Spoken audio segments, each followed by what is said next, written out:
taxpayers. If you're facing IRS debt you can't afford to pay, then you need to take advantage of the new taxpayer relief initiative to free yourself from IRS collection efforts once and for all. Due to the financial hardship consumers are facing, the IRS has made it easier to settle delinquent tax problems. You may qualify for significant tax savings. An open call line has been established for community tax for consumers to call and see if they qualify. Take down this number, store it in your cell phone, or call the community tax helpline at 800-508-0328. If you owe back taxes to the IRS and cannot afford to pay them back, or even have years of unfiled tax returns, you may now find the relief that you need. Call the community tax helpline today at 800-508-0328. Don't take on the IRS alone. They can attack your wages, savings, pension, home, and even your Social Security check. Call 800-508-0328 for your free consultation and to see if you qualify. That's 800-508-0328.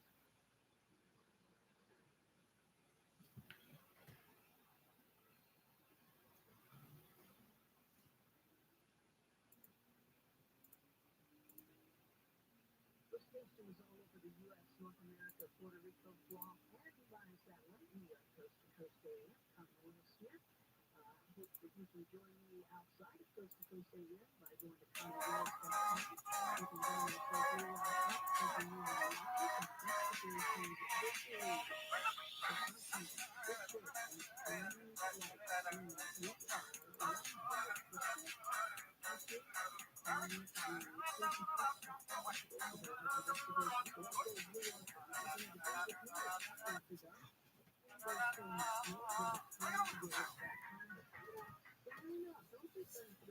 Sign up for the shows.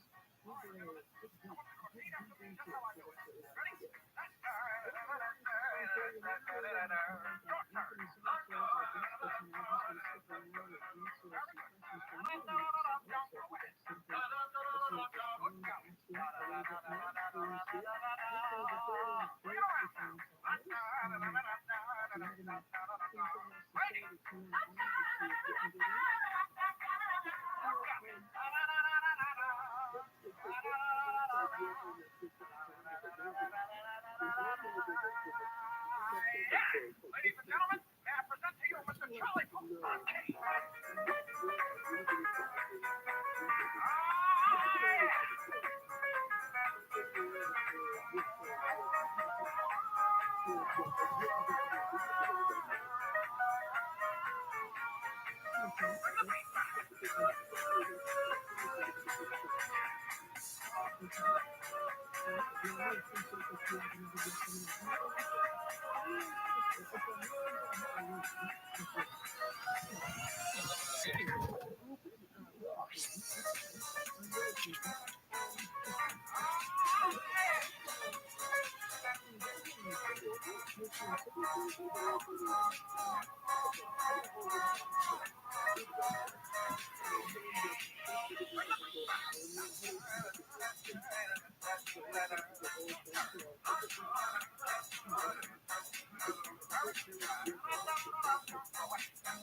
And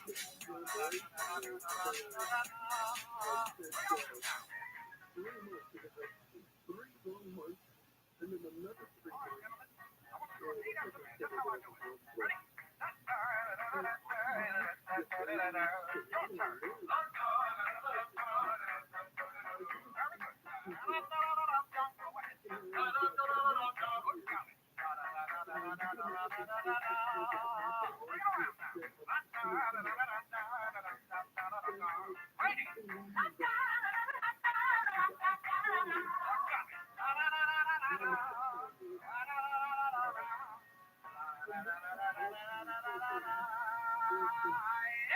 Ladies and gentlemen, may I present to you Mr. Charlie on cake.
Bring it on home.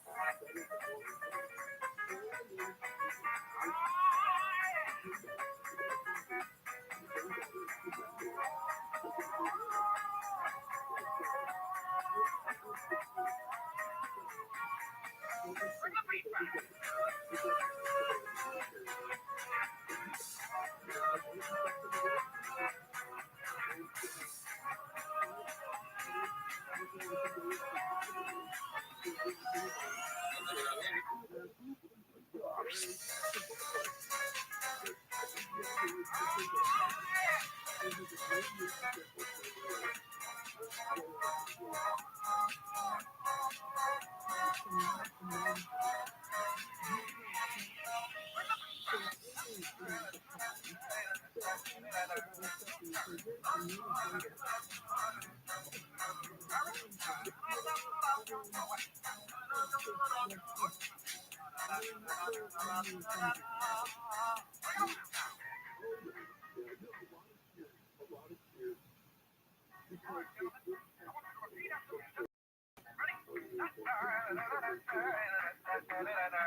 Ladies and gentlemen, may I present to you Mr. Charlie on cake.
Bring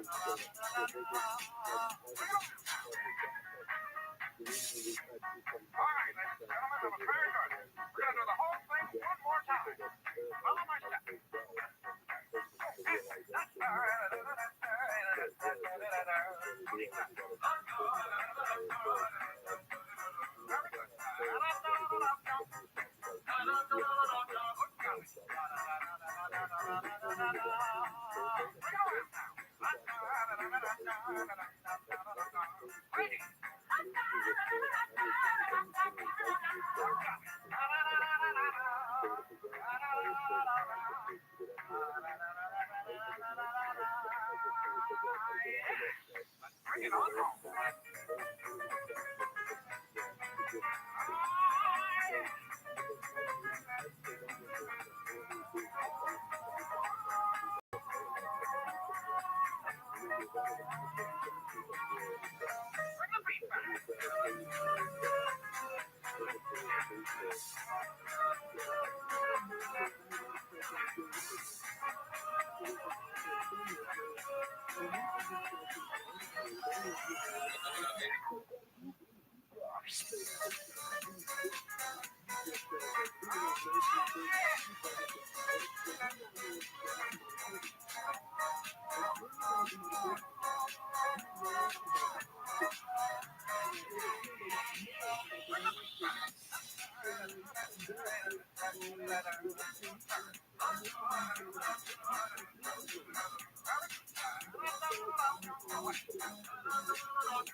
Ladies and gentlemen, may I present to you Mr. Charlie on cake.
Ladies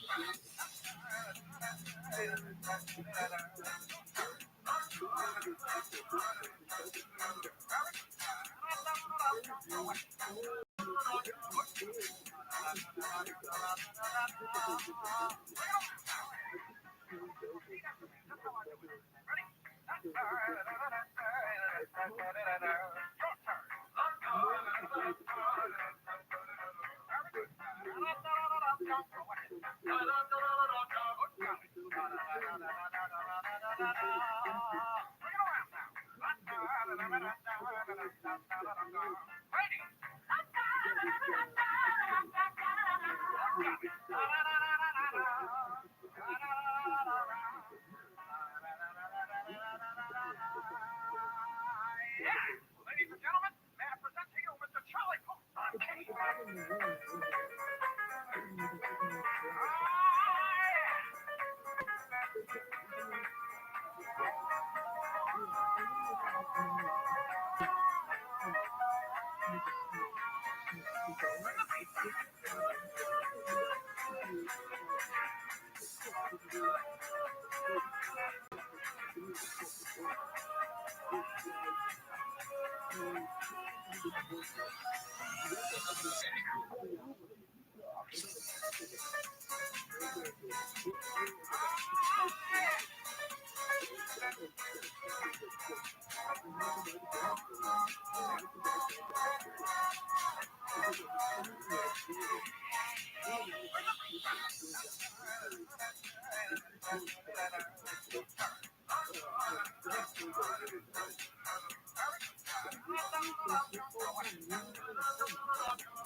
This move.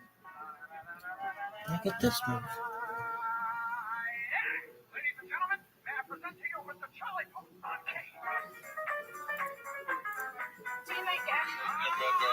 Just have a fucking shit. Just have a lot to think about. Talk to you about that. Think she's gonna drop one? She knows you, but I think she's gonna. I think it's really great you guys are talking about this because I'm only good for guy stuff. Yeah, I think she just needs like a female viewpoint from somebody's house.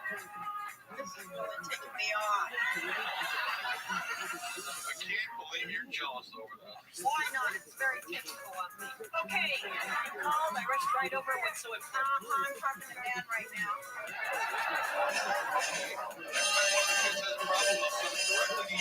This is your problem with water.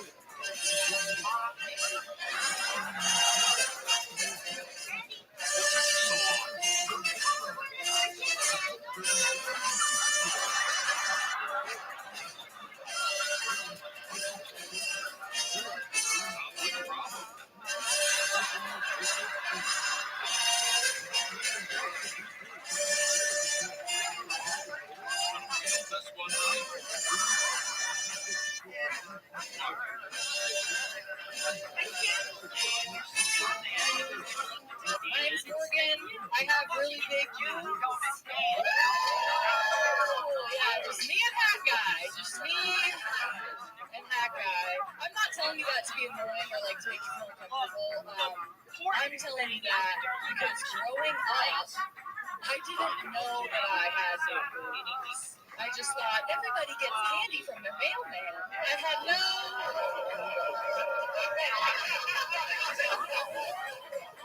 Oh, I know what it was going and everything, and I made a mistake. Did you get sneakers in your mailbox? You guys didn't. You asked? Okay. And scene. Okay, you're done. You're done. My name's Morgan. You're actually good. Well, if I tell you when it's fire, and if I lie, at least I got some on. Well, I started figuring, you know, me and Scott and everything, maybe you know some of the tricks. There are no tricks. It's a machine. The test measures blood pressure, heart rate, respiration.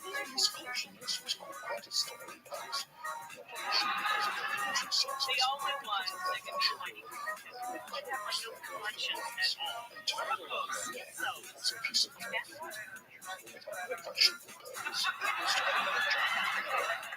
I know I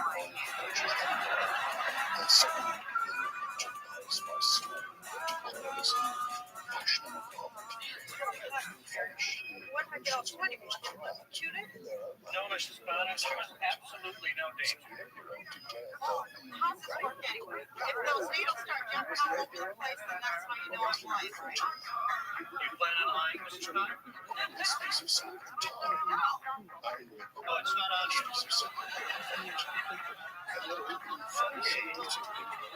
Here we go. You just concern yourself with the question. Can't hear you, bud. I got a gingerbread man stuck in my ear. Come on! Steve, the Ernie laugh is a bit more like this. Oh, like this. Oh, you're still not? It's like this. Whoa. Please do not laugh like you're burning on Mr. Srico. Well, why not, bud? Because you're playing me. The patented brick laugh goes like this. What do you think I could do that? No, Steve, you have to stick with me. Hey, how about that? Yeah, you do this. And then you go. Tony, we gotta get ourselves out of this gig, I'm telling you. I mean, what are we gonna do? Run away? Okay, well, I look like a... Why don't we just fade to black? That's a good idea, Prairie. Fade to black. Can't hear you, Bert. When a hardware store combines with a antique home, this is the best way I can describe the Pasadena architectural salvage. If you live in the Los Angeles area and you're someone who loves original vintage charm in your apartment or house, this is definitely worth a visit. Clearly, I was dying over the bathroom supplies they had. I never knew I needed a matching purple toilet and sink until today. Of course, it does cost to have original fixtures like this, but it's also great inspo just to see in person.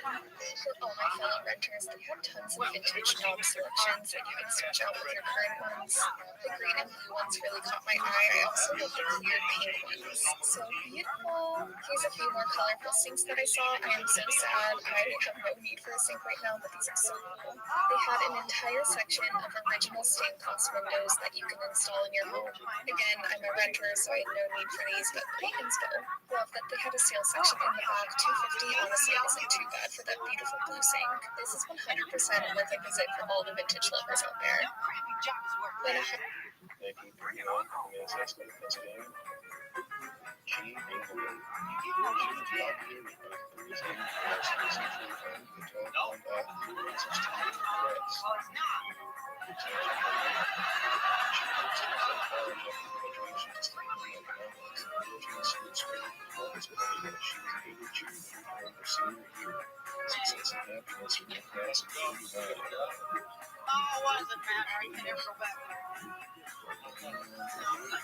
Rose Life Insurance Agent, are you the toughest reservation in LA right now is La Dolce Vita?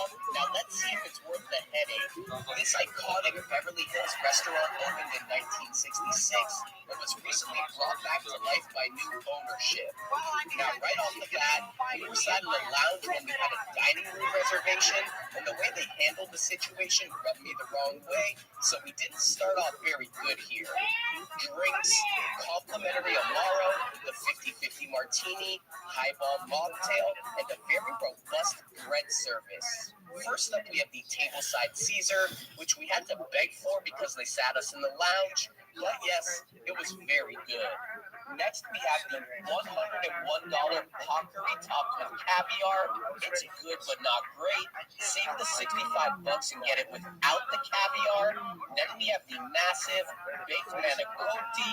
Again, it was all right, but didn't blow me away. For the main event, we have the gigantic veal parmesan. What up, baby? How you living? Kicking ass, taking names. What's new in your neck of the woods?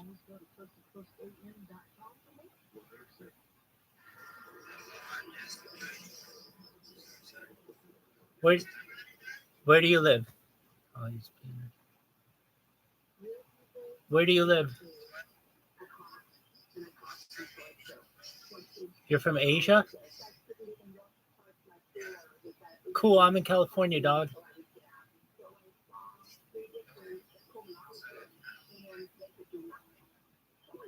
It's great. Every day's a holiday, every meal's a feast.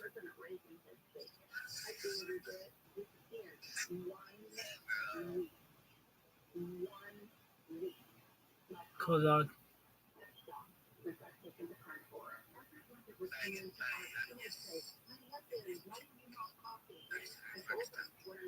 Cool, man. Very cool. Oh, man, you keep dropping out, dog.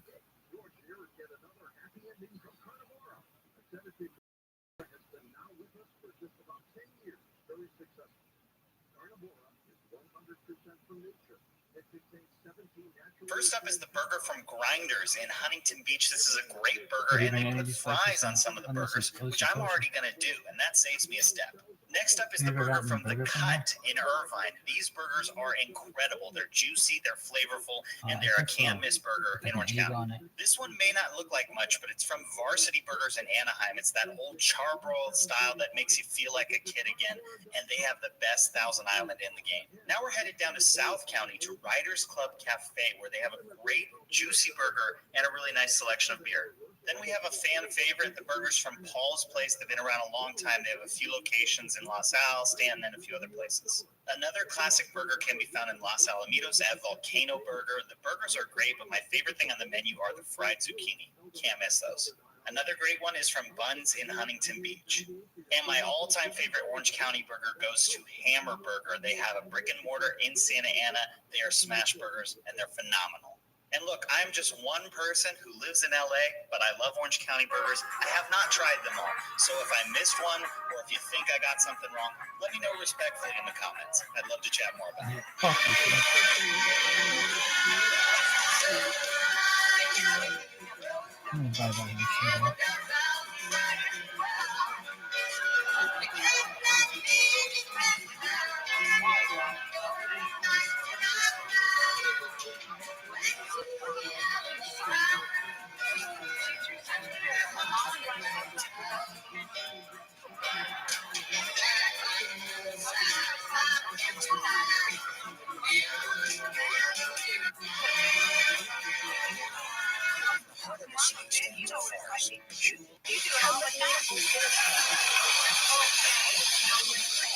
Hey guys, just had this close.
One day, here's how. My husband sits her 19-day train as high as it would go to 107th Street in Denver.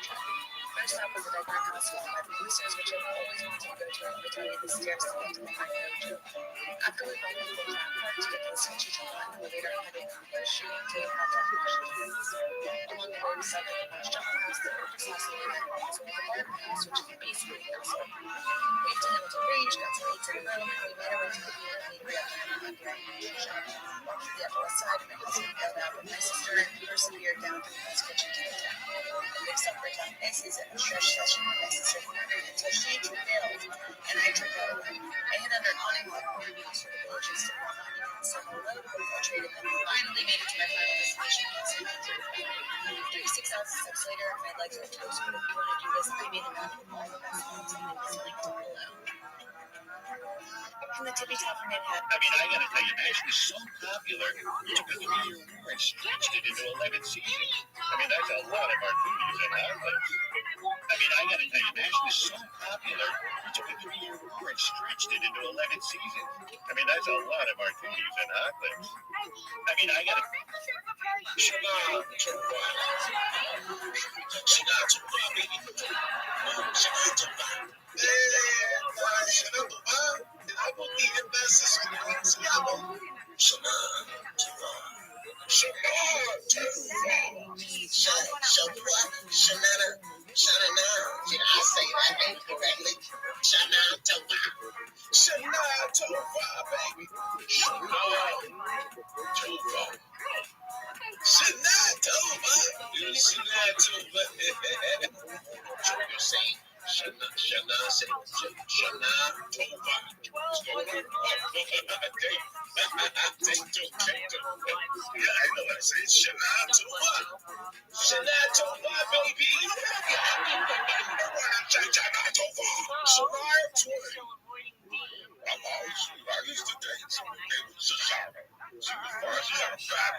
Take your pumpkin spice from 2007. Sell by 2007. This is the same age as my daughter. I'm about to go pick up from high school, okay?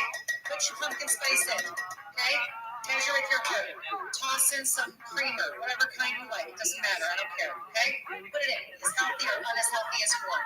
Unhealthy, there's no word for it. Give it a little frothing. Froth it all up, okay? Swing to Starbucks and Dunkin'. I don't go there. I stay home. Let's be home. Okay? Put that in. Now, here's where all the magic is going to happen. Take your coffee, pour over ice, or don't pour over ice. Have it hot. I don't know. I don't care. Whatever you want to do. Pour in your pumpkin spice creamer. You just created on your own.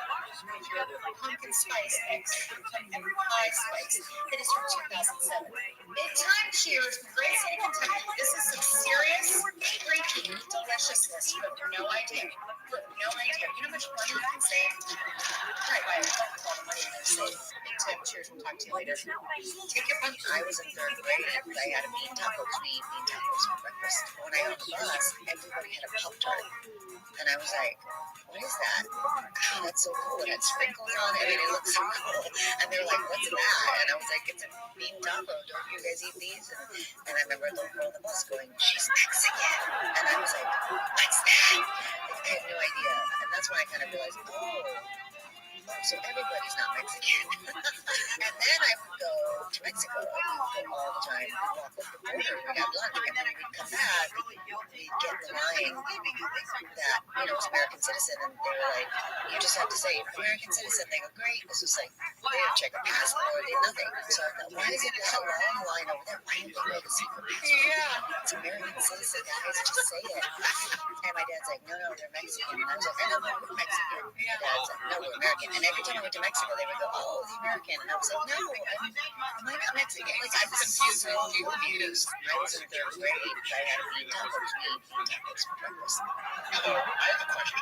Maybe a long shot, but I have a movie idea and no clue how to put it on paper.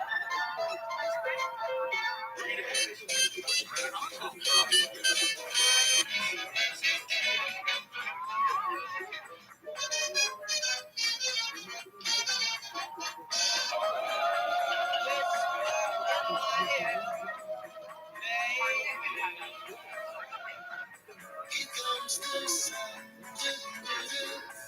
Here comes the sun.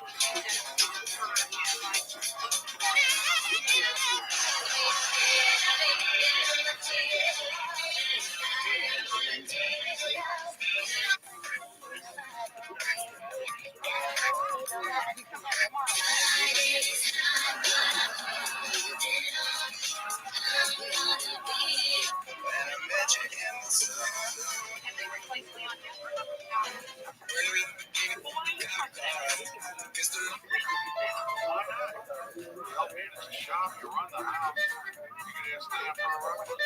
That never happened, Dan. I didn't Yo, no. I know that's Crystal. No, she. I'll get it if it's Crystal. I'll talk to Crystal. Peter, Nita, you're not home. Yeah. Yeah, a second. David, it's your mom. I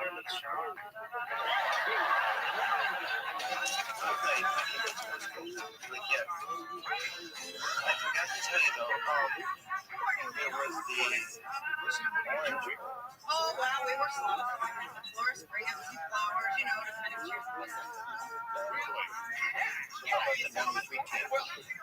I mean, forgive me, but usually when there's nothing to do, that's They when do you this stuff like eventually, like, kids that work middle or Midwest. Yeah, it's the last time. The last night.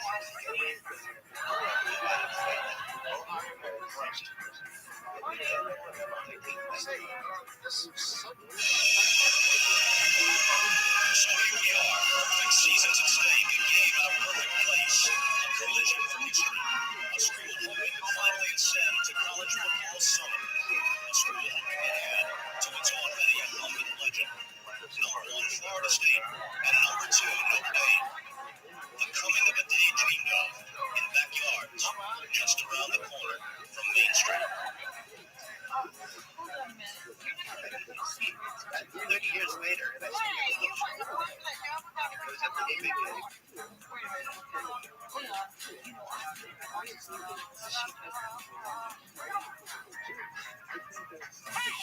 Come on, Leon. No, I'm sorry, but it's not right. It's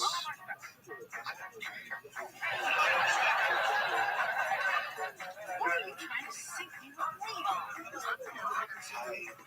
Listen, I can really use this job. And I just want people upstairs to know there's a difference between you and I. That's all. There's no damn right. I'm here full time. You're here part time. You take breaks anytime you want. You're always late. And you're mean to the customers. I am not mean. I'm crusty.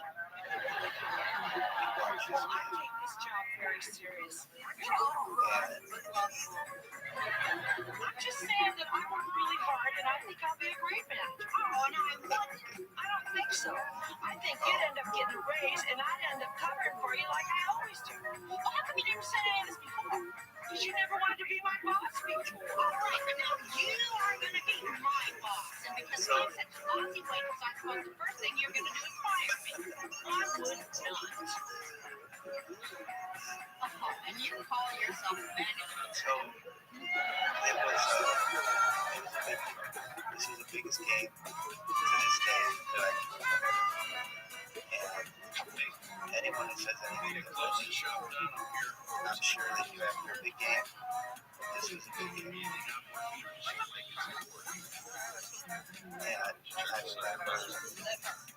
Anyone has suspicious that he's going to get away. when this game university,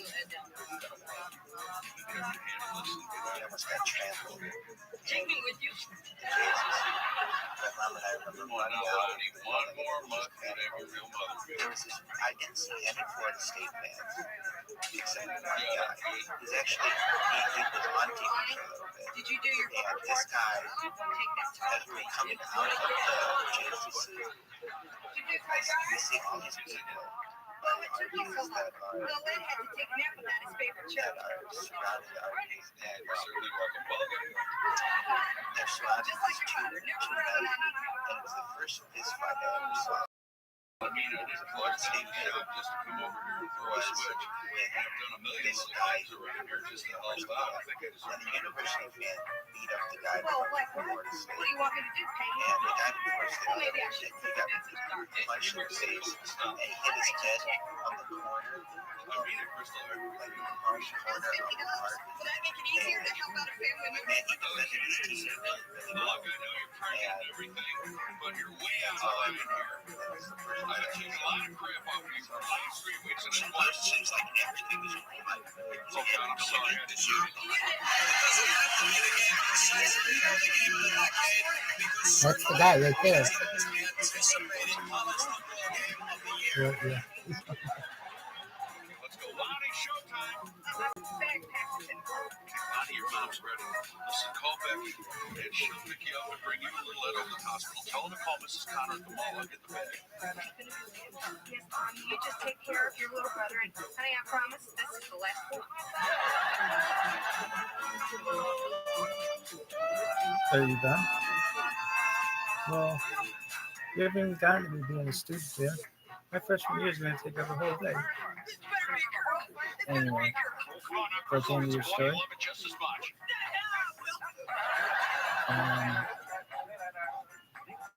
What'd you do? What do we do now? What's the next story? Yours, dude, I love these stories. This is the best. I'm sitting with popcorn and got my spitter, got my Xbox controller. It's made out of wood. I whittled it. Like I know yours. That bitch is going in the Rockefeller Museum. Right? She's like, toy, man. All right, dude. Anything else? Any other stories you have? It's okay. Dan, there's a video camera in my overnight bag. It wants to take pictures Well, of if I didn't birds. So he say didn't this, make sure in time well, I to should do say it. this. I think I'm the biggest fan of the university that there's ever been. Anyone who says differently hasn't been through what I've been at that school. We weren't born in the town, and it's just we probably just didn't live in the same, have the same upbringing. And there are other people who are really good friends as well, but it's like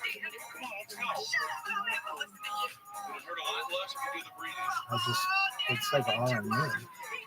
Oh, I was talking about when I'm getting a position now. Yeah, so then what?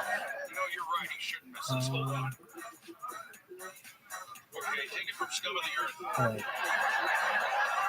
Well, I had said this before, but I want to say it again because it was such a nice memory of the fall being in junior high and high school, and it would be like a university would be playing, and there would just be a buzz in there, and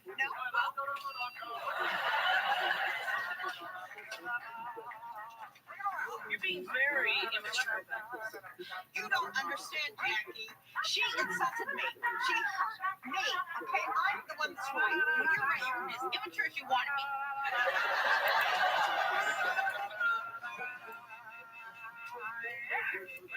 there's just a smell of the place. People would always say the town smells like bread because of the ethanol plants off the town, and I could never smell that because I just grew up there. I couldn't smell it. But when I moved back, I could smell it. It was like California to me smells like flowers, and it does. The air smells like flowers.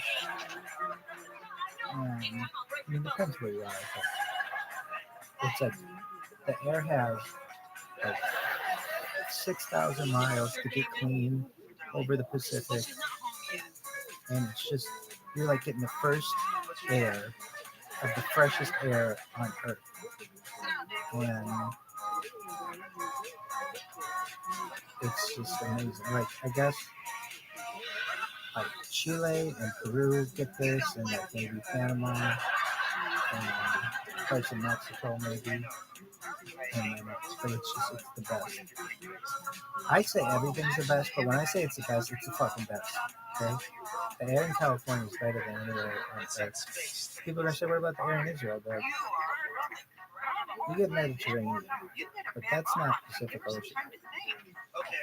The air is just amazing. Anyway, is that the end of the story? So then you gotta get your spread too. Get into party time. Like, party time. Do you remember the first party to which you went and that? Well, before then, I have to say, talk about my grades. So I am not very smart. I mean, I'm brilliant in some ways, and I even know I'm brilliant in some ways. But then in other ways, I'm not very smart. It just depends on what it is. And if I apply myself, that was the thing. I was applying myself. My parents wanted me to go to university, and I was trying to think, I was in the shower just now thinking, is it true the first person I knew to go to the university who I actually with whom I interacted, they would be my teachers at this other school? And I think so.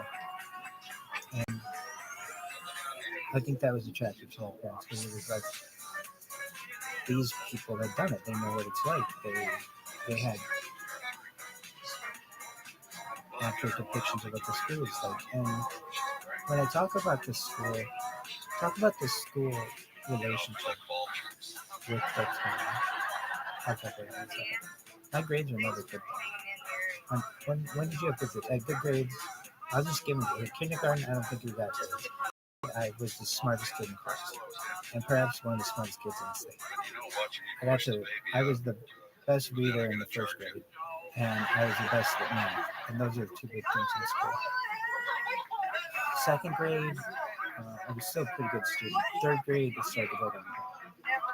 Fourth grade, it definitely went downhill. Why did it go downhill in third grade, fourth grade?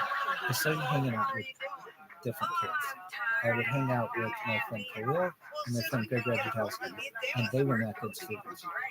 Not to say they were bad kids, but they weren't good students. And we would hang out after school instead of doing homework, which was, I mean, good in some ways, but in other ways it wasn't that good. And I would say my vision started to fail about that time as well. I needed glasses, I think starting in third grade or something like that. And I wanted glasses. The teachers started noticing, I think Mrs. Eva noticed already in second grade maybe, that I was having to squint to see the board. And she told my mom, and my mom didn't think that I needed glasses, and my dad didn't either, and it was just going to be an additional class. And I remember being excited to wear glasses.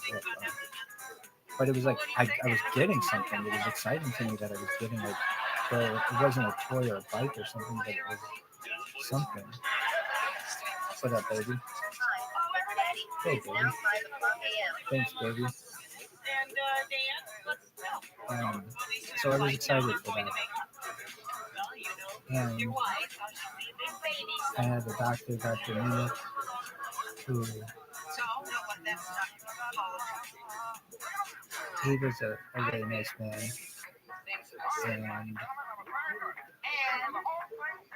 And he got me glasses. He told my mom he needs glasses. And my mom was really surprised at the time.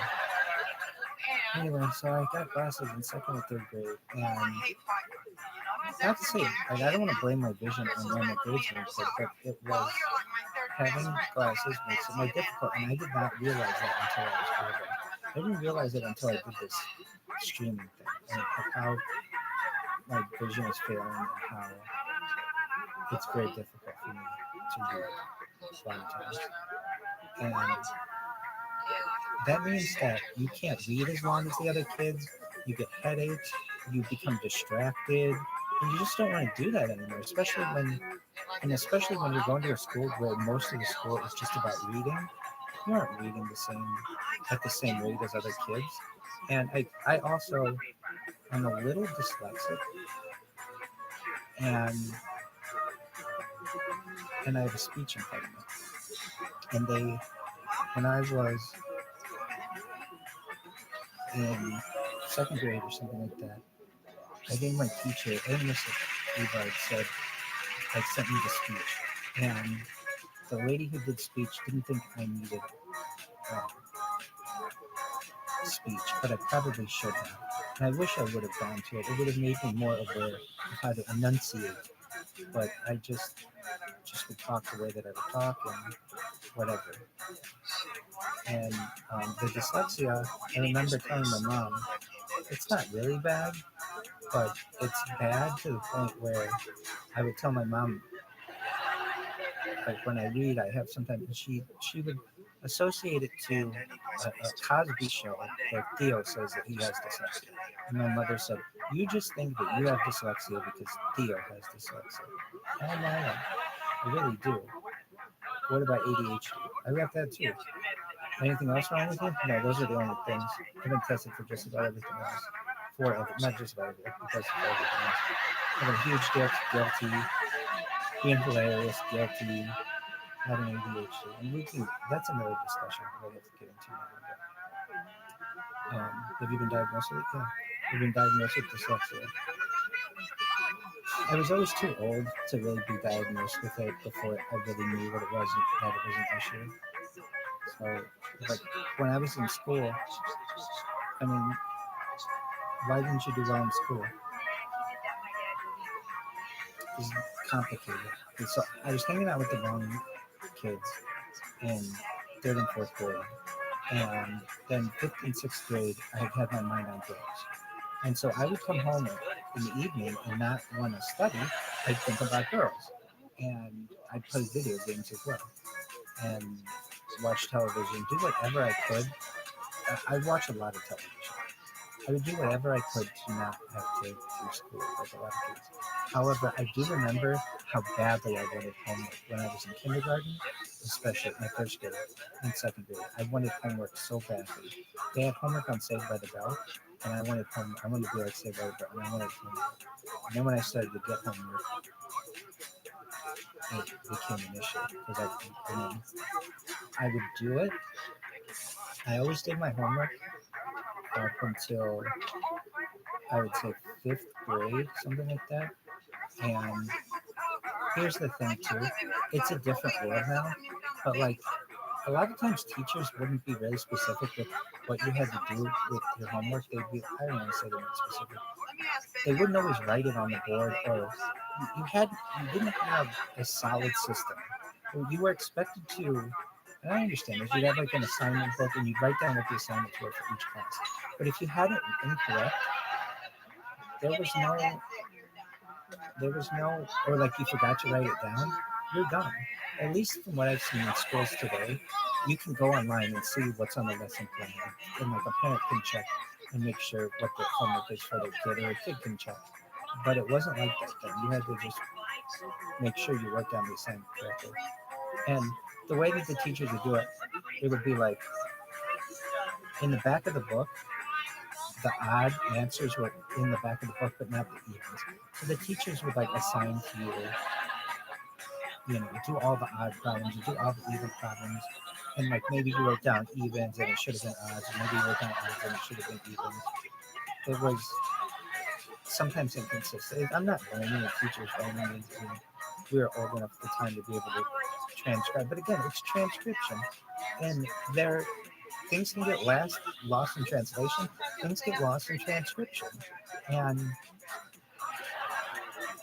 I mean, I'm not blaming things on that, but I'll never forget.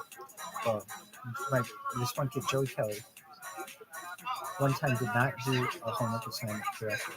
He wrote down the assignment incorrectly, and from that day on, for the next like 5 years, he was always the kid saying, "Do we have any homework?" And he would always write down the assignment because he didn't want to get in trouble again. Now, and he would always write down the assignment. Anybody else, like you barely are fortunate if you have the assignment book. You're writing it down on like your notebook. Like, again, we didn't have the opportunities that kids have today. You know, with different opportunities, but we didn't have the opportunity to just write it down or have it written for you, and you know what the problems are going to be that you have to do or what pages you have to read. And so I would say in 5th and 6th grade, I had girls on there, and I would do well in some things, but not well in other things. And I don't want to. This isn't a discussion about how my grades were. I'm just explaining because it'll come up with the story later. Why my what grades I had. But I mean, it can't be a surprise. So, but this isn't all. I just told the stories from my growing up another time for this show. So then, 6th grade. Okay, so 7th grade, I go to this new school, and it was. What up, baby?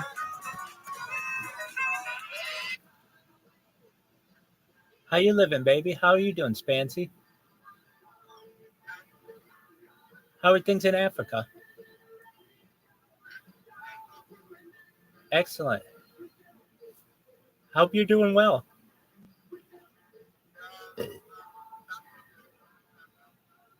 Harry Potter, Obama, Sonic 10, Inu to the moon, baby.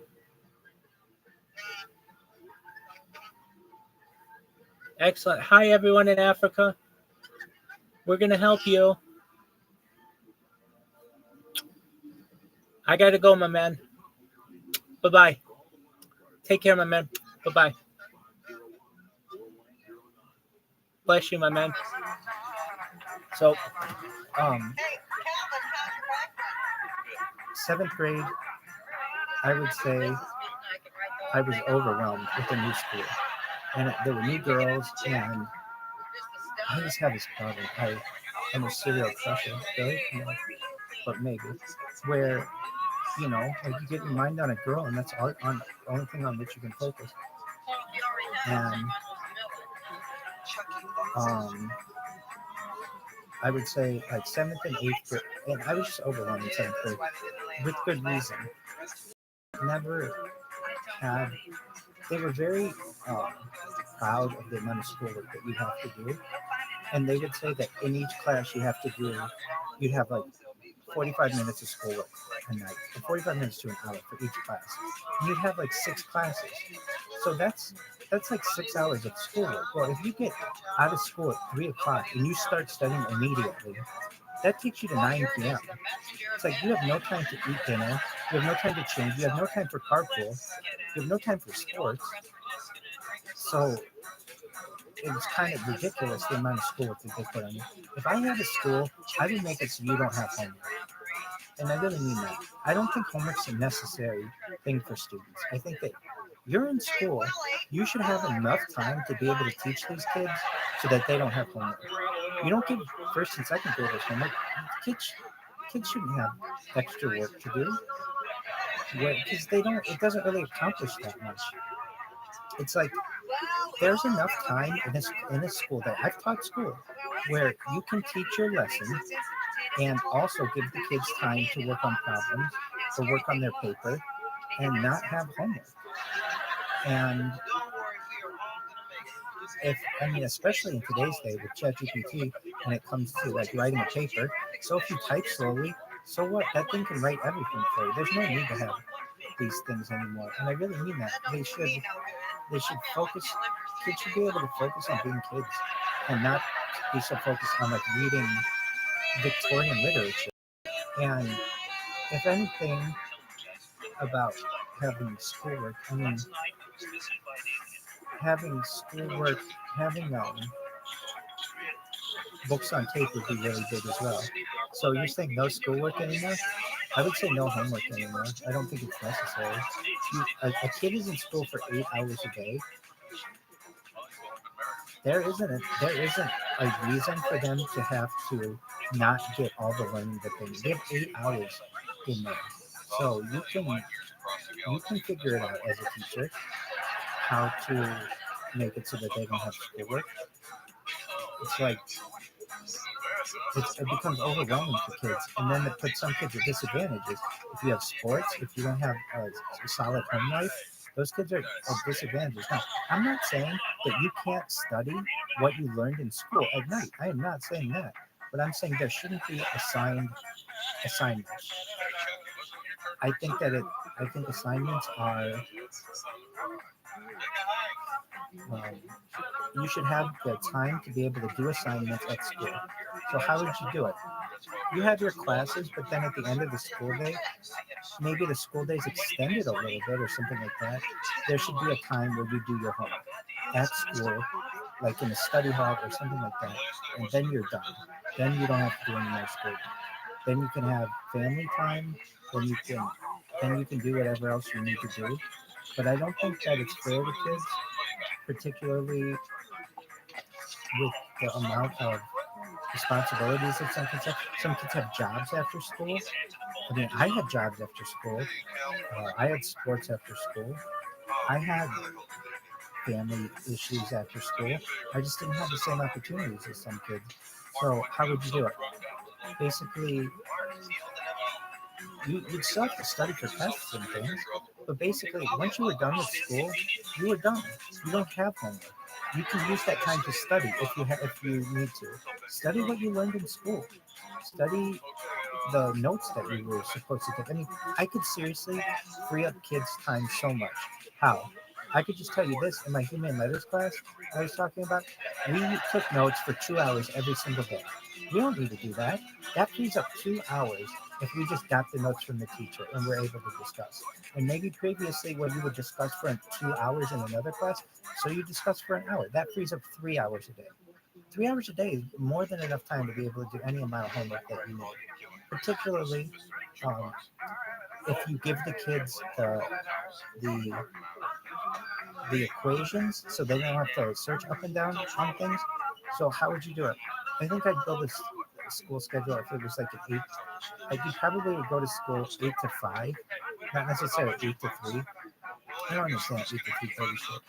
8 to 5, like any job. But then that's normally what parents are working anyway, maybe 8 to 4, which is basically pretty standard anyway. Some kids are getting out early, like 8 to 1:30, and that's it. Okay, you're not doing that much at work at school. But your first class, you go. Your second class, you go. Third class, you go. Fourth class, you go. You have a recess or some kind of break, and then I would say like the afternoon, you do whatever homework you would want or your teachers would have wanted you to do, and then you go home. I mean, and then you're done. Now you can still study on your own. No one's saying that you can't study more, but it wouldn't be graded. You wouldn't have. It's. I mean, a lot of times we would write papers, and I still remember this.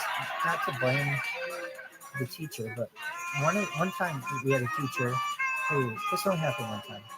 We all wrote papers on Islam, and we were like, when are we going to get those papers? Like, you were supposed to grade them a long time ago to the teacher. And he's like, oh, yeah, I'll do it. And he eventually was like, oh, do you really want me to grade those papers? We're like, yeah. I mean, some of us really needed the extra, it wasn't extra credit, that the additional test because we weren't doing well in the class. And it's like, we put in hours and hours of work for a paper that may have been graded, might not have been gotten graded. And it was like a total waste. And I can't blame the teacher either. It's more for them to have to grade. And I don't want, that's the other thing too. This is unfair to teachers where they have to teach the kids, and then they have to go home and grade. I don't think that should be a thing. you should, if you have tests, it should be just graded by a computer. That's a thing now. It could just be graded by a computer, and the teacher can review it and perhaps make any changes that might need to be made. But with technology, I think you could get rid of homework. You could get rid of transcription. You could get rid of a lot of things. You could integrate documentaries. You could integrate audiobooks. That right there, you would learn more. I could teach at least my high school in Greek, and it was the best high school around. So I'm not saying that it wasn't good at all. It was very good. But you could take documentaries and audiobooks and teach that whole school. And when it comes to the math portions of it, you could really have animations and things to be able to describe complicated physics and chemistry and things like that. Computers can help with a lot of these things. So that when a kid is done with school, they should be done. But I'm not necessarily against extending the amount of time that a kid can school. Okay, that's enough of that. We can talk about that later. This is university day. Okay, so then but my grades weren't good, and I would maybe get like an A in one class and an F in another class. I was very inconsistent. So then I got to be in 9th and 10th grade, and my grades were really good. Then I got to 11th and 12th grade, and my grades were good. What changed? I think I matured some, but also, I mean, people don't know this. I've talked about it before, but we lost the house. We lost my house when I was doing all that studying. And, you know, I mean, I would go home and just hear my parents fight about money. It's hard to study when you've got that going on. And you've got assignments that are due. It's like, I think, and I've said this before, I'll say it again, that school, in most schools, they know that you're going to have to take the SATs or ACTs, but they don't ever have an ACT or SAT preparation course. I had to buy my own SAT preparation course, which is thousands of dollars. And it's like, you guys are kind of dumb. I mean, that's kind of stupid to me that they don't have a class and that schools don't teach to the test. It's like, you know what the test is going to be. So what would you do? Have the kids study the math that's going to be on the SAT, and then the vocab that's going to be on the SAT, or the science that's going to be on the ACT. But I would test towards that. Who gives a shit if they know Plato's Republic back and forth, and that they've had 15 different discussions on it? I'm not saying it's not important to have those discussions, but at a certain point, you don't need to do that for 2 hours a day. It's important to do, but these people, when they started the school in the 1980s, they didn't know how to build a school. They just wanted an alternative type of teaching. And now it's about time that someone comes in who's had success in business and in life to some extent, and also has taught themselves to be able to tell this school in the ways in which it could improve. And I'm not saying that it doesn't have a lot going for it, because it's a very good school. But I can just tell you that the kids who do really well in that school have A, stable homes, B, they're usually involved in the school, and C, they usually have siblings. Like those kind of kids do very well. The kids that don't do well there, I mean, really, if my parents didn't really like the school and the environment and the kids with whom I was around, I wouldn't have been there. I would have just been a kid who left. I mean, we lost a lot of kids. I look at the graduating class, and it's smaller than my graduating class was. So I can tell they don't have a ton of kids who are just knocking on the door to go there, who can survive and make it through the whole thing. It's very difficult. And they wonder why it's so difficult. Well, no one's a realist there. They think, well, because their older siblings were able to do it, they should be able to do it, or because other generations were able to do it, they should be able to do it. No, it's not that way. So, but these are university stories. So, look, I'm not saying you got to spend your evenings at the university club like I did, or the linebacker. So that's a story. My dad was in a golf league, and with my school, and believe it or not, this school was kind of racist. I don't want to say kind of racist. It was definitely racist. It was very racist. Why?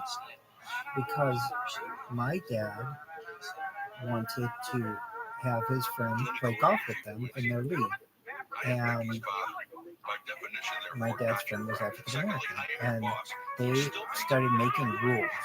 Once my dad wanted to make this golf league was all white males, and it was a men's league, so no females were allowed to play. And while it was just all white males, there were no African Americans. And my dad wanted his friend to play, and so they made a rule that you had to go to religious services if you wanted to go play in this league. And so my dad's friend, I think, went to a religious service just to say that he was gone. So then they want to play again, and they said that they made another rule that you couldn't. These were all rules, like Jim Crow rules, basically. Rules so that you could not, so that they wouldn't have a black guy in their league. And my dad had a very diverse group of friends. And whether they were black or white or whatever, they were good people and nice people, and they were funny. And my dad's friend had dealt with racism before and kind of was just like, this is just how it is. And my dad was like, no, it's not. I want you to play. Come with me on a Thursday. The league was always on a Thursday. Come with me on the league on a Thursday, like we always have, and we're just going to play. And my dad's friend gets there, and they say he doesn't go to the religious service. My dad said, yes, he does. They say, well, okay, maybe he does. He hasn't played in the league before. They made another rule on the spot. You had to have played in the league before. They weren't accepting new league members. My dad said, he's played in the league before. He had never played in that league before. That's what my dad said. He's played in the league before. And I'll never forget this. This guy, my dad had a nickname for him. His nickname was Baby. Frankie Baby Molnar. That's what his name was. He says, so they say, well, you're the only one who says that he's played before. None of us have seen him play before. And Frankie Baby Molnar says, I played with him, and Patty, but he stood up for my dad's friend, and my dad's friend was able to play. Now, this wasn't associated with the university, but it was at the university's golf course. Okay, so we would get a little bit of experience being on campus from this golf course because I would caddy for my dad, and we would play golf. So then I was getting to be the age where I could play golf better than these old men could. And I started wanting to play in the league, and my dad liked to play golf with me, and he wanted me to play in the league. So these guys who were these old racist white guys were just wanted a good old boy kind of environment where there were no women, no minorities, and no kids. They just wanted basically white men. And I remember I was like, I don't know, maybe 14 or 15, and I was better at golf than a lot of these older white men. And my dad wanted me to play in the league. And they said I couldn't play in the league. My dad said, why? He's gone to religious services there. He goes to the school there. We paid tuition. And so they said, he's not good enough to play. My dad said, what do you mean he's not good enough to play? He showed him my scorecards. He shoots better than all of you. And I was going to play with my friend. And my friend said, and my dad said, and his friend is better than all of you. So, and his friend, again, they're members of the community. They are you know, we pay tuition. We check off all of these things. There's no rule that says that kids can't play. And so then they made a rule that you had to be 18 years old in order to play in this league. And my dad did not like that. And so what that meant was that we weren't able to play in the league, but what we would do is we would play behind the league. So that like basically the league that who went first, some Carnarians, their group would always go first. They were very slow golfers, if I remember that. Then my dad's golf league would go.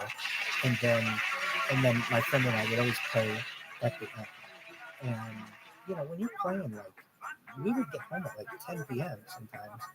I mean, you're gonna have time to do homework then. And what would you do?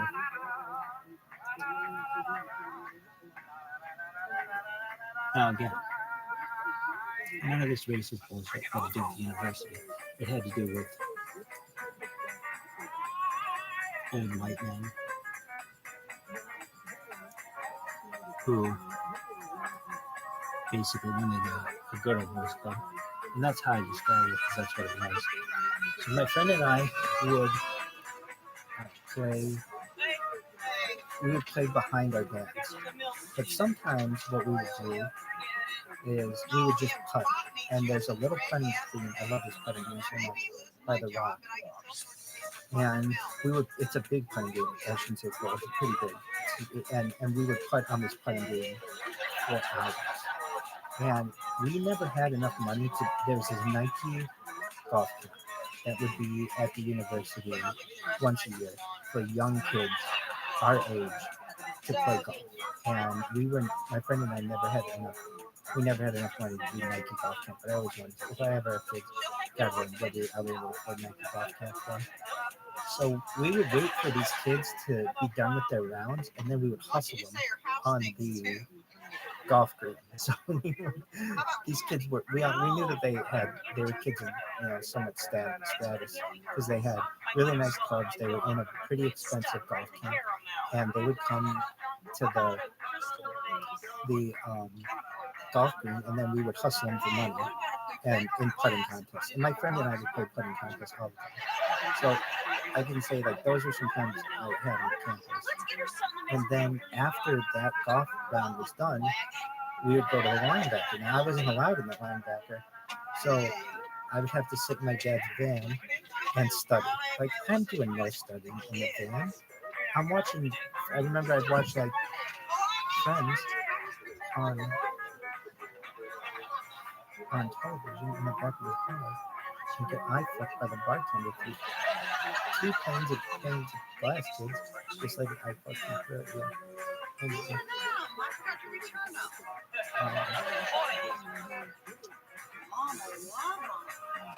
And,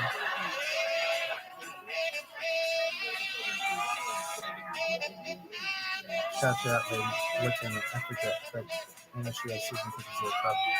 Anyway, she could buy from the linebacker. And we never had a lot of money. I shouldn't say we didn't have a lot of money.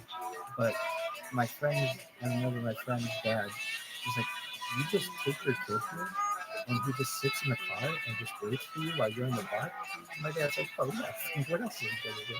And like he should be studying, but like I'm in a car. I'm not able to study in a car.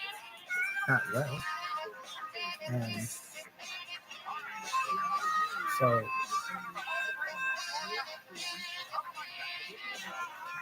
but I mean, my friend and I would sit in the back of the car and watch television. And I remember my friend's dad would get him food, and like I never got food. On occasion, my dad never did. But like, oh, you're gonna eat it. So then we get home at like 10 p.m. and maybe 9 p.m. sometimes, 8 p.m. maybe. And then I'm supposed to do schoolwork. It's like that's not realistic. No. I'm not saying like it was hard for me.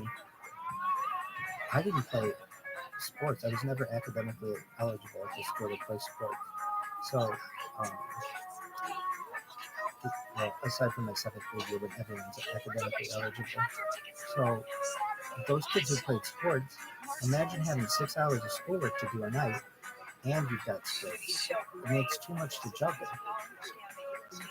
Really, I mean, I could say to the school, I would just look to them and say, you say that in every course you've got 45 minutes to an hour of schoolwork on a night, and sometimes it's way more than that. Why?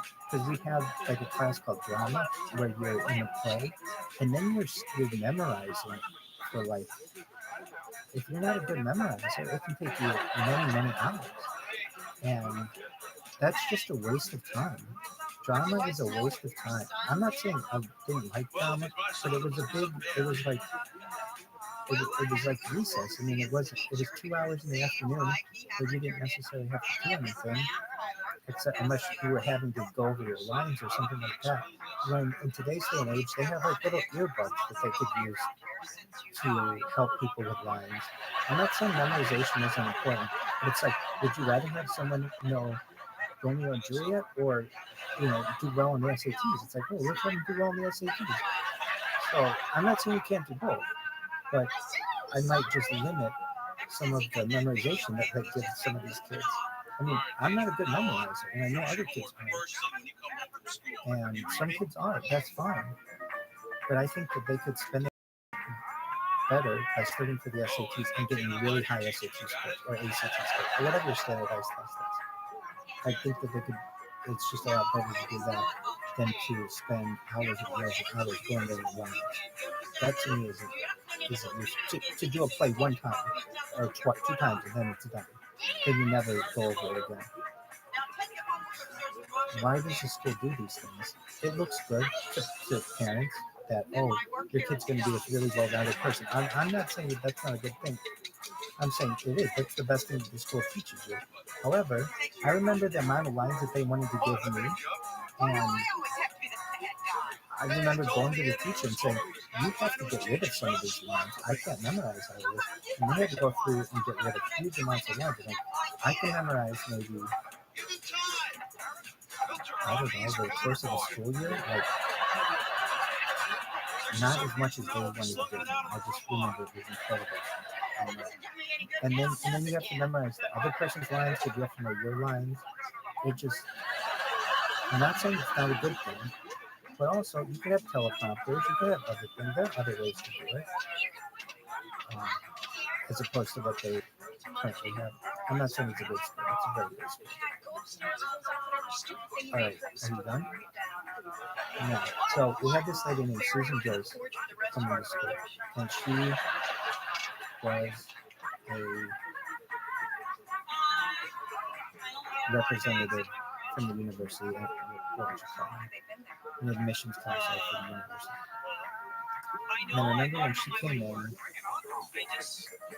we were all so excited that someone from the university is going to be here, and we're going to be able to learn about the university. And she comes in and she talks about the university a little bit, and they put us all in this really small room. I don't know why they made it so small. But, we all fit into this room. Anyone who's interested in going to university at lunchtime, come and you can listen to her give her spiel. So all of us who are interested would go and listen to that. And I don't really have anything to say about her, aside from I just was really excited when she was going to be there. Anything else? No. I think that's probably good.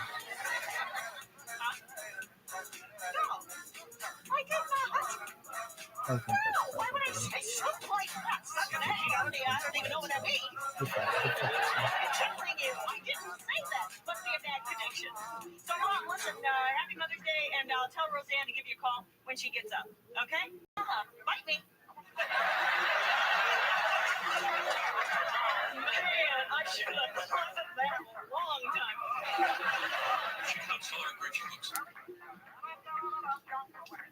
So I didn't talk about this recently, but I know it's on my Twitter, one of my Twitters.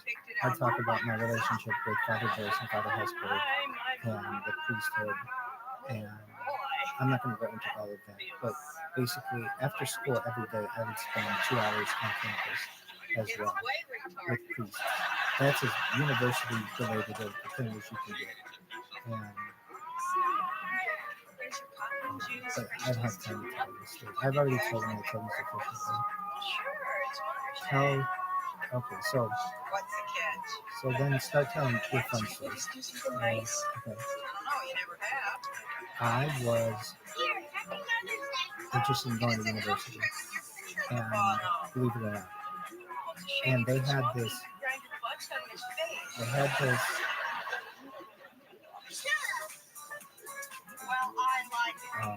program called the Prospect Visit Program, where you could sign up for a weekend and spend it with a student and go to class and see what it was like as a student.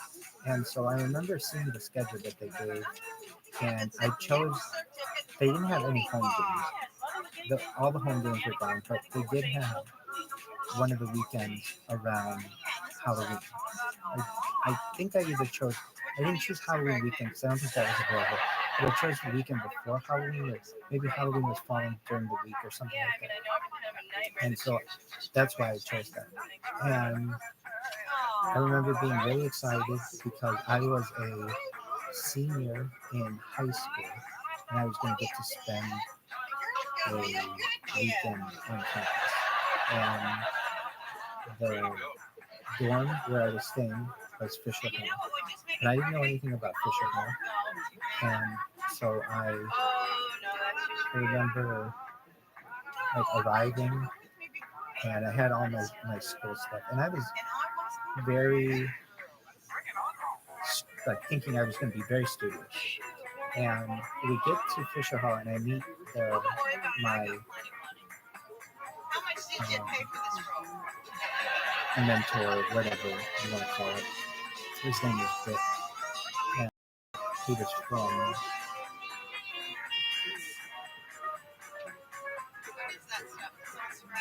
Houston, Texas.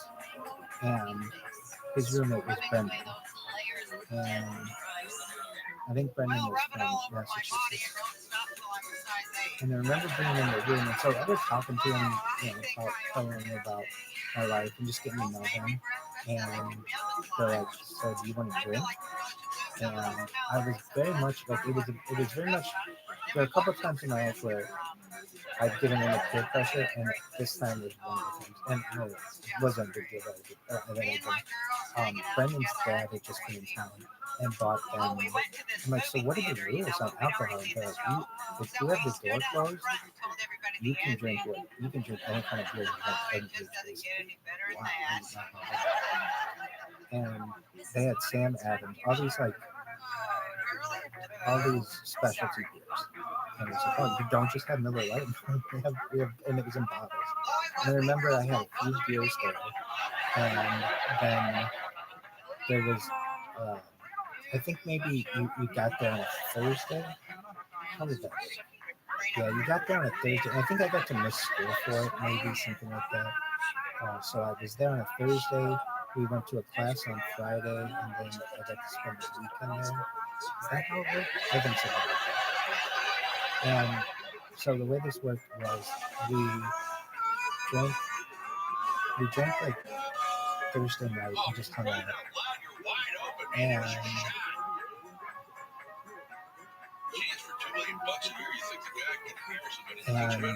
I don't exactly remember the schedule, but I remember it was Friday, and Britt's gotta go to class, and I didn't want to go to class. He's like, "Why aren't you going to Prospect Visit?" I'm like, "Oh yeah," but I realized like I knew a lot about the school already. My mom worked there, and so I was like, "Well, you should go to at least one class." So to this day, the only science class in which I ever attended was with Britt. It was an electrical engineering class, and it immediately made me not want to take it. I just saw how hard this was. Oh my god, this seems very difficult. But being an engineer, electrical engineer myself, seems like that. I just thought, man, this is difficult. So my so I remember we went to the dining hall and things, and then I think that night there was going to be a dance at the Fortune on the second floor, and we went to it, and we drank before, I think, and I'll never forget, I didn't have a costume, so I went in a toga, and we just took a white sheet and I put it on like a toga, and I don't remember what those other guys had. And I'll never forget, I danced with this nurse, this person who was dressed up like a nurse, and we danced to You Shook Me All Night Long, and it was like the biggest fucking deal of my fucking life. That I was dancing with a college girl when I was in high school, and that was such a big deal. And we had a really good time, and I think my mom or dad came to pick me up on Sunday or something. And it was amazing. But and I got to meet so the guy's name is Cesar, but everybody called him Spanish, and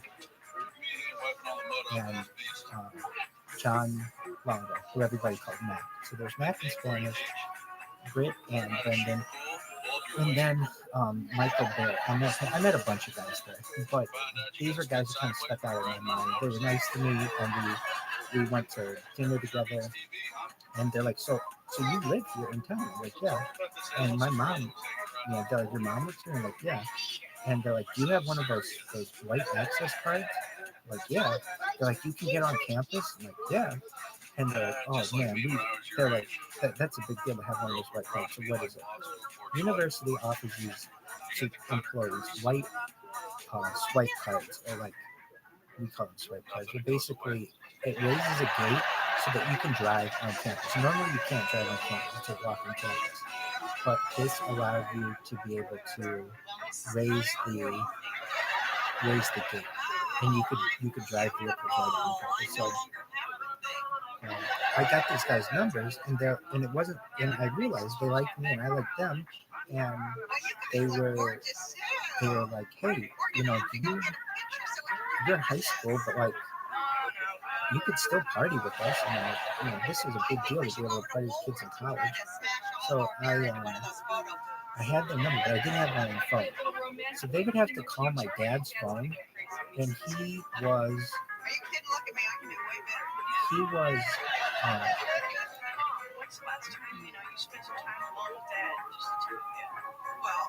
It was his business phone. So I get calls from like girls and like guys from all over the United States, and he was like, who's this? Like, you got the wrong number or something like that. I remember he looked at his phone bill, and I had calls from, he's like, who are you talking to in Houston, Texas? Who are you talking to in Cincinnati, Ohio? Who are you talking to in Massachusetts? Who are you talking to in California? Who are you talking to in Omaha, Nebraska? And I'm like, well, he didn't, and I didn't realize these were long distance calls. Like, you started to pay long distance calls unless he got like 3 nights and weekends or something like that. But during the day, they were long distance calls. You could be right next to the person.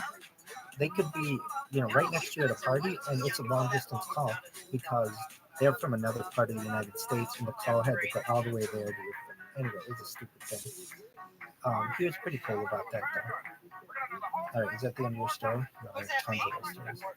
So the kids in Fisher Hall, I started hanging out with them. So I was in high school hanging out with kids in college, and then my friends in high school were like, they're not as cool as kids in college. Here I am hanging out with kids in college, and that's a big fucking deal. And you guys are in high school. It's like it just was a whole nother world. And I'm not saying I was too cool for school, but I was. I started hanging out with kids in college when I was a senior in high school, and I would genuinely like to hang out with them, but I would designate a driver for them a lot of times. My own volition, I wanted to, because it meant I got to hang out with kids in college and I could help them out.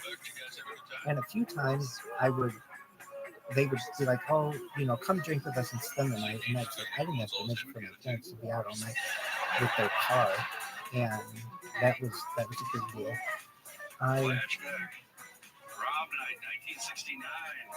Okay, so Fisher Hall is having a party called 10,000 Leagues Under the Sea.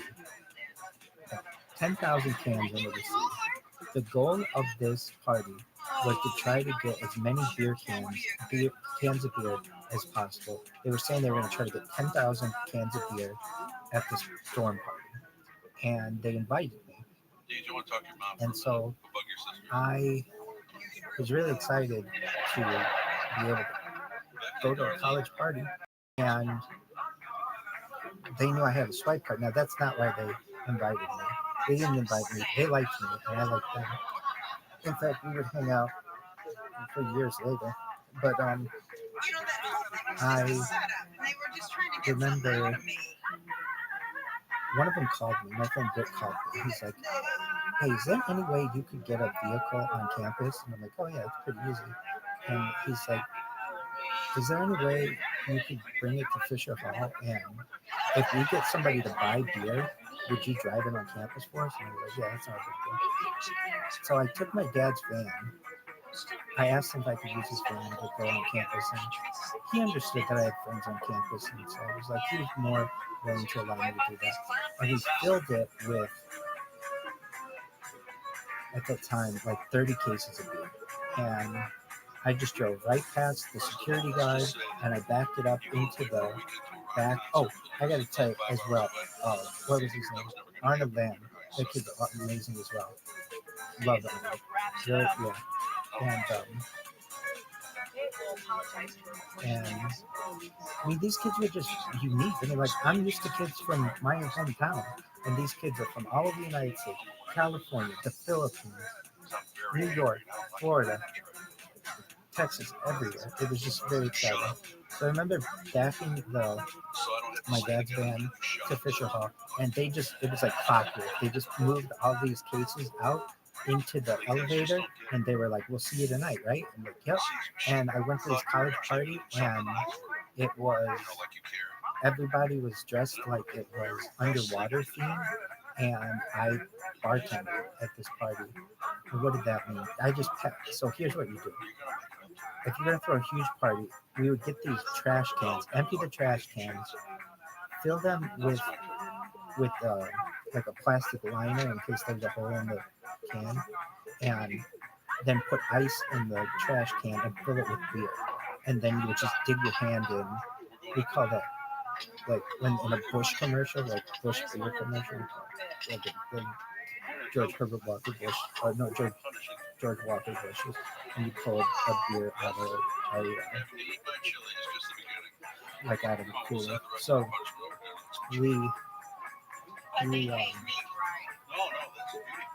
I just bartending. That just meant passing out beers. But here I am in high school, bartending, so to speak, at college parties, and not just that, but like I helped them get the alcohol. Who bought the alcohol? One of the guy's sisters was 21 or had a fake ID, and so we went to the what liquor store? Belmont Beverage by the Pine Back there. And then I remember just like driving my dad's van back, and I think eventually that night when the party was going, I took my mom's car, and I would be able to park right, like very close to campus, and it was like no big deal. We just had a really good time. Anyway, this game's gonna be on. Anything else? Yeah. So then my friends say, "Hey, our dorm won dorm of the year, and so we get to have a dance in the dome, and we want you to come." Now here I am in high school, and I'm able to go to a college formal, and I'm not even a student there, and I'm super excited. So I asked my friend to be able to go with me. Who's that? Lori.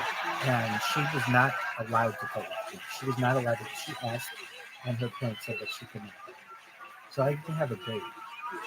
And she would have loved to go, because she eventually met all these guys, and she really wanted to go. I know she did. And so they're like, oh, no big deal. We'll get you a date. So who was the name of your date? What was her name? I don't remember her name right now. She went to Central Marine, and she was beautiful. And Megan was her name. And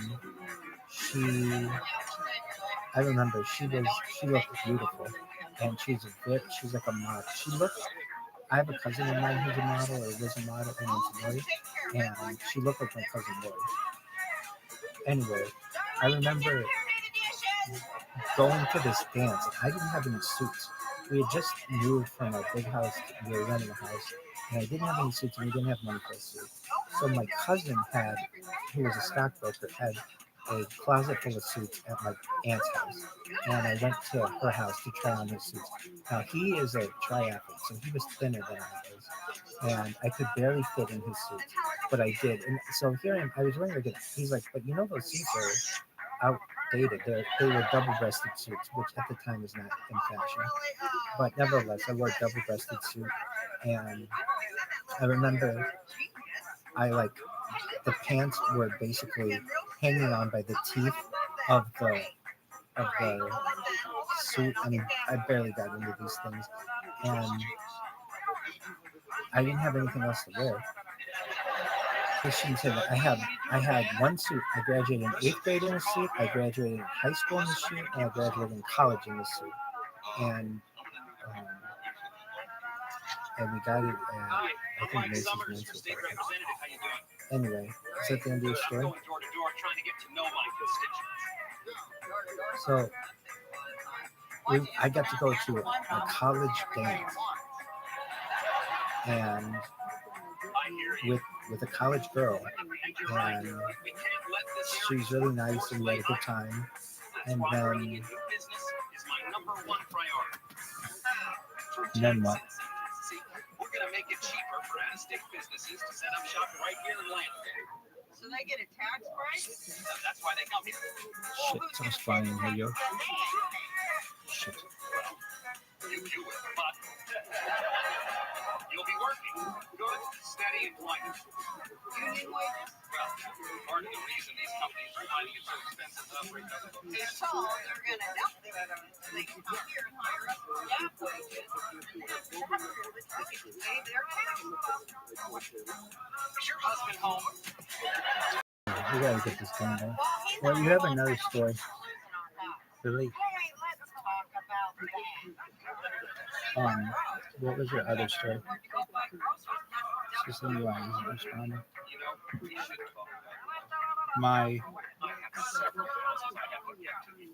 So I would say that I would drink, but I wouldn't. So the first beer that I really had was at Fisher Hall at this Prospect. I don't know. First one I had outside my house. I just wasn't a big drinker, so to speak. What is going on with this thing?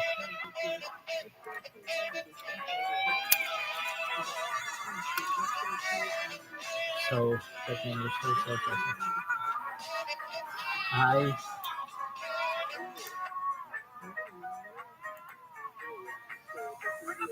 no, I've got another story. I'm not really proud of it. You know, it's a learning lesson.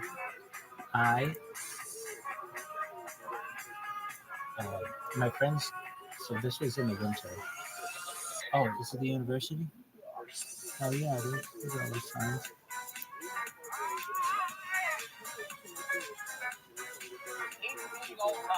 The Irish haven't beaten the Buckeyes since 1936. Jesus. When the FDR was president. Look at others. All right, tell the story very quickly. So my friends invite me to Fisher and to party there, and I did, and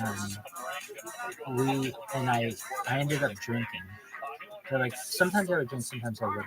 This one time I ended up drinking, and I was really drunk, and I told them I would not drive home. And they were nice enough. They gave me a place to stay in a dorm, and I had blankets and a pillow. I had everything I needed. But there's just something about sleeping in your own bed. I always felt it's like important to me. And there were no Ubers then, and taxis. It wasn't like a normal taxi system. And I had my parents' car. And I want to say I needed to get it back to them before a religious service the next morning, something like that. And so it was like, you know what? Once my friends are asleep, I'm going to get in the car and I'm going to drive home. And so I get in the car and there's all this snow and you cannot see past your hand over your face, like maybe 10 centimeters in front of your face, and I'm going to drive. And I start driving, and I end up driving maybe 10 meters, if that, and I end up in a snowdrift. And my wheels are spinning. And fortunately, my friend Brendan, Rick's roommate, is like, Prosper, that was my nickname. Prospect man. Prosper, what are you doing? You should not be driving this car. I know. I was super loose. And they're like, all right, get out of the car. They got some people to push the car out and park it. And they're like, you're coming with us. You should not be driving. And I'm like, I know. Anyway, and so then I went back in the dorm and fell asleep and then woke up in the morning and go home. I get a call, I think, from my friends who were like, we told you not to drive and you did. You can't do that. Like, you're going to endanger yourself, you're going to endanger others. And like, no, it was a mistake that I made. And fortunately, I did not. I ended up in a snowbank, and I knew some other people who were there who did not call the police on me, who knew who I was, and got my car out for me, and I didn't hurt the car. It was very fortunate. Is that the end of your story? No. So then from there, I made a decision that I wasn't going to drink anymore. Something like that. I don't want to say not anymore, just drink while I was in school. And so I would designate a driver these kids around campus. And it was like, I loved that role because I was sober. I could drive kids home, and I could drive kids home, and I could take them right to the door. And that was a big deal. That meant they didn't have to walk and all kinds of other things. And it was always cool just being able to swipe in on campus, and they're like, you know, kids would offer me money for this thing. It was just, you know, everybody wanted this swipe card. Anyway, is this? What the hell is this?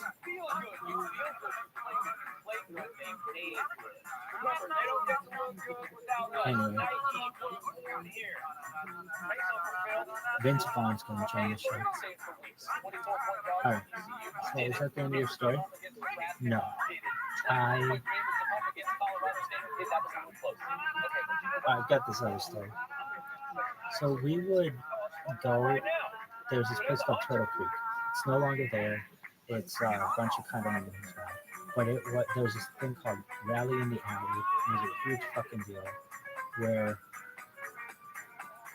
just people would get just obliterated there. And it was like the place off campus for underage drinking and stuff. So I was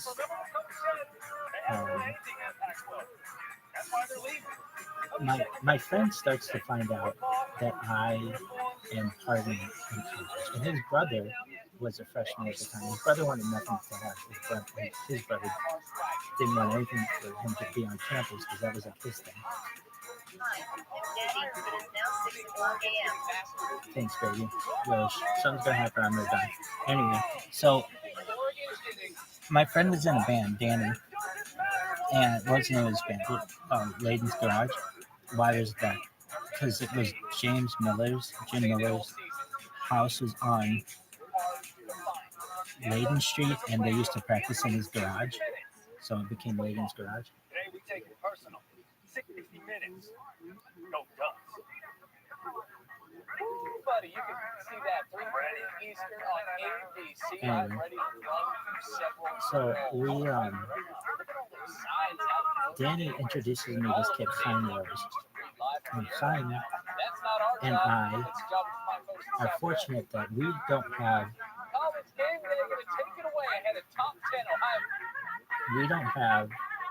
curfews, and my friend Danny did.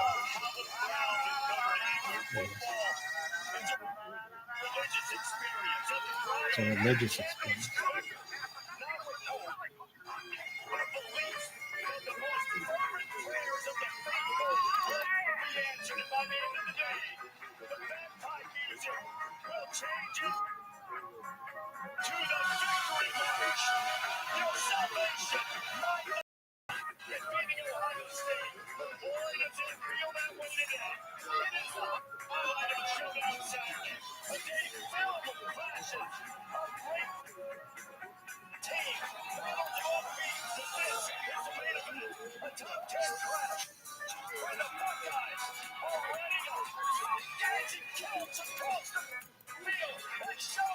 Anyway.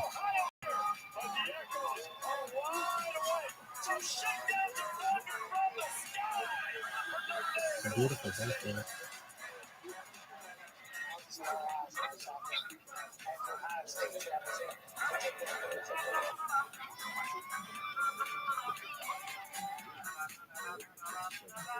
Do they not do that song? You're coming to your city. Oh yeah, good.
So was this game in that dream you had? Yeah. And did University win? I think so, because I was even like, they're not going to win this game. They never win against the Buckeyes. And I think they do, but they don't win the national championship. They don't win the national championship until this guy's there. I do think Ron Paul's son wins the Heisman Trophy, not the one who doesn't play there anymore. It's one. It's got to have another son, I think it does. Anyway, I also won the national. I won the national championship and the Heisman Trophy. Just 1 year, but that's all we were doing. Anyway, hell of a dream, right? I used to manage that building. I managed that one. Well, they never let anybody do that back in the day.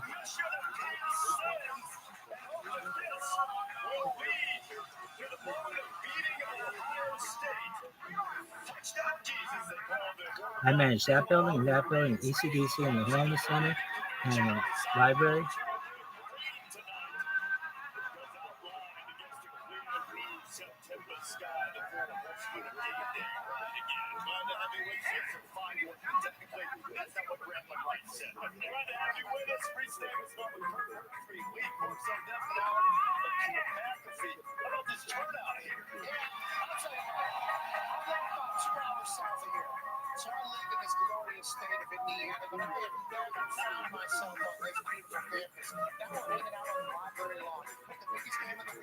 Library Club. Who calls a library lawn?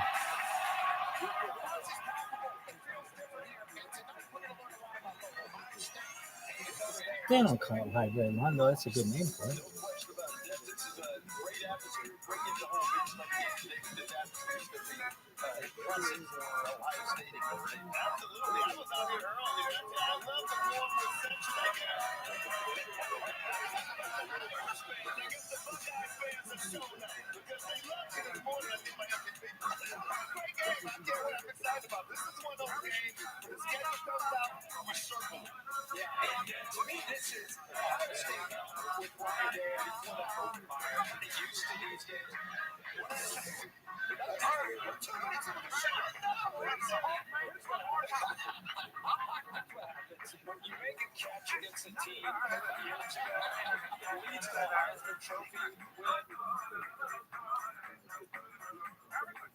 Anyway, did you ever go to that? Yeah. Really? Yeah.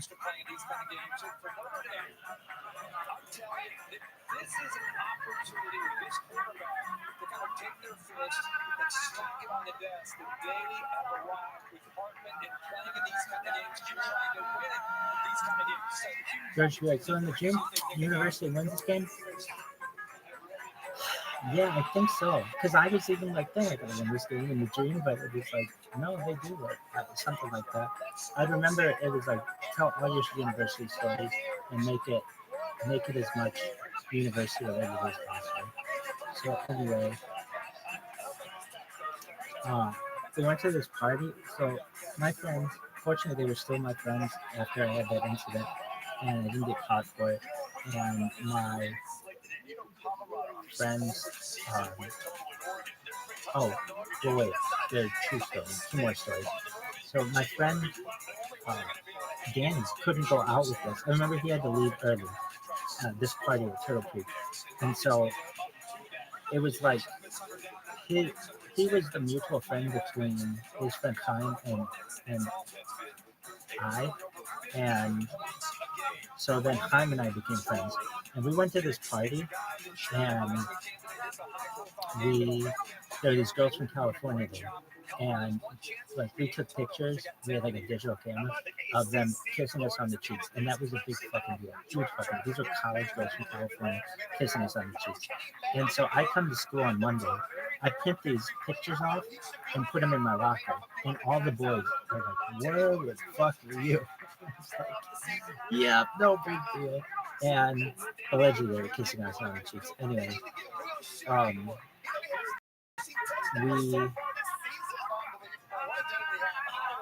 we had these pictures of them. So then what? I go to my locker later in that week, and all those pictures are gone. And my friend Josie, Matt, was jealous and pissed off. And every time I opened my locker, all the guys would stare around what I had. So he ripped them all down and threw them out. And it's like, okay, no big deal. Anyway, there's another story too. So I've told this story a bunch, but we were in my mom's car, and we fit, I think, 13 people in a Saturn too, something like that. I was in the driver's seat. My friend Matt was in the passenger seat with his girlfriend Kate Wallace. Shout out to Kate, she's a sweetheart. I was one of them to get together. And then this girl Lindsay, who was on the Senate Council. Shout out to Lindsay. I was thinking for Lindsay, she's a sweetheart.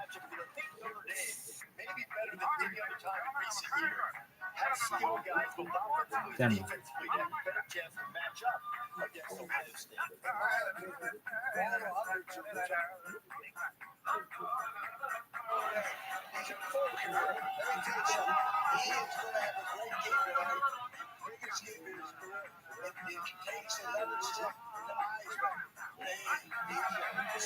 that's where my phone went.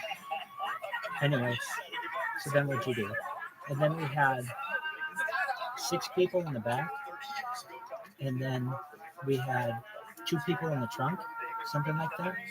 How many would that be? That'd be 12 people. I think we had 13. I think we had 7 people maybe in the back.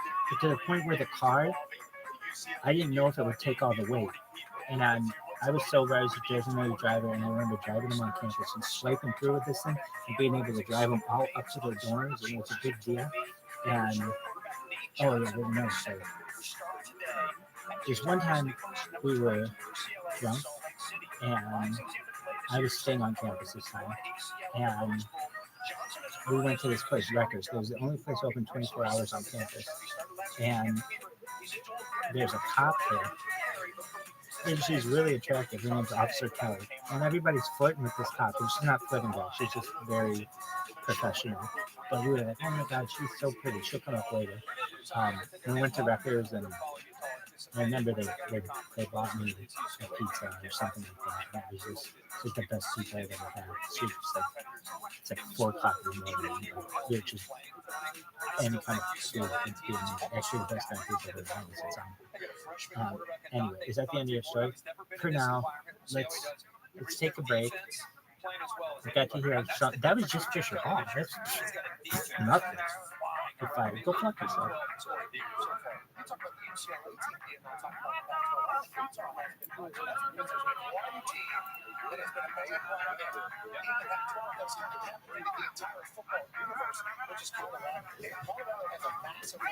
Against Oregon today. 3-score underdogs as undefeated team. We see that a lot, especially with Deion Sanders and the Heisman talk of the Notre Dame Shador. Without Travis Hunter, okay, at both corner and at wide receiver, you're going to have to find a different offensive weapon for Shador. And for Michael Harrison, tight end, former walk-on, 6'3", 215, he can take. Obviously, Weaver's going to do his thing. Porter Jr.'s going to do his thing. Also, look for a running back transfer from Houston, Martin Callis, to kind of get in the game because a rookie has been kind of weak. I think Deion is going to have to showcase his brand a little bit without Travis. I think they'll be able to do it, but Oregon's a team off. They'll be waiting on Callis to kind of break out there, too. Recovering ACL. About an ACL. He's healthy for the first time. We're excited to see it. I don't know about you guys. I feel cheated as a fan. I don't get a chance to watch Travis Hunter against USC, against Oregon, because of a cheap shot in the game. You know, just I feel cheated, but listen, Iowa Penn State, very interesting game.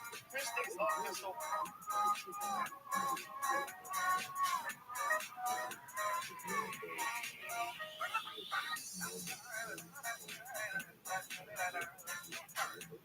I think this game is going to come down to the red zone. Iowa's defense is really good in the red zone. They've given up 2 touchdowns and 2 field goals so far this season. And Penn State's offense, 14 touchdowns and 2 field goals in the red zone. I think it's going to come down to the battle of the red zone. They will move the ball against Iowa's bend, but don't break defense. But when they score in the red zone, touchdowns, not field goals. Very interesting matchup.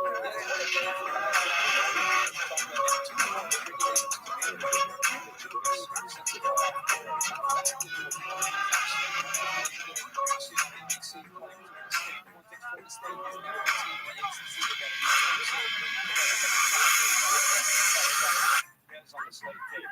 Everybody talking about what's wrong with Alabama, it's over. And now here comes Lane Kiffin. So Alabama loses this one. It's a long way to go. Yeah. It's great. Yes, upset. Always Alabama. Yeah, that's an upset. I've said on the Indian podcast this week, if Ole Miss were laying the 6.5%, I'd still pick on this. I mean, when you see Alabama out, but they're like a cheating. You can. And there's like, somebody said it might be time to say break a headset. There's one person on the planet who can break a headset. It might be the guy across the Saturday's like, first going to call Arkansas on LSU. There's a great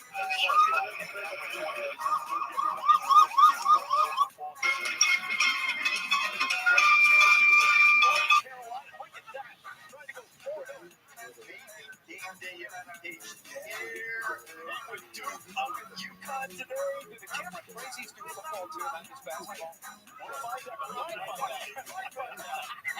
All of these matchups coming up. Vince Vaughn's going to join us later on. Marcus Freeman's going to be here.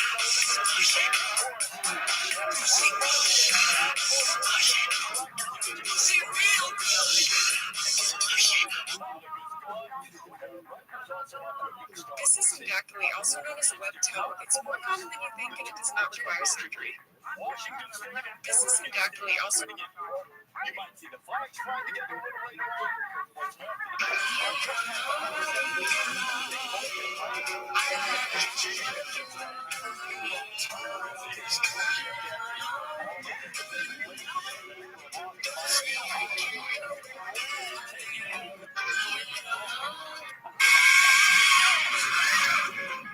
I like this comment because it suggests that anxiety comes from a certain kind of demon that I can get for free if I'm with Jesus. So if I want anxiety, all I need to do is get this certain demon, but the demon is free. If I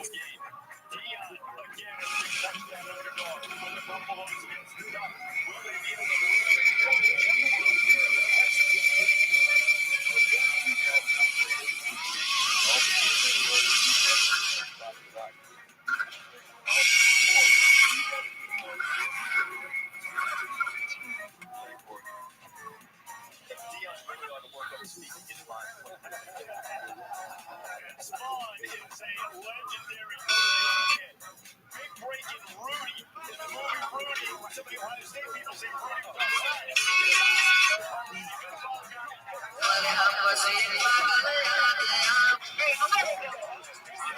We're getting like cut off and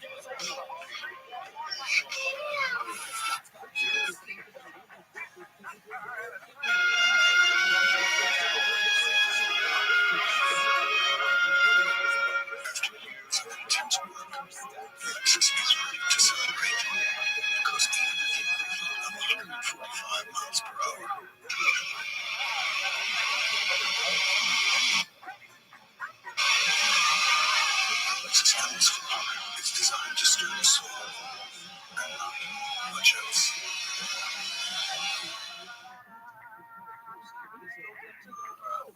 See you, Ken.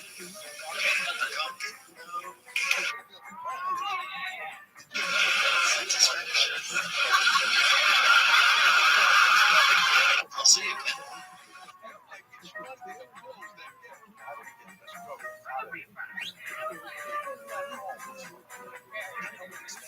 Joe Rogan says you're a national treasure. He also said the vaccine for coronavirus was freshly filled with snow. So I love him to death, but you know, he says a lot. No, he really does. He also said Connecticut is simply a highway between New York and every other day he talks against like vitamin D cures COVID. I'm like, I don't know, but all right, so I'm gonna take vitamin D, no mask, thinking I'm good. So I'm gonna trust Dad on his advice. I love him to death, but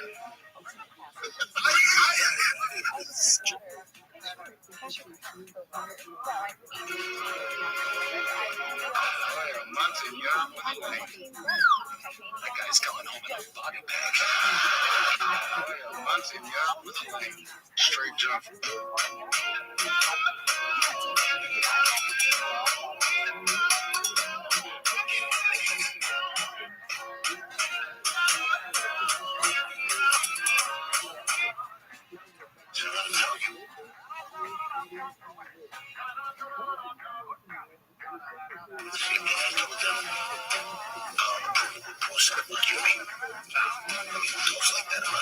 Now this is a story all about how my life got flipped turned upside down, and I'd like to take a minute, just sit right there. I'll tell you how I became the prince of a town called Bel Air.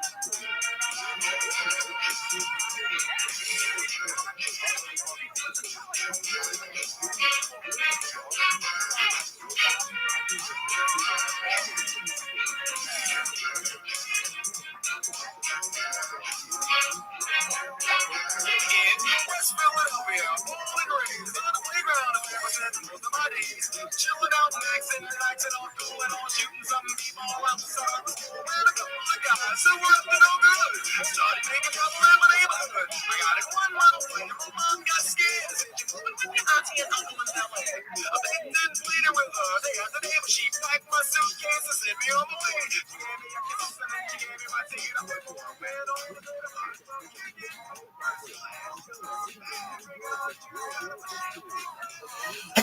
Jesus, one of the most famous sleeves of all time. Green Kite. He's one of the most famous things of all time. He was so good looking. Thanks, baby.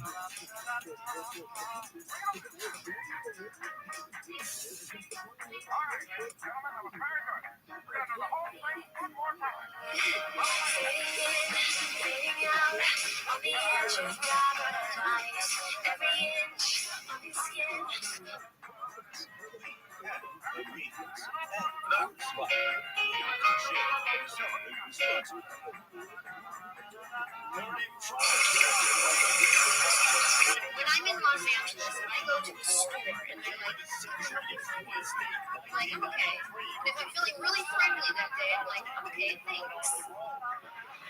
That's it. That's what it is. Then I got to Nashville. That TJ Maxx one day. I can hear the ladies in the room next to me. Can I help you find anything? I'm alright. Thank you so much for asking. It's my pleasure. It's a beautiful day outside. Yes, it is. But they say it's going to rain about 3 o'clock. Make sure you go home before the traffic is going to be a mess. Bless your heart. I was like, I don't know if I have energy for the South. I don't know how to do it. Like, who stops talking first?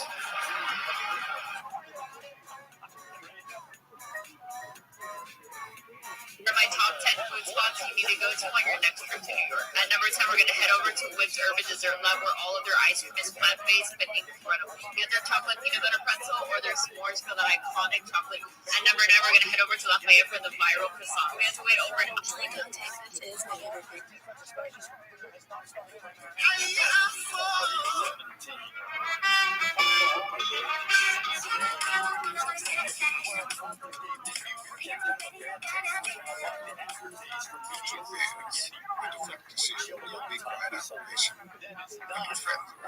Plot twist, the deflector shield thingy, when your friends get here, it's going to be fully operational. Dark Agent, give me a little dark side force on my forehead. I've got some very, very bad news for you and your friends about the deflector shield. Tremendously bad news, because it's going to work, and it's going to work tremendously well.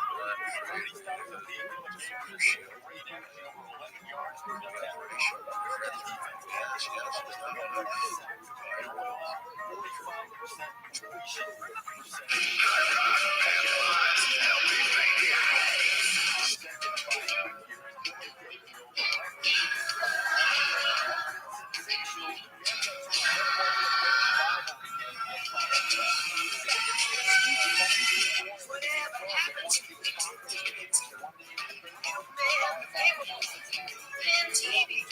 Can I get delivered here? Somebody tell me, please.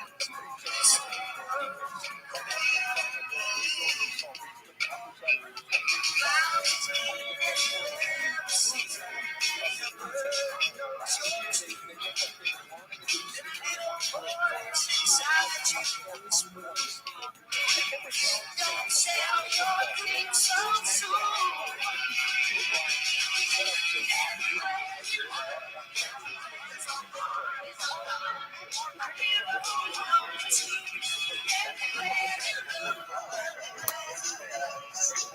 Somebody who needs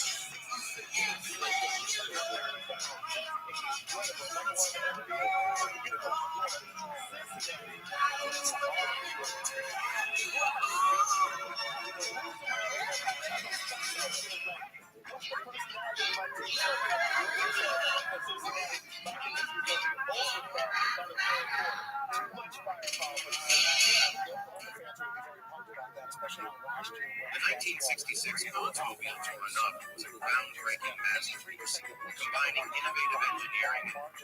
Salt Coffee Shop is my favorite Thai spot in LA. This is a no-frills strip mall restaurant where the dining room is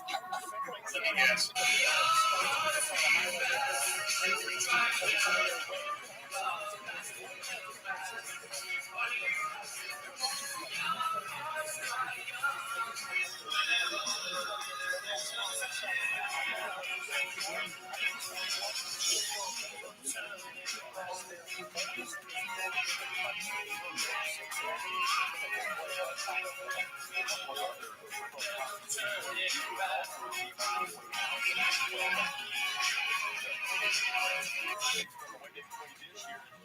are giving you a chance to win a one-night stay at the ROTHSCHILD, along with different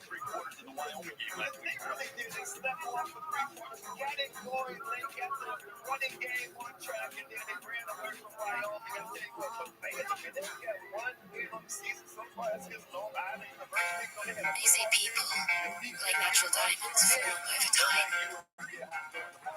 When the time is right, you two will continue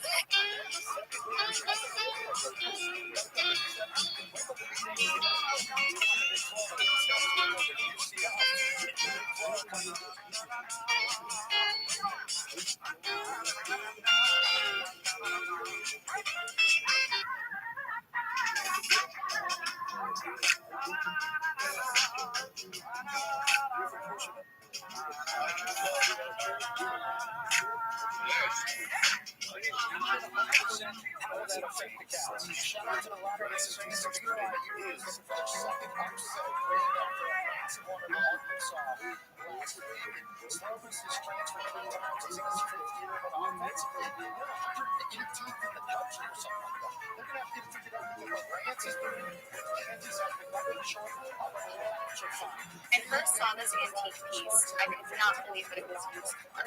This is called an honesty box, and it was used in English pubs in the 18th and 19th centuries.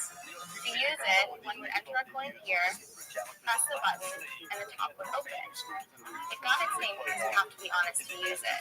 One coin would only get you one piece of pipe tobacco. Get a lot of products like this, seemingly about any problem happening in Los Angeles, so I wanted to set the record straight. We're the LAPD, actually. Following the 2020 George Floyd protests in LA, the city was met with calls to defund the police amidst growing frustrations of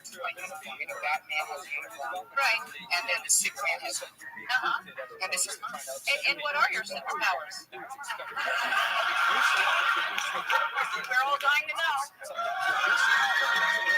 Well, that isn't oily. You're very soft. You're like a baby's bottom. Look at that. Well, that's the nicest thing anybody ever said to me. No, it's just a little Pam. I cook with the nice spray on it.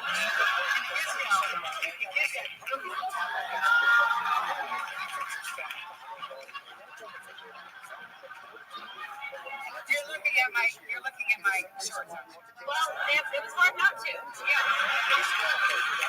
I mean, look how you did. I mean, of course I'm gonna look. So, well, these are illegal. That's what I hear. These are dolphin shorts. See the dolphin? What is that? I have the date here. This is the date published in 1977. These are like a treasure. Why are they? I don't trust this. Hey. Why are they illegal? Well, because remember that fab shit they made in India and Australia, the skirts and everything went up in fire? I am.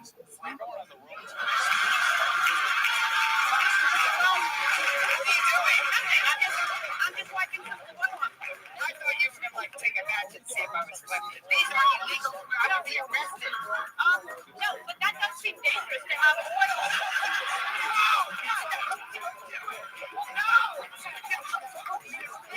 All right. These are since 1977. These are relics. These belong to Smithsonian, but I can't give it to them. I teach forms and people classes. Every year, all around the country. I opened my studio up 31 years ago. And where was that? It's still here. Where? Here in Beverly Hills. That was the first one? Yes, my first one. I opened it 31 years ago as a child. Yeah. You know, we're both in New Orleans. We're both in New Orleans, and I'm getting it there.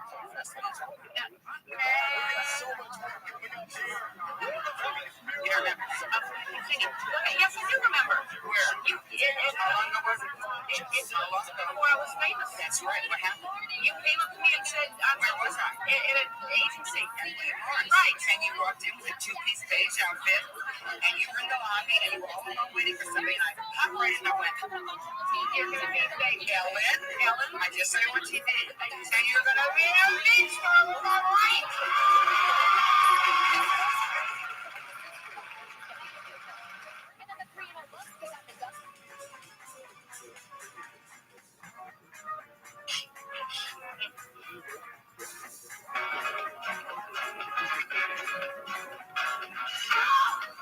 This is why we have jug handles in New Jersey.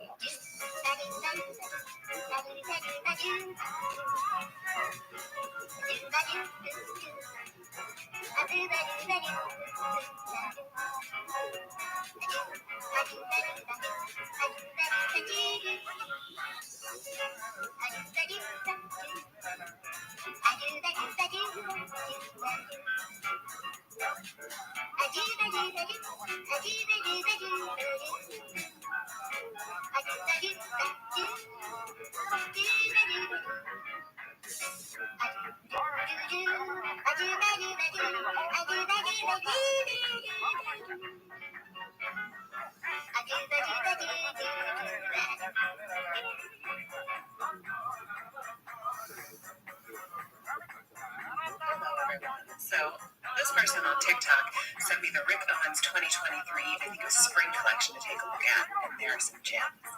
So I obviously don't like all black as a color palette. What I do like is this. What is going on? No, dogs. These models. I mean, look at this poor man. All of these models just look like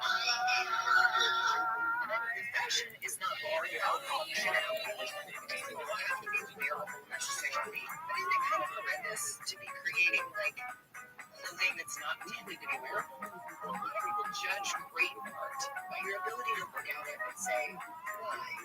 But with these, I'm just like, why?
Dude, Japanese Grand Prix. Oh, Japanese Grand Prix. I used to call it Grand Prix.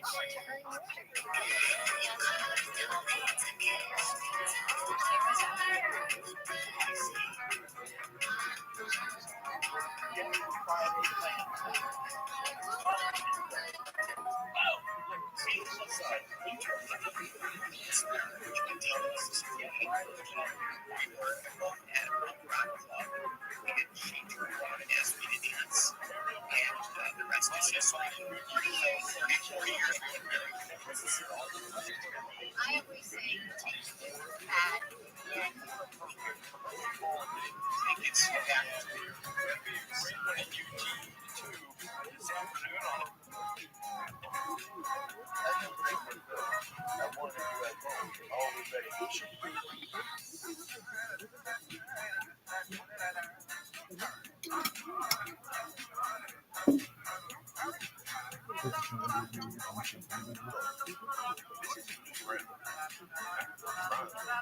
Celebrity hosting, George Diamond, generational allure,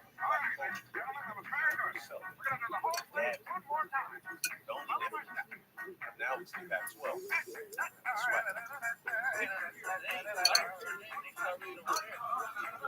Colorado is in the center of college football.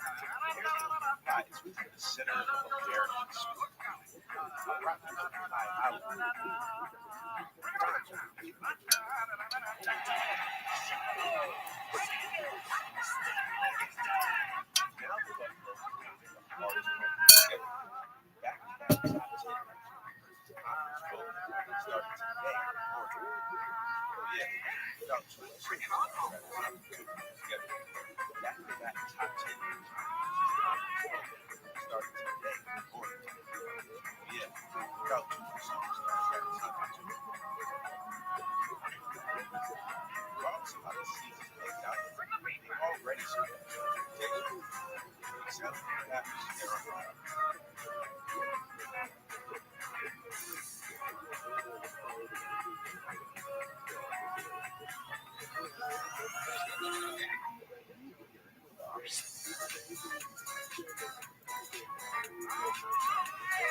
push-ups with puddles today. We see that Village jam. 55 a game. Yeah, and also, Colorado's defense very opportunistic. I think they lead the contest turnovers, but they give up stuff. I'm telling you.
Georgia is a favorite by 77. Would you take the ball?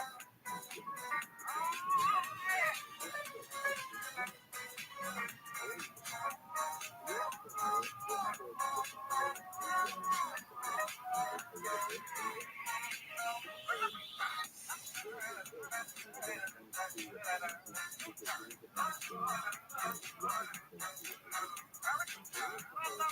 the Trojan in late 77. Georgia is favored by 77. Would you take the Bulldogs in the Trojans in late 77? This sounds like a Stephen question. Hey, Stanford Stephen Coughlin, are you still here? Yes, Pastor. Am I taking this or no? Yeah, Thank you, Steve. I'm laying all day. The shot clock. I get another one? Yeah, I get another one. Go. Man, we're rolling through these. So I almost scored 25 points tonight versus Penn State. That's a funny number. This is a whiteout, and it's a night game.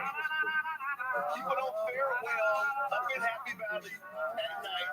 So, no, they will not score a 25 points lead tonight. They're probably like 24. I'll take it back. Lose 24 times now. Where'd you get the last one? Last one, stop. What is this? This is Notre Dame. Can you help? Ask for help. Kirk, that's Jesus Christ. That's not Jesus Christ. It's not Jesus. That's Abraham. Moses. That is a statue. That's a statue of the Notre Dame campus called Fair Catch Corby. Of course. He's giving a fair catch. I love this guy.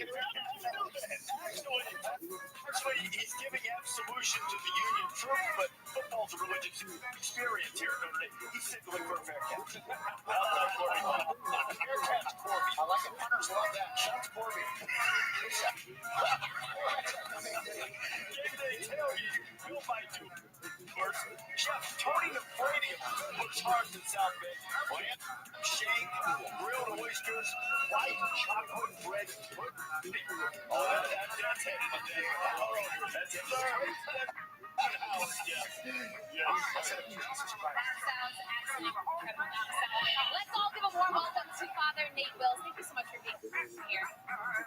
It's so great to be with you. I couldn't hear what you said. Oh yeah, it's very loud. He's like, I can't hear. It's very, very loud. Yes, welcome to Game Day. So, talk to us about this. So, you give out prayer medals. This is actually a tradition that started 100 years ago. So, have a 100-year anniversary, giving out prayer medals before games in New York City against Army. Why does this tradition mean so much to you and the guys? It's a great tradition here at Notre Dame, and it's just a reminder of the lives of holiness of the saints, that there's so many paths to Jesus, and it's a great tradition. We give them to all our student athletes, and they really appreciate it. Absolutely. Tell us about this one. What's the one for today?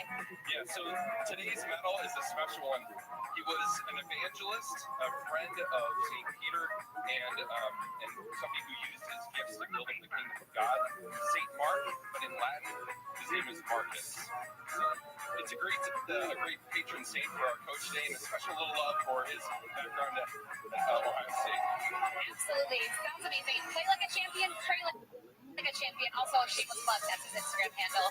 Do not go anywhere. There's so much more coming up on College Game Day. 6 ranked teams face off against each other today in the Pac-12. It's a battle of the quarterbacks, and the guys will be breaking down all the matchups coming your way this afternoon. And Harbaugh is out of timeout finally, making his debut against Rutgers. What will this mean for J.J. McCarthy and the Wolverines as they look to go 4-0? Don't go anywhere.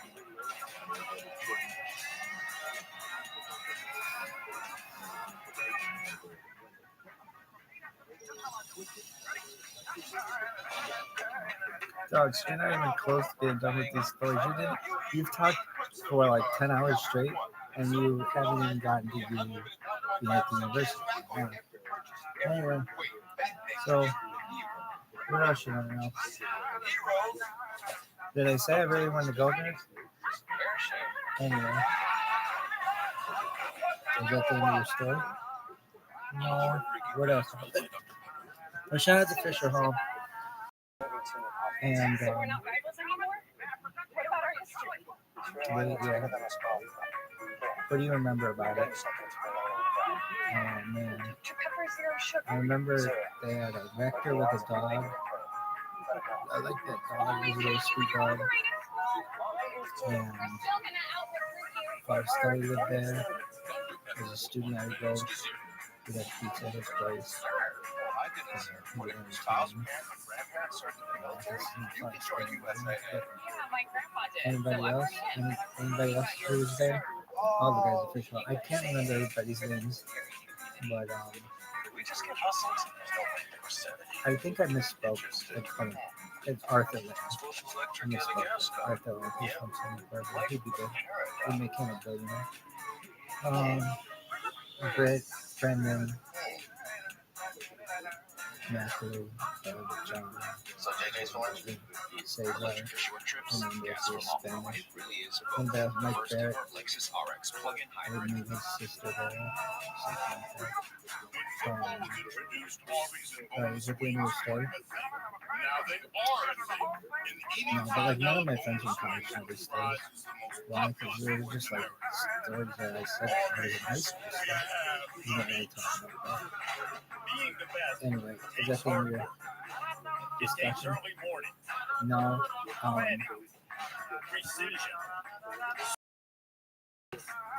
So then, well, I've talked about this before. It was March 19th, 2004, in 1904. We played All the World's a Stage, Kids. And I was in Julius Caesar. I played Caesar Augustus and Julius Caesar. And I should have anticipated this. But Deal-com, online auctions since 2009. This PlayStation 5 sold for only 50 cents. my iPad Pro sold for less I than was at, $34. And this Nintendo I just Switch got in third sold for less place, than $20. and I should have gotten first. And this art for this art paper that I had written, Go to deal-com and I worked really right hard now on it. and I remember see how much sending you Mrs. can save. Cecily, who was the art history teacher, like, what could I have done more on this paper? I worked with her every single day after school. I spent a lot of time with her making sure this paper was perfect. And she told me that one of the judges, what's his name? Tom Murray, I think is not the guy from the newspaper, but another guy.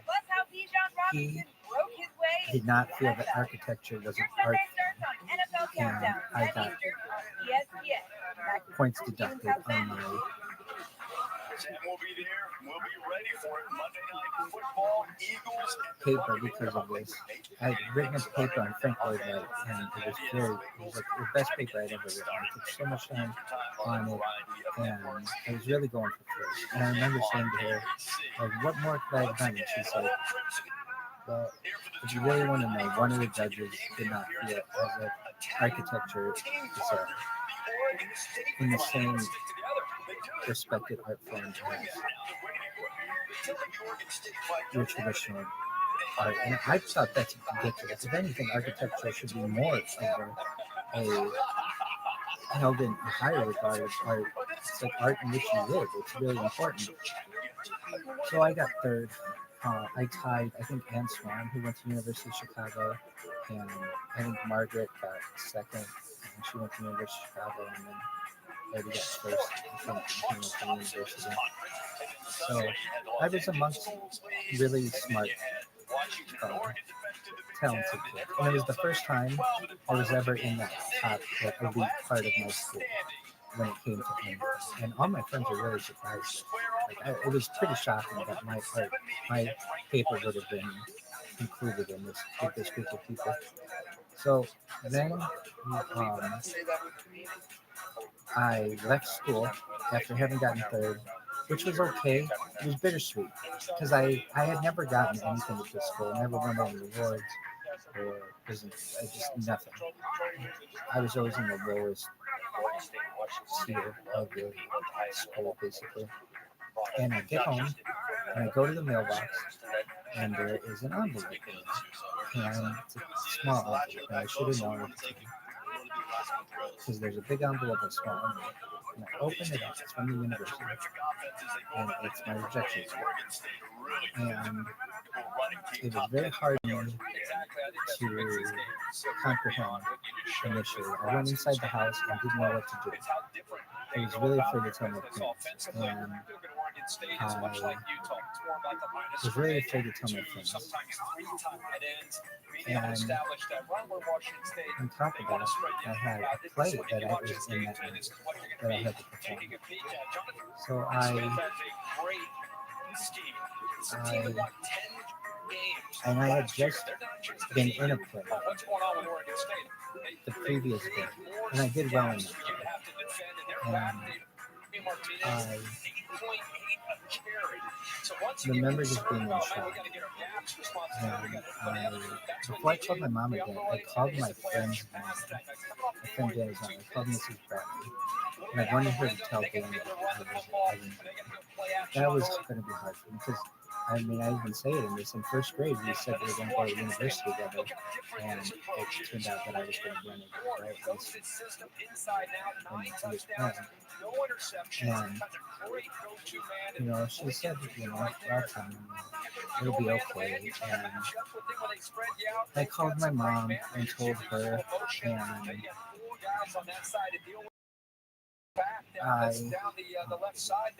I don't know if I called her first, actually. I think I called my mom first. And I told her, and I wanted her to come home, and she did not come home. As I've said, she's very consistent at work, and it's very important to her. She was not going to come home. And she's like, I only have a couple more hours to be at work, and you'll be fine. Just go home and lie down. And we've got a play to do. I called my dad and told him, and he was on his way home from Chicago. And so I was home alone for a little while, and I didn't know what to do. I had to tell my friends at school it was going to be really embarrassing, and I just thought, you know what, I'm going to commit suicide, and I won't have to deal with any of this. I didn't really know how to do it, so I had, my parents had sleeping pills, and they had a few bottles of them, and I thought to myself, well, all I have to do is just take a bunch of these pills, and I'll just fall asleep and never wake up, and then I don't have to face my friends or my school or any of the embarrassment. But I thought better of it, and I just waited till my parents came home. And my dad initially was in shock, but he was, I just remember crying, I think, and he didn't cry, he was just disappointed. And he thought he would be able to change the school's mind. And my mom came home, and she was sad, and well, I have a story to say before this one, but this is a good story. So anyway, I had to go to school that night and be in a play. And I remember going to school, and I remember just staring out the window, and my friend Jenny and my friend Rachel came up to me, and they're like, you know, it's not the end of the world, you'll be okay. And I'm like, no, you don't understand.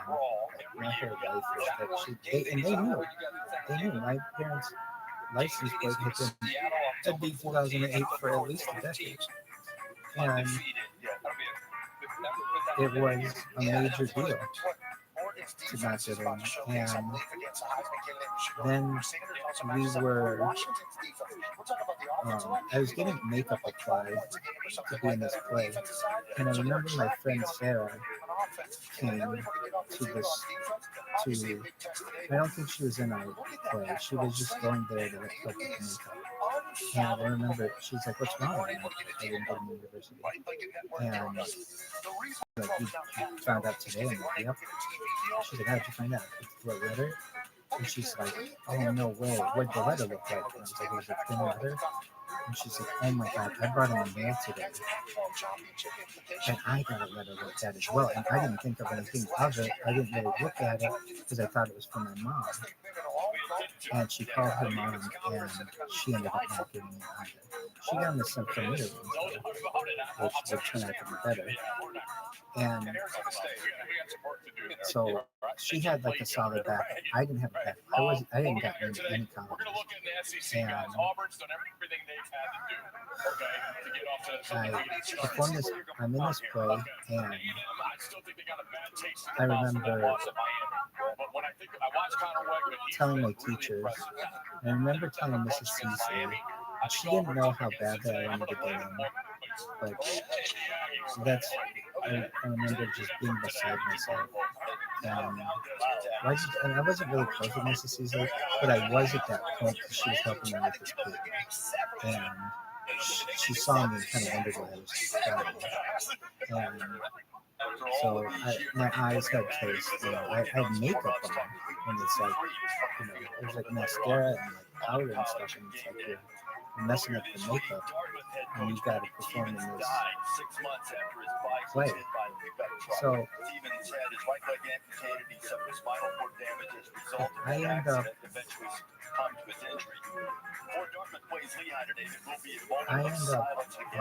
going to this play, and my wife in the play, her name was Kathy McAvoy, bless her, she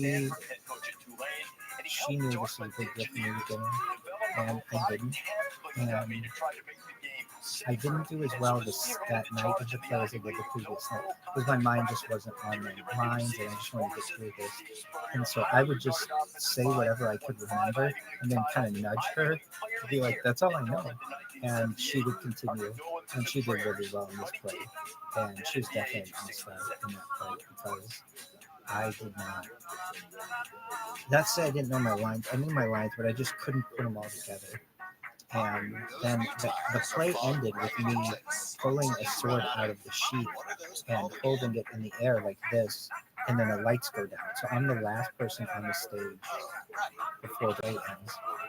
And I do this, and everybody, we get a standing ovation, and I go to my parents, and I want them to say, good job in the play, and they were crushed.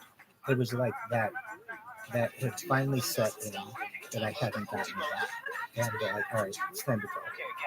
And okay, they didn't say anything about you did a good job in the play or anything like that. We went home, and I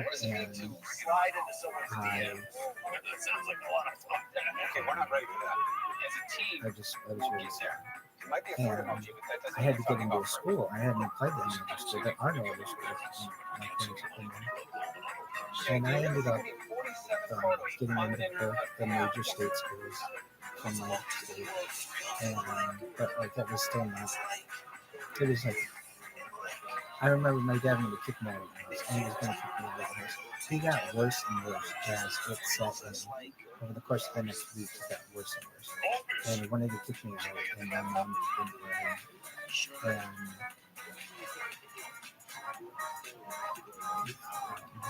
And I just remember being like, just feeling useless and worthless, because my whole life had just been set on this. I have 2 other stories at least about this. Okay, so I remember calling my friends at the university and telling them that I didn't get in, and I wouldn't be partying there anymore for the rest of the year, because I hadn't gotten in. And they're like, it's fine. So what are you going to do? I'm like, so then this happened on I want to say this happened on Thursday or something like that. Yes, please. That'll be $23. Your ad says it's free. It is for our economy ultimate passengers. I'll just have water. Okay, sure. Cash or card? Well, at AT&T, when we offer you our best iPhone deals, guarantee it, even on the new iPhone 15. Ladies and gentlemen, may I present to you Mr. Charlie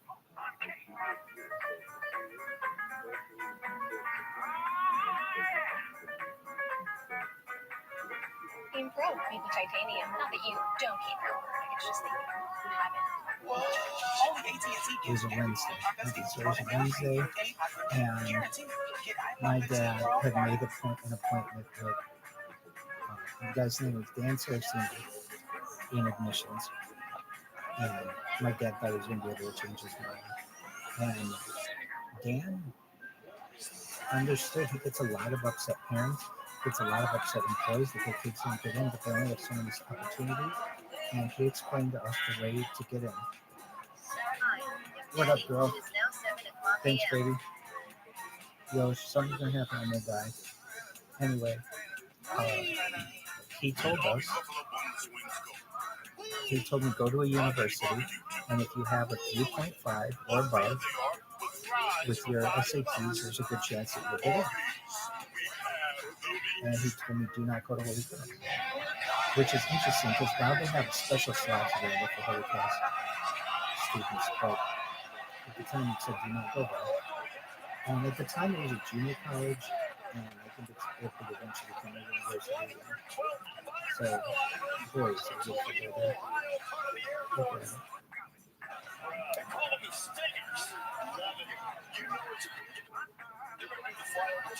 Anyway,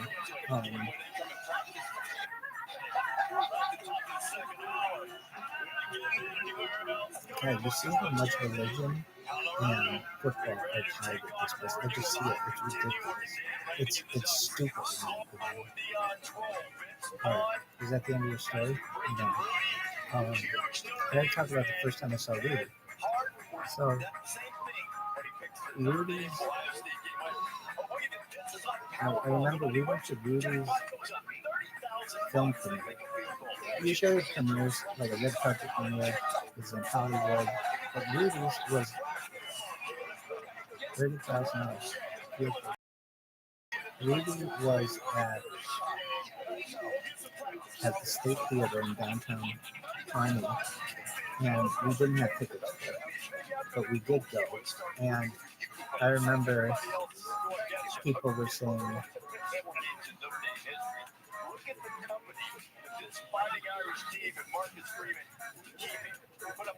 1913, 1908, 1914. Like nobody, no fucking student athlete nowadays gives a shit about that.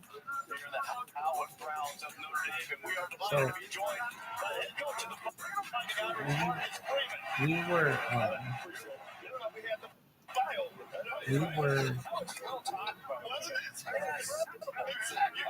so my mom and I remember we went to the premiere, not in the, we didn't see it.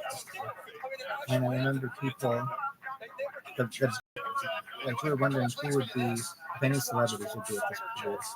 Were there any? Not that I recall. But everybody was like, oh, Arnold Schwarzenegger was going to be, that would have been a big person that would have been at the time. He was at the height of his career, basically, in the early 90s.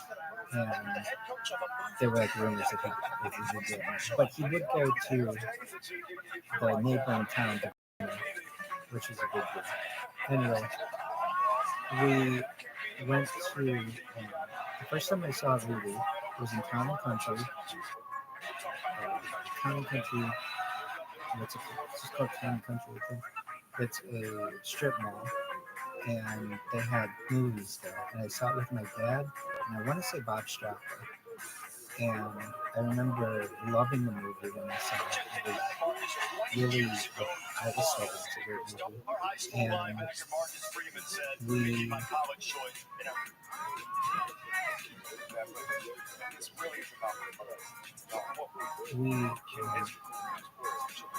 I saw it with my dad, and that was a big deal. Is that the only thing that's going to be? No, I had another story. I forget what it was. How that's helped the running game. Here's an example of the running game that often gets overlooked because there's so much buzz about the job that Sam's done. Let's take a look at this run play right here. Like I have all these stories about the university. And if you ask Yosh, he got recruited for soccer. And I think, I don't even know if he visited campus, but like, you just see everybody's got a different journey there. And my journey is very complicated. But everyone has a unique journey. Anyway,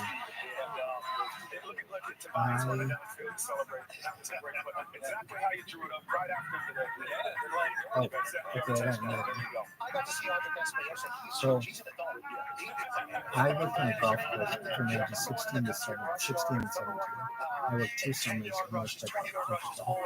And one of the people who were a member was the head football coach at the time, and I'll never forget, I didn't do this impression for him. He tells the story about how there's a day that they all drive their tractors to school. That's what they do for homecoming. They drive their tractors to school. But really, really great player for us going into his 5th year and done some great things. Here's an example of, I think, the first down play, where we end up DJ Brown, I think that's DJ Brown, right? DJ Brown, really doing a great job I'll do an impression of him, recognizing routes. how This is what happens he was during the very second year of the same system, right? Coach Golden is front end. one of the most focused individuals I've ever seen. Now, he was playing golf at the time, and you weren't ever supposed to bother the members while they were playing golf at any time. You were just supposed to be unseen, basically. But one time, he was playing golf, and when he would play golf, I would shake his hand. And he was like, that is really good. And I was on the second hole, and he was just playing by himself, and he kind of snuck up on us, and was just playing. So we were like re-whacking or something. We sat re-whacking, and he hits a ball, and he walks up to us, I believe, and so we walk up to him. It was kind of intense, neutral. I don't remember exactly, but we shook his hand. To this day, he's the only head football coach at that school that I've ever met. I've never met with Holtz. My mom has. I don't know if Dad has, but I've never met with Holtz. And I probably never will. I've never met Charlie Weiss or Jordan or Lee. I never met Bob Baby. Oh, gotta meet Bob Baby. Not like that. I never shook Bob Baby's hand. I never met Frank Kelly or Charlie Weiss. But it was a big deal to me. And telling me that the first game of your first season, I remember. Anyway.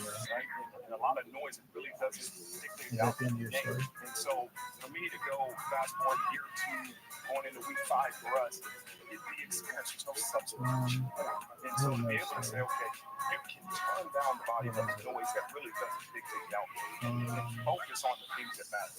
We're going to embrace this atmosphere because not every Saturday it's like this here in South Florida. It's special. And I told our players to embrace it, but once we go back into that locker room, are not a door place. Well, Sam Hartman said at the end of the game last week, encouraging him to come out early. What do you need from them tonight? Tell them what you need from them. Hey, they know the expectations here. They better There be are loud. other stories about the place. I don't know. I haven't even talked about being a student there yet.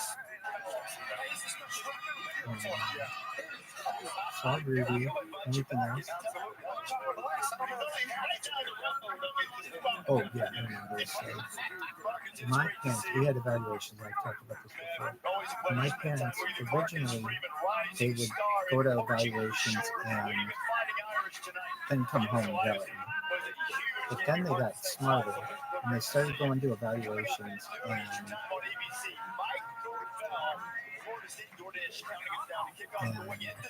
taking me with them. So I would be sitting in the car and my parents would be hearing about how bad his grades were. And then once they got in the car, they would come in. And I remember at a certain point, my dad was just got so frustrated. He's like, I don't know what to do Marcus Freeman just talked about it. Just like a Saturday morning on College Game Day, there is a lot of noise surrounding Jordan Travis. Of course, some of that comes with the position, playing quarterback in college football. Like basically, if you fail, I remember like I failed. Undefeated and considered one of the best teams in the country. Let's say I failed my language courses the first 2 years. Well, now I'm in the 3rd year of it, and I'm doing everything I can to get good grades, and it's just like I'm already down 2 years. It's like I'm not going to be able to improve. Slowly but surely, my grades did improve to some extent, but not to where they needed to go. Well, I'll say when I became a senior, we had people who, they had this thing called senior night, I think it's called, which is a really nice night where they have all the teachers who all the teachers say something about the kids over the course of their time. And I remember the head of school, not the dean, but the head of school, the principal basically. He's the only person who gave my senior speech. And he said it was a tale of two cities, it was a tale of two Michaels, basically. That I started off really badly and I ended up doing really well. Particularly in his math class, we would study matrices, and for some reason I was very good at matrices. I was very good at group theory kind of math, this like high level type of math, and I wasn't good at like other some other kinds of math. And but still, I mean, it was one and done. You either get in university and you do this, and you don't, and you're going to be you're trash. So, and there were just a lot of expectations on me. I would really say, I think I had, of any kid in the entire United States, I can go out and say this, who was expected to go to a school, I think I was to go to that university. And I put it, my parents had it as their Dandy plate for a decade before that, more than a decade before that. That's a lot of pressure to put on a young person. And I still got in, and I still was able to graduate on time. So, but that was a lot of pressure to put on a young person. And I wanted it. I mean, I wanted to go there just because I knew it was a way out, basically. So I thought. Is that the end of your story? He didn't care about what anyone else said. So you didn't get him. Right. So I've talked about these stories before. I went to another store, and I was working in a financial institution as a bank teller, credit union teller, and I ended up being on camera when I got into school. How did it happen? My mom called me and said, Michael, university got your grades, and the vice president of my mom's division, who ends up being this really nice man, he called me to tell me that he got in this school, which was really, really cool. And my mom, shout out to Lou, he made some time for me when I was in high school to be able to meet with him. And just to get to know my mom and me. So it was the first time I think I was ever in a dorm and in someone's office in the dorm. I got to see what that was like, which is cool. On the water, and that's it. There's no other worries. So I got in, and I was in the same and I say a fainted, which I was able to like maintain consciousness. So I don't know if I fully fainted, but it was such a relief to the point where it was on camera and we were watching an instant replay on camera. Me getting it. It was a big deal. And then later that summer, I got a call. So I had gotten into school. You get into school, but you're not guaranteed housing. So you have to get on this wait list for housing, which should not be the way that it works. But I got on the waiting list for housing, and my dad. Oh, so what did you do? I remember calling my dad and telling him my dad, and he was on his way to Indianapolis for the Indianapolis 500. I got in May 26, 2005. And it was May 26, 2005. However, Maurice Smith, that we just saw in Marty's story, the starting center, will return after missing the last two games. He's going to make his 31st career start against a tough Clemson front seven. Pete, you and I were openly mocked mostly by our producer Jim Galliero during the college I see how religious this school is, and it makes me sick. Anyway, this is why Florida State has over 200 returning starts on the offensive line. They can just take guys, put them in, they're still explosive. And you hear what Jimmy's saying? Yeah. He said, you guys know, when Mike Norvell came to Tallahassee on the back end of Jimbo, and it was really taggart. And I'm telling you, from a culture standpoint, they've gone in year 4 from one extreme year 1 to the next extreme in year 4. And a big part of that is not just the play of George Travis, it's how he has settled everybody down and gotten them to buy in and believe that this is about the brand. This is about the team. So this one winning night, football game. Before it was we fragmented, had it was evaluations, individual, it was about trying to get to the league. Now it's about winning football games. So kudos to but my grades were never good. for getting this thing. So I was in I think high that's school, why they think and they it was got a the chance. night that they opened the bookstore to the public. And we didn't have a lot of money. I could come and beginning of my life, welcome to my world. He's got weapons around And him, I and he's doing a remember good job of they had Seattle's best coffee. Thinks about him running around. Here he just reads his free I safety, think my fights up dad on the got a crosser. cup of coffee. That's all we got there. And then everything was so expensive in the bookstore. But we were on campus, and I remember looking at my, there was this frame, this picture frame, and it's the picture frame that you get when you graduate from the university. You don't get it, but they should give it to you. So you have to buy it. And I said, I wanted a picture frame if I ever graduated. It was a big deal. My dad heard me say that. And I'll just quickly say this. When I did graduate, it was like 10 years later, my dad had that frame. He remembered, and that meant that he remembered that I wanted that frame. Anyway, he gave it to me for hair. It was a big deal. Anyway, I was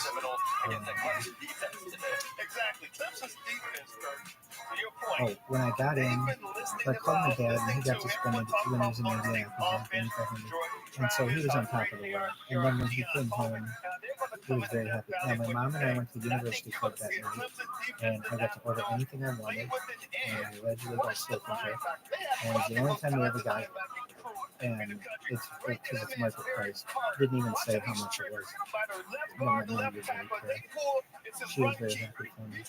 And I called, and then so later in that summer, I was waiting on housing, and my dad called me and said, "Have you ever heard of Simcha Edwards Hall?" And I said, "Yeah, my friend Danny's brother Kevin lives there." And he's like, "Well, we got a spot open for you if you want to live there." And I was like, "Oh, absolutely, I'll take it." And so I was going to live there.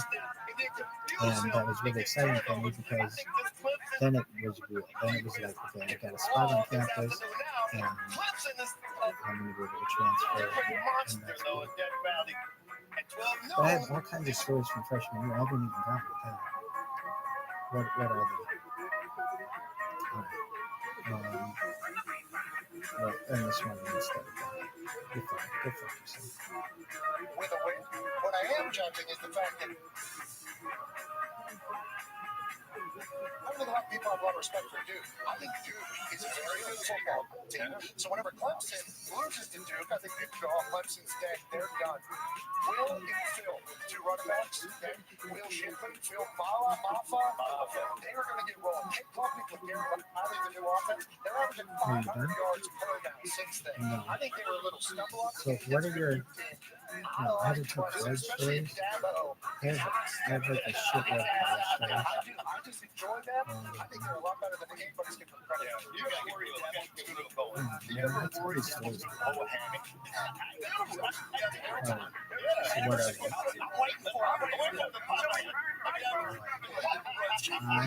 You drive arm swing perfectly, and we're all waiting. You're just I got in. So I had to spend a year having not gotten in. And I was really fortunate that my friends were great time to me and let me spend a lot of time with them. So, okay, so I can tell you this. My friend Danny, who in first grade said if I didn't get in, he would sneak me in his luggage. He took care of me during Frasha. What's Frasha? It's freshman orientation, but they don't refer to people as freshmen. It's first year students. And so we losses already.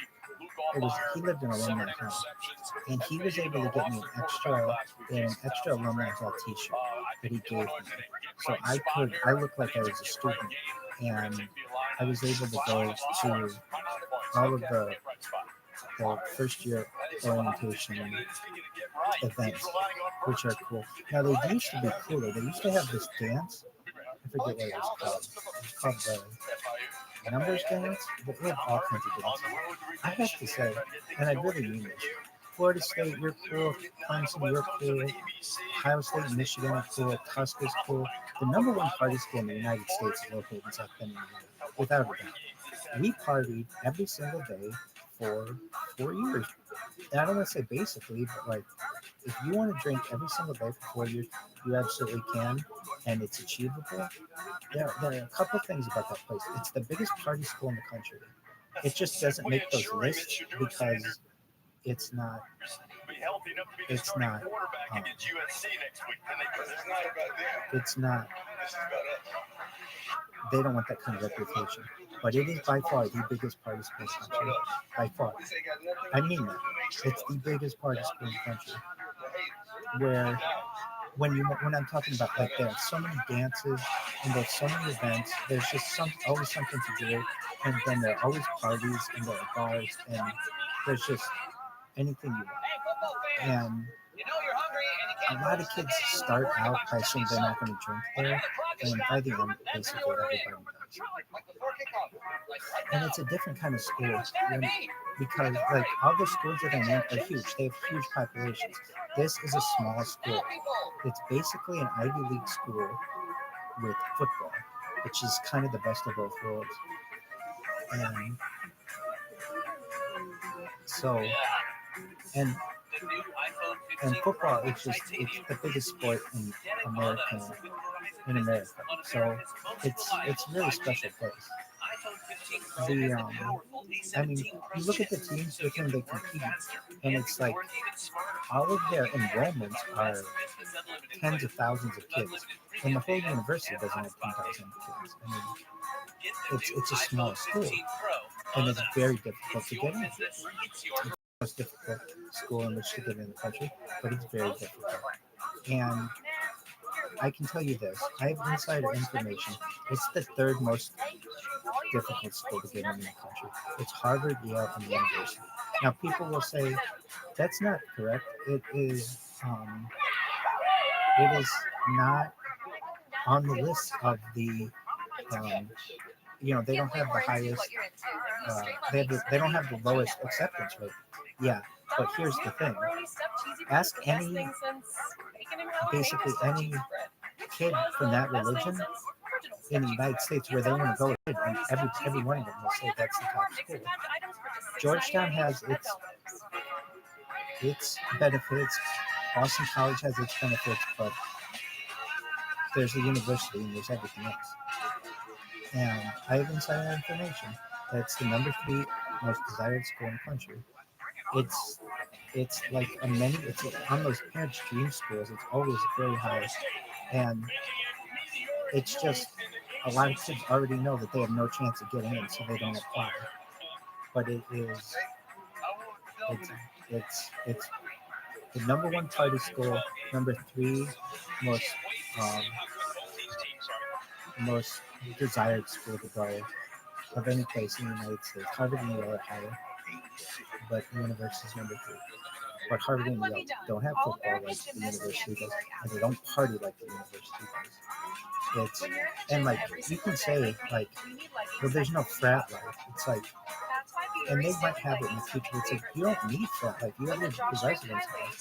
And I can tell you, the university, one time, wanted to ban alcohol, make it a dry campus. And that lasted one day. What happened? The student body went to the administration building and TP'd and did a sit-in, basically, until they changed that policy.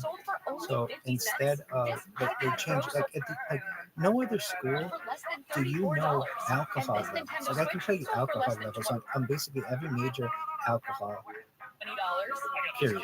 Like, I can tell you Mad Dog 2020, the different flavors, what their alcohol content is. I can tell you like how much, just off the top of my head, and it's been 15 years since I've had one.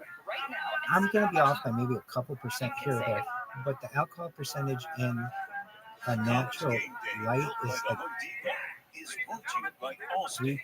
3.9 to 4.2%, and a natural ice is like 6.9%, something like that. I mean, I'm pretty close here. But you learn these things because you're allowed to drink. You're allowed to have, it's like under 12% alcohol or something like that on campus.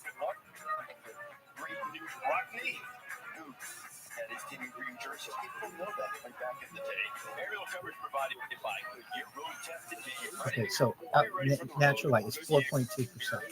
There you go. So I got it. And then what about natural ice?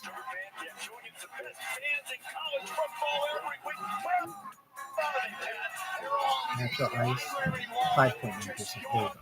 So I said I'd be off by like 1 or 2%.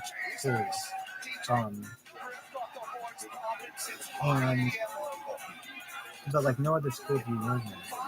It really should have like a major of mixology. I mean, you could just going to each, you could major in mixology.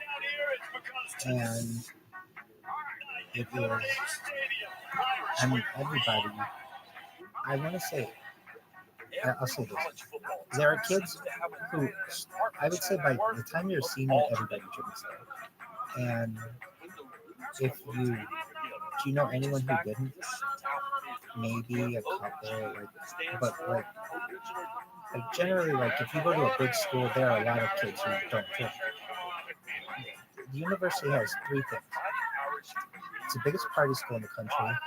It's the 3rd most difficult school in which to get in the country, and it is the most athletic school in the country by far. And when I say that, I mean it. Even the kids who aren't athletic are not just football fans, but they're athletic fans, and they're generally like even the nerdiest kids there were like athletes. I mean, they just are. And I said this statistic before, but I had a teacher who's a professor there now, but he's a teacher in high school too, and he was a professor there then too.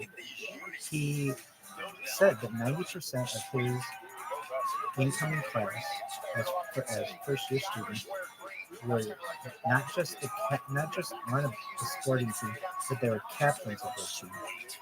And so that means if you go to any dorm room there, chances are that kid could whoop your ass at some sport really badly. And even if you're a good athlete, I mean, there are kids who are all state in sports that don't play those sports anymore because they can't make the teams. It's a very difficult, it's a very unique sport. And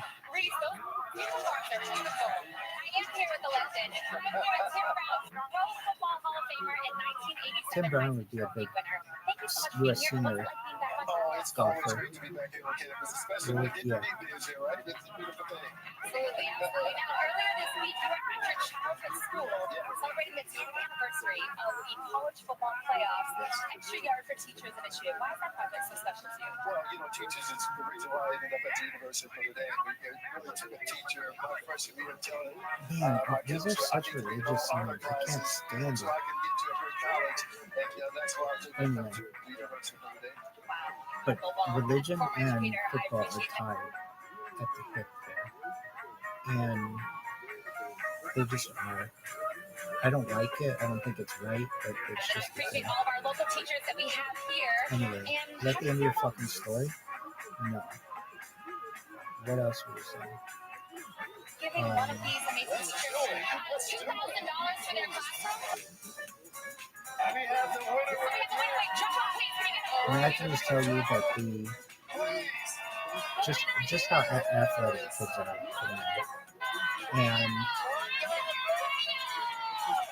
it's my dream that it would no longer be a religious school.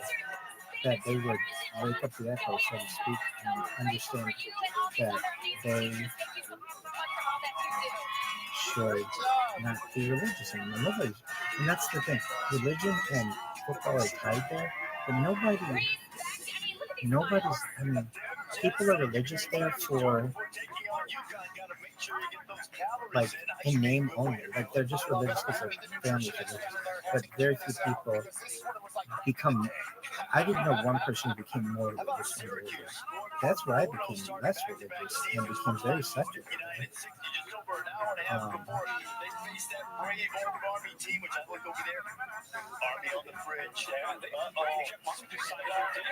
Anything else?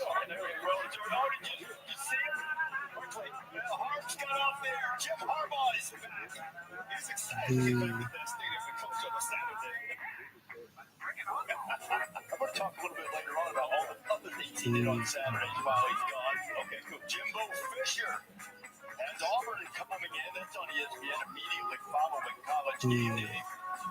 The national championship with We're going to do a story? No. Talk to me about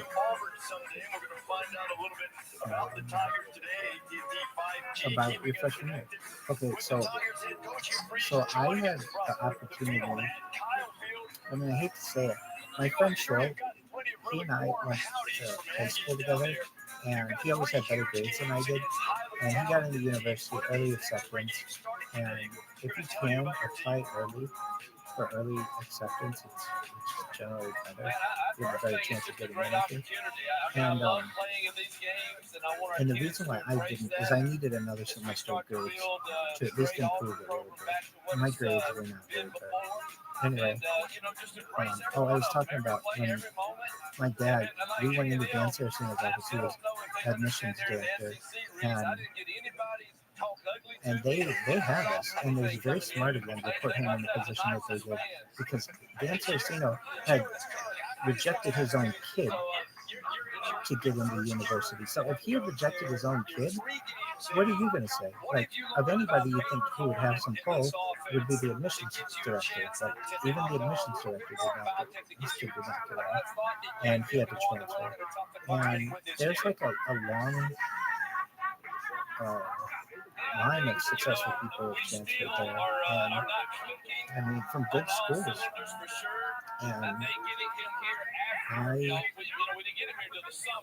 And honestly, and I mean this, my grades were so good my freshman year, I don't think I would have transferred to university if Harvard, Yale, or Princeton was accepting, Harvard, Yale, or Princeton were accepting transfer students. I would have applied to one of those. I would have done. I didn't apply because they weren't taking the transfer students. But it was basically my grades were so good that I could have gotten into better schools. But that was always my goal to go to university. So I went there. Alright, but okay. So your freshman year, what'd you do? My friend Danny got me into the first year. Okay. And I had a lot of friends who were we played well on defense to this point, but we certainly I had a lot of friends who went to the sisters school. And so while I was not in the university, I still maintained those friendships.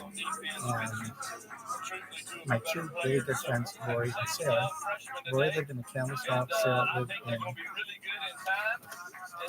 Lori Costco. And what was your dream? The university would wake up and realize that no one's really religious there, and somebody would offer $1 billion to all the major religious schools in the country to no longer be religious and be secular.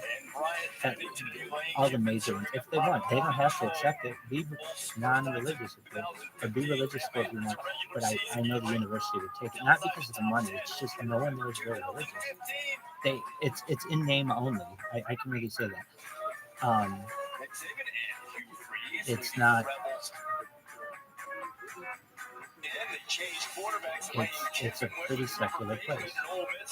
And who ends up putting up the money? I forget. Somebody puts up the money though. They like that idea. So like Duke and like Duke, I think is a Methodist school.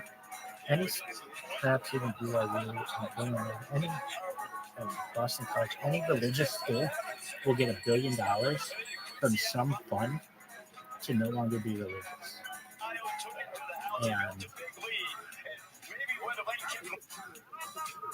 And they can accept it. They don't have to. And I don't think it should be universal. Anyway, is that the end of your story? No. Then what happened? All right, so man, I have so many stories about something that they were so good to me. Well, like what? I have these friends who were there, and okay, just tell the stories in order, as best you can. So they had this, sometime Miriam had their freshman orientation, and I met my friend Lori's roommate, and she's an attractive girl, she's from Jersey, and she found out that I was, and my friend Dan was at, there was another dorm, Morris's, where my friend James was living, and they were going to throw a party for the Michigan State game.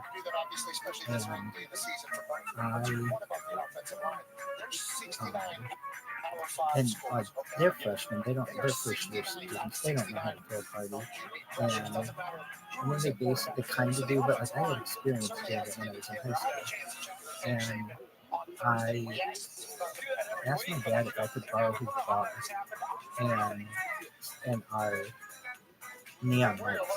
And so he said, yeah. And I took his van to Morrissey Hall and we set up for a party there. And we didn't have any beer. We set up for a party without any beer. So my friend and I took my dad's van to CVS Pharmacy, and I remember just staring at the beer, and like an angel, this guy walks up to me and he's like, "You need some help?" And I'm like, "Yeah." And he's like, "All right, how many cases you need?" And I'm like, "As many as we can get." I think we got like, it wasn't that many cases. It was like 5 cases or something like that. And I gave him the money. I gave him the money, and he goes and he buys it. And I told my friend, "Hey, this guy just like an angel, like out of nowhere, just bought us a beer." And I told him to meet me in the parking lot that was Caddy Corner, like diagonal, and it was where it was like a Starbucks there. Anyway, it was like the first of those Pet Supplies buses, and I don't know, it used to be some club Vincent would call it, some other shit. It used to be jail play variety, so I should call it that parking lot. Anyway, so yeah, I met him there, and he gave us the beer. Because my friend was like, we could just drive off it with our money. I'm like, well, what do you want me to do? I have no other choice. Like, we don't have fake IDs. And my friend's like, no, you're right. And fortunately, this guy didn't screw us. He gave us, we put the beer in the car. And I remember my friend was like, did he give you any change back? I'm like, fuck no, you could have sent change back. He can keep the change. We were lucky we were able to get the money together to get this. And we drove it back to campus, and we finally had beer. So we had my dad's bar, we had neon lights, and we had beer. And then my friend Lloyd came over with her friend, and her friend and I ended up, this was my first sexual encounter, allegedly, perhaps, not like good sex, but my first sexual encounter, we'll leave it at that. And we ended up, perhaps allegedly, making out on a dance floor, and then I asked my friend if I've told this story so many times on this, if I could go to his room with this girl, and he said, yeah, that's my bed. And I was like, okay, so I'm like, which one's your bed? He's like, that one. Well, he told me incorrectly because he was being a dick. And it was not his bed, it was his roommate's bed. And his roommate was a guy from Irish Guard, which is like a big dude. So this girl and I are hooking up, I remember I got her shirt off. She's about to Really high go to class the by woman, both and LSU and I hear this just pounding on the door, and I'm just like, oh my god, what the fuck is that? And we like, I get her dressed, and he's like, open up. So we open up the door, and I'm like, what? He's like, you were hooking up on my bed. I'm like, no, I wasn't. I was hooking up on my phone. He's like, that's not James's bed. That's my bed. I'm gonna kill you. So I sneak her out. We get down the stairs, end up going to my dad's van. We end up hooking up in my dad's van. As we're hooking up in my dad's van, we see this flashlight, and I've got like my dick out. I'm like ass naked. The flashlight is on. We see this flashlight shining in the van, and I open the door, and it's two cops, and one of them is Officer Kelly from an earlier story that I told. I'm like, Officer Kelly, oh my God, you're so beautiful. How are you? She's like, you can't be doing this here. You need to walk this girl home, basically, and don't drive this car. And I'm like, oh my God, all right, that's absolutely fine. So I end up telling her, like, well, we got to get out of here. So I walk her back to her dorm, and then I'm like, well, do you still want to get together? And she's like, yeah. So I end up going back to the dorm, and I as I go in the dorm, it was after Parados. Parados are the time when girls have to be out of the dorm, or boys have to be out of the dorm. It's a whole long story. I end up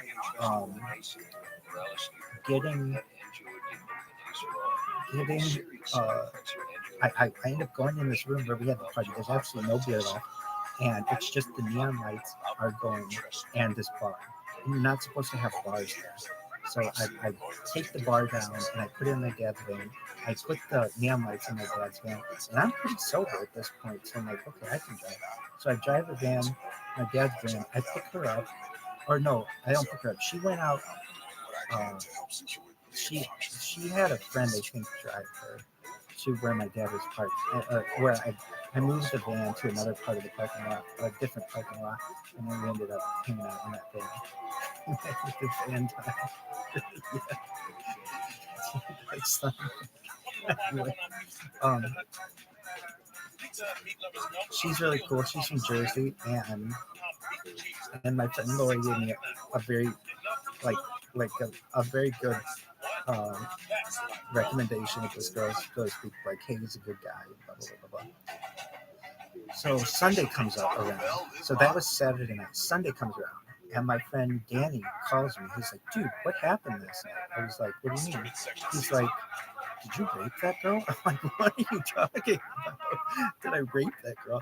He's like, yeah, there's this rumor going around Morsi Hall. They're calling you date rape. Did you rape this girl? I'm like, no, I absolutely did not. I don't know what you're saying. So I'm like, look, let me call this girl and find out what happened. So I call my friend Lori, and I'm like, Lori, what happened with her last night? Like I'm being accused of rape. This is really not just awkward, but I'm like freaking out. So she's like, let me talk to her. She talks to her, and she's like, no, she had a really good time. I don't know what they're talking about. She went to see you again. And it was like, oh, okay. So she didn't think I date raped her. She's like, no, she wasn't date raped. She's fine. And I don't know what you're talking about.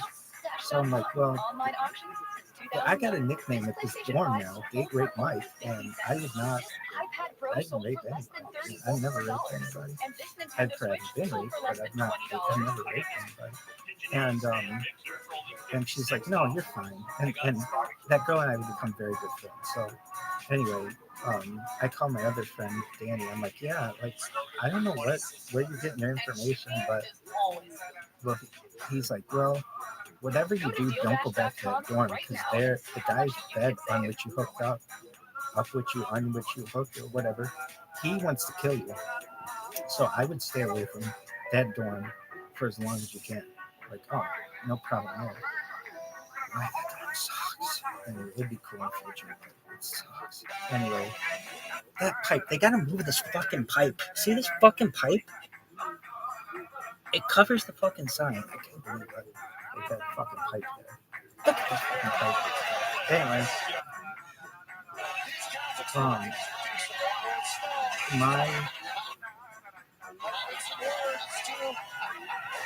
my friend was.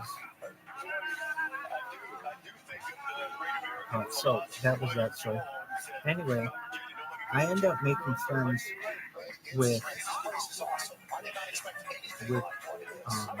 not just that girl, but girl. Hold on. So it was the same weekend. Yeah, maybe it was the night before that. There's this other girl. I didn't hook up with her, but I think we made out or something. Anyway, I ended up hooking up, or whatever, hooking up. Not hooking up. So like either making it or doing something else with like a few girls on this one floor of Mechanics Hall. And I kind of told myself, I don't want to do that because I'm basically going to fuck myself. Like I'm in like Flint. If I'm a good guy, like I'll be able to be all these people's friends. And then when I'm a student here, I'll never have a problem getting a date or having people over or getting girls. Like I'll have as many girls as I've ever wanted. But if I go and I fuck it up with any one of these girls, she's gonna throw my name through the mud. So I wanted to make sure I was always really good to these girls, which I was. So,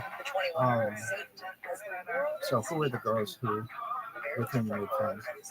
Well, so there's Teresa Marderstock, there's Amy Mahoney, there's Sarah Connor, there's Amanda Fish, there's May Schrebinger, Anna Chavez, there's Parker.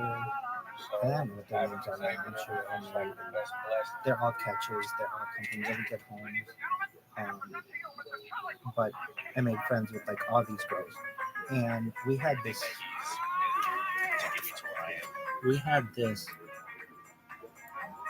thing where we would go to parties and stuff, and because I had this swipe card, I could get them on campus,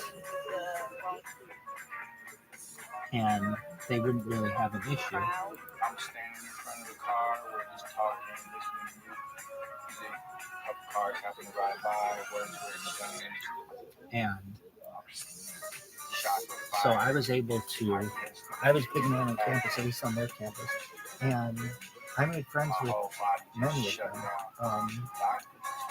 And that was just on one floor. I didn't even name girls on other floors. So we had this like thing in common that we would do. We would watch Sex and the City, and we'd watch it together. And we'd watch it together like every single night. And I wasn't very challenged at the university at which I was at the time. And so I didn't really have homework to do, and I was able to spend a lot of time. And we had this tradition on Sunday nights. We would watch Sunday Talk Sex with Sue Johansson, and we would all learn about sex and about oral sex and anal sex and vaginal sex. And the way that Sue Johansson would speak, it wasn't like taboo that, she would just, like, women would call into her show, I think it was in Canada, and they'd be like, yeah, my boyfriend wants to have anal sex, and Sue Johansson would explain, like, I don't know if these statistics are true, or these numbers are true, but they're approximate. Like, a woman's vaginal canal has 26 layers of epidermis, like it has 26 layers of skin, so it can take a lot of impact, and a woman's anal cavity has one layer.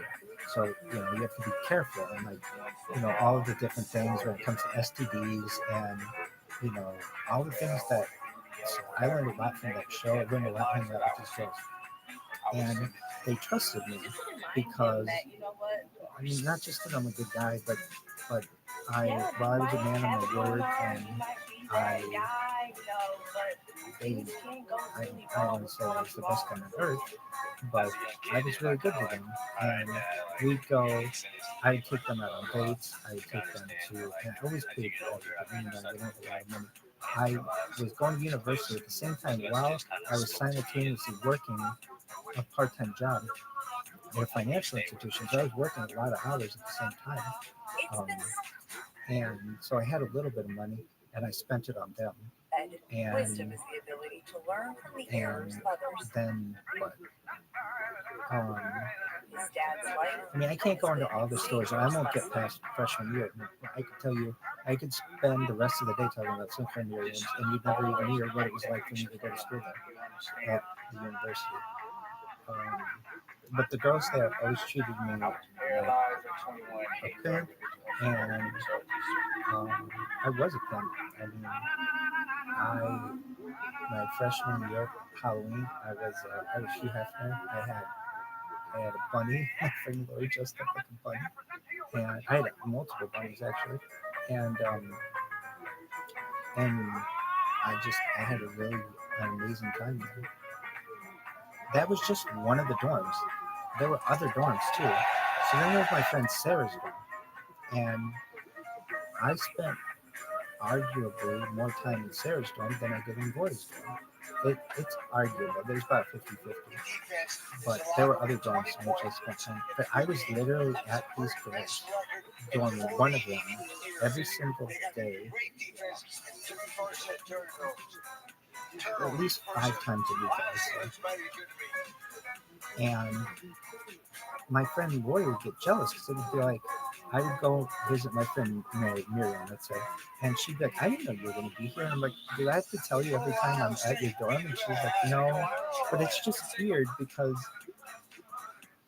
you've now made friends with the girls in my hall, and I don't even know these girls.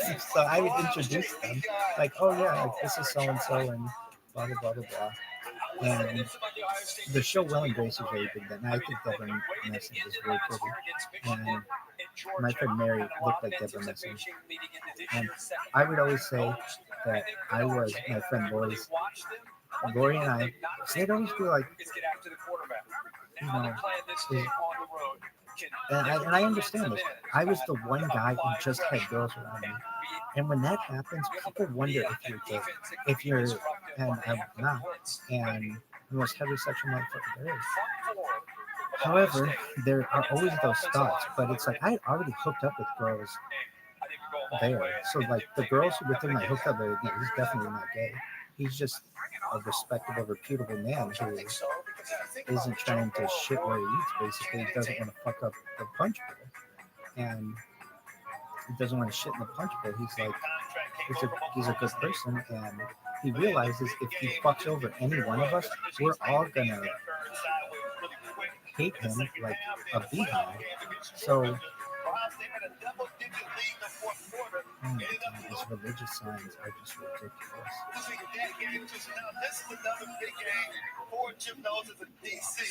So,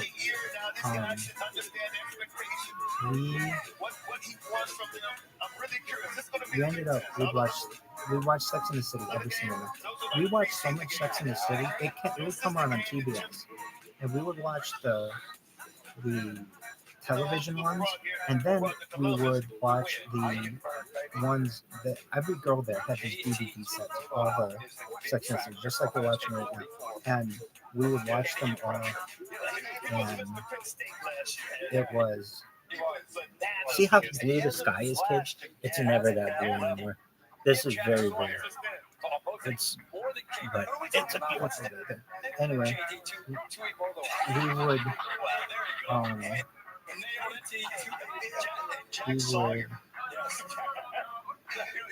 we would watch Sex and the City, and you know, I would even have my doubts, not about myself, but if I knew a guy, it was like, oh yeah, he goes and he just hangs out with a bunch of girls, and they just watch Sex and the City. Okay. But it wasn't that way at all. So then there's the Holy Cross Festival, and I ended up, my friend Sarah lived there, and she had a roommate, Sarah, and who was really cool. Shout out to Sarah. And there were, my friend Mary lived in that dorm. And I'm not going to say where, and my friend Connor lived in that dorm. And Maddie lived in that dorm. And I don't know where Sarah, this other Sarah is, but I know a lot of Sarahs. I know at least 10 different Sarahs in that school, just my freshman year. A lot of people know. Anyway, I'm not going to go around and be like, I hooked up with this girl, and I hooked up with this girl, and I hooked up with this girl. I'm just not going to do that. But I hooked up with a lot of these girls. When I say hooked up, we'll just say hooked up. You take that for whatever you want to me. But let's just say perhaps I'm a virgin, and all of them are as well. And I've always said this. I don't know any whores. If I knew any whores, I would never let them out of my sight. I don't know any sluts. Right? Absolutely not. I mean, these are really, these are really great girls.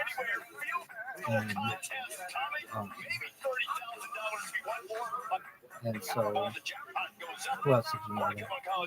Haley and Kate Holloway, and I know that. Anyway, but I'm not going to sit here and tell you all the girls that come out.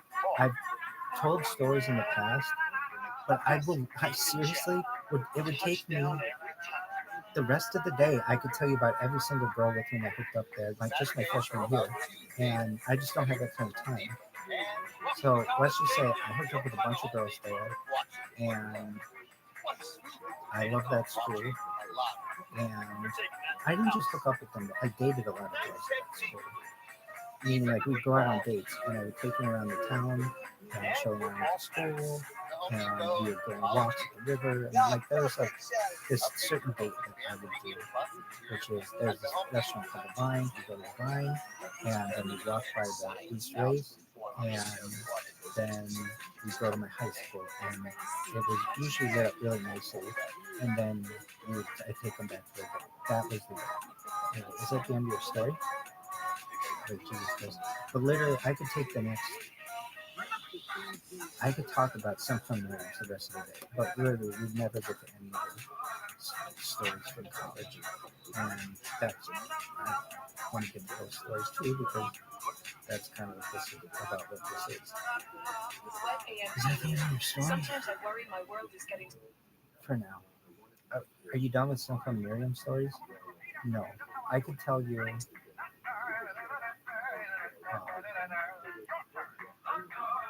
I could tell you a lot of stories about some fun Miriam. I'll tell one story. The nicest thing, she didn't even do this for me, but it's the nicest thing I ever knew. Okay, so there's this girl, Hannah, who is beautiful. And I'm not going to say all her backstory, but I was, believe it or not, I wanted to go to university. And she knows how badly I wanted to go to university. And she was the closest girl, well, we dated, freshman year, first year. And we became pretty close. And she knew how badly I wanted to get into university. And behind my back, I did not know. But so I've sent in my transfer application, and I got in. And she got in as well. And I didn't know she was transferring as well. But she didn't. She's the one person I know who got into university and chose some Miriams over university. And that will become the standard now. They get girls from the university to transfer to some Miriams like the religious and how nice those girls will be. And then that will become, in like 400 years, the best school in the country, or in the world. As it deserves to be. Those girls are really good, and they're really cool. Right, so that's the one story you're going to tell about Central Miriam, but you don't get to hear any of the others. I'm telling you, I could tell stories about that place for a long time. And I've told them on other parts of this, but I just don't have time. So shout out to Kana, shout out to Central Miriams. Go fuck yourself.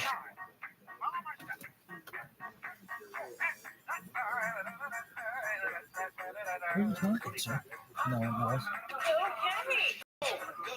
Get help with expenses health insurance doesn't cover. Official sponsor of ESPN College Game.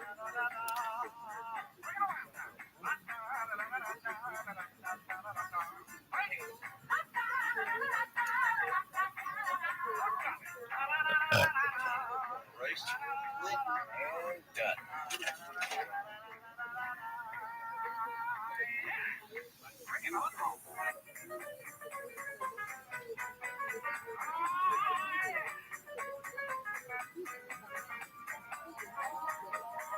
Curing our guest picker each week today. It is Vince Vaughn who will be our celebrity guest picker. Right. Hi, I'm Daddy. It is now 8 o'clock a.m. Around the time LC puts on the headgear. 30 years college.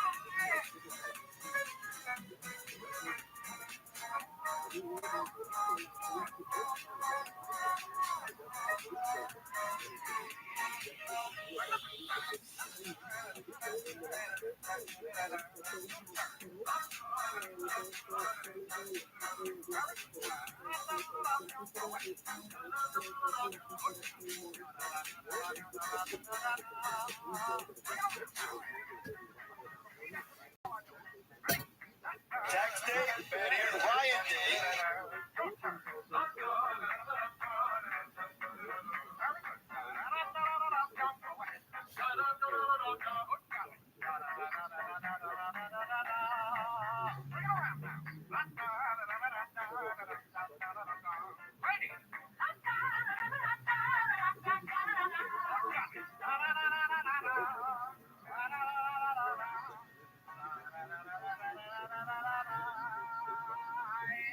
Ladies and gentlemen, may I present to you Mr. Charlie on King.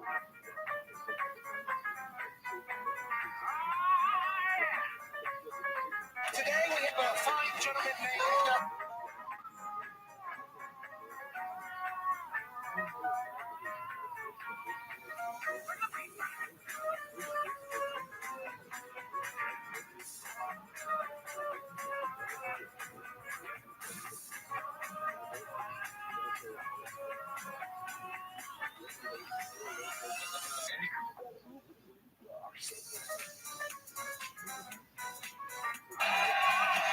This is absurd.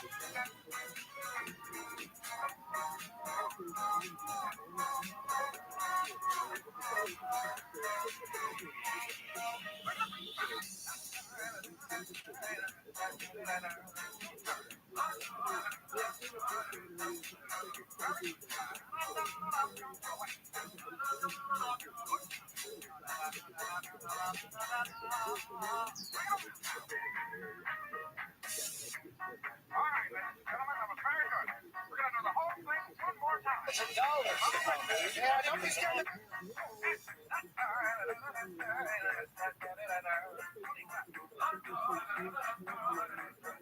Let's go. $5,000 for the touchdown, Jason.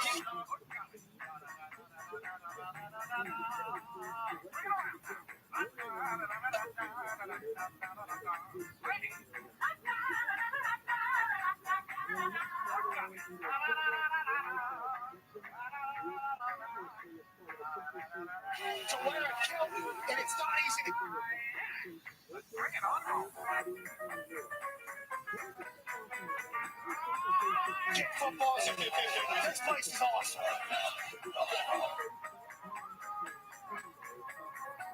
Pat, if you're my favorite wrestler, my second favorite wrestler also won.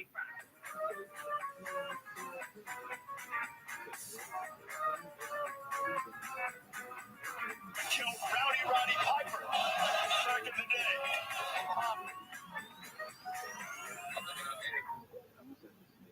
Never been winning anything.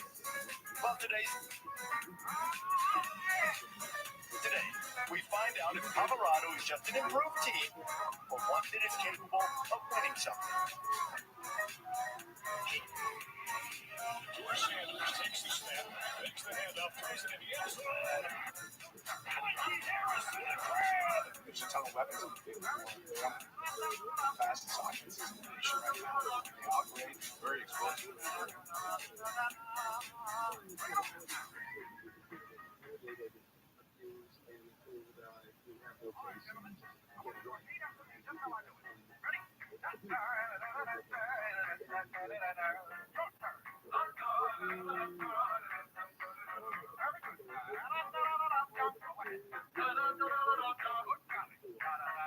Last time we expect this, we know how we want to play, and we execute the way we try to address those. Just playing fast, playing physical. Whether we're down, we're underdog, we'll fight back.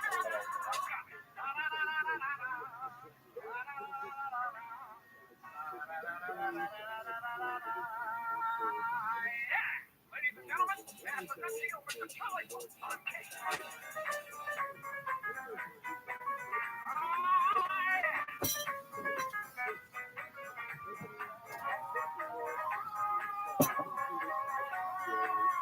Are you done? Did you pee? No.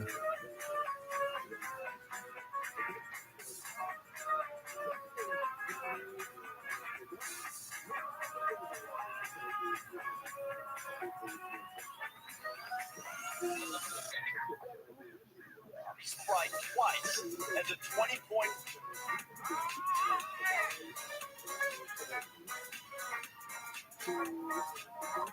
underdog or more. Bucks have done it once, Pete Thamel.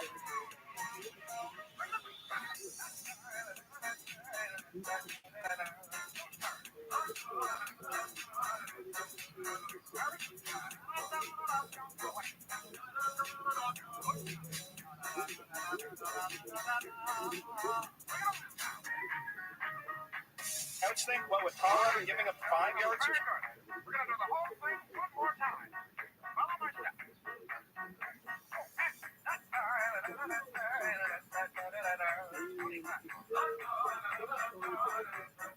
Perry, there's some pessimism for Colorado going to Hudson this weekend. I don't think so. I should be able to see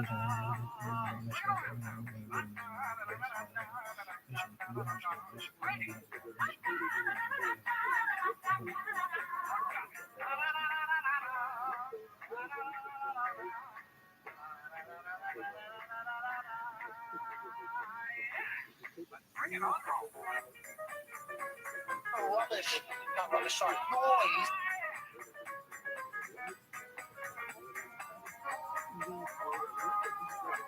Coming out about his thing in Colorado. Power running back. They need that, I guess.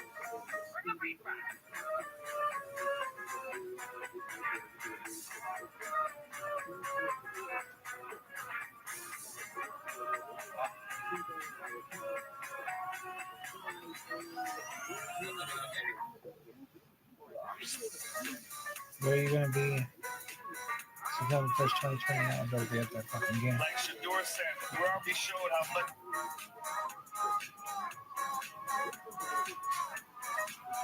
Where's the guy with the Washington State flag? That guy would be huge.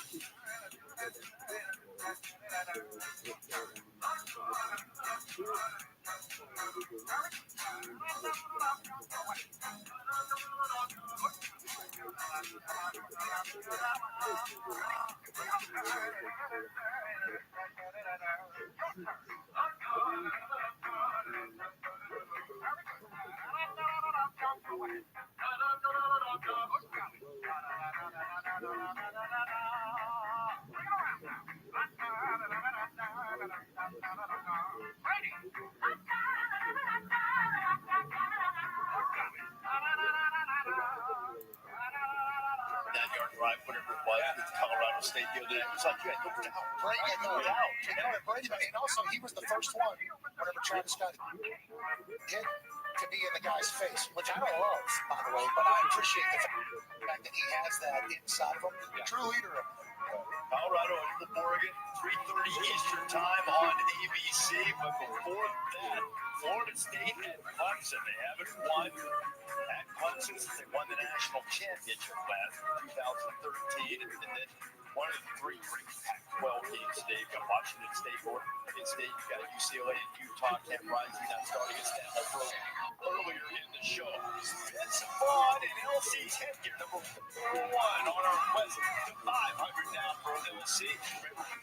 This was the first headgear, and Jim Harbaugh is back. One of the good game in his alma mater, taking on Rutgers. Michigan 3-0 and nothing leader.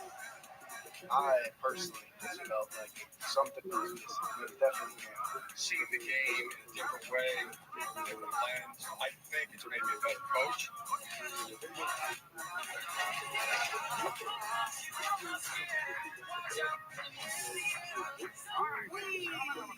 Where did all these Buffalo boneless wings go? Hot honey barbecue too? Oh, there they are, with fries for $5. Arby's. Yeah, the meats.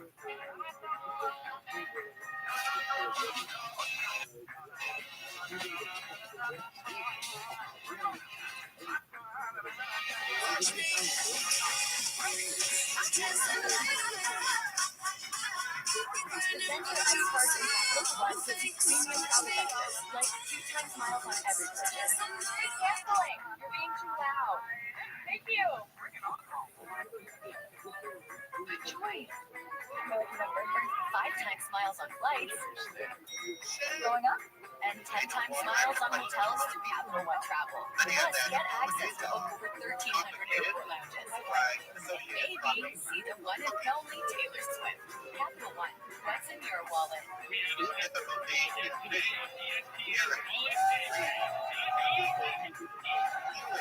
Just get to the car when you tell everyone. Reconstruction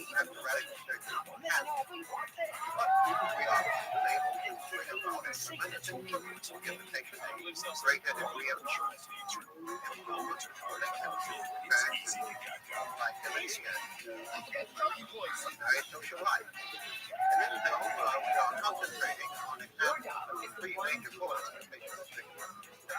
You want what's best for that moment.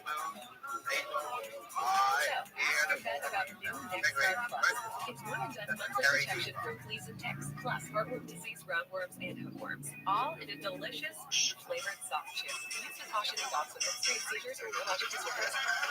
From the maker of the #1 vet recommended Heart Guard Plus. Next Guard Plus, the one you want for one and done protection. AI is the power of the heart. But if it's using untrusted data, and you trust it, your business doesn't just need AI, it needs the right AI for your business. Introducing Watson, a platform designed to multiply AI Watson extra business. More AI, all with your trusted data. Let's create the right AI for your business. Watson IBM. Let's create it.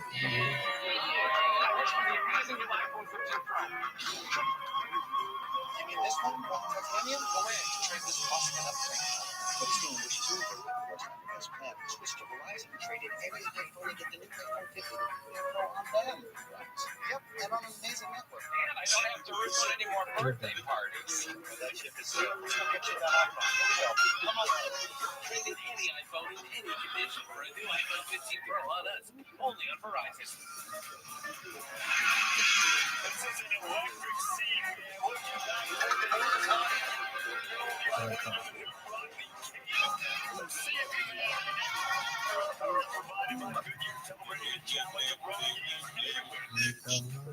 Are you ready for the road? Goodyear is more driven. And look at the seat. It takes your friend with wheels on it. Very sobering. Okay, right now. DJs for read this last joke. Not because it's racist, but because there's a black man holding my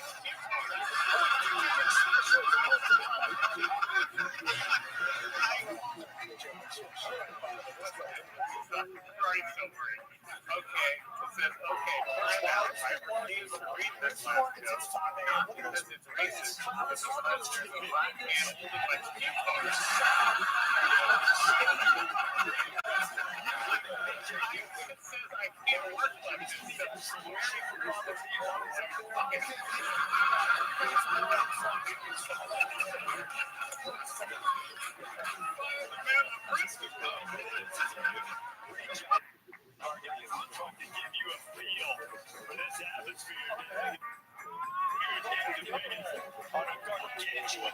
This is a football canvas. That's what I said.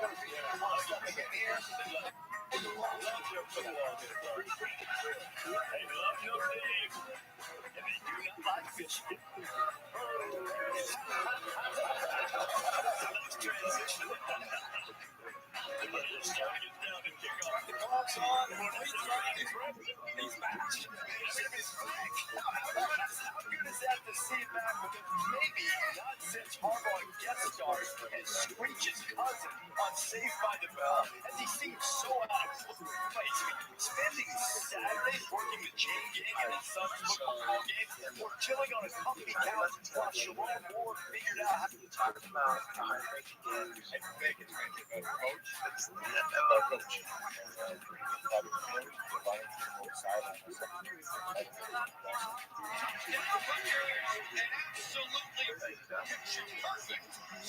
Those guys are tough, well coached, great challenge. Country.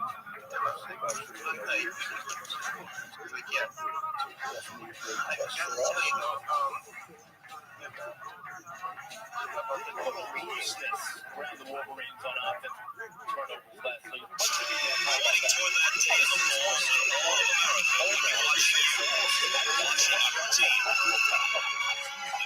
last league. Just around the corner. Main Street. He's going to get back on track. Now, keep in mind, there's a history of Rabbi since one of the Big Ten. They've become accustomed to teams chasing championships. And now comes another, inspired by a tradition without it. Play great defense, do all the small things. Perfect seasons at stake, a game in a perfect place. College mortgage, a school hoping to finally ascend to college football's summit. A school that joins on many a Olympic legend. Number 1, Florida State, and number 2, Notre Dame. The coming of a day dreamed of in backyards, just around the corner from Main Street. It's Harbaugh is the head coach for a reason. He knows what buttons to push. He knows how to reel them in. Plus, he's a former quarterback, and they have a wonderful relationship. So JJ is very excited to get Coach Harbaugh back on the sideline.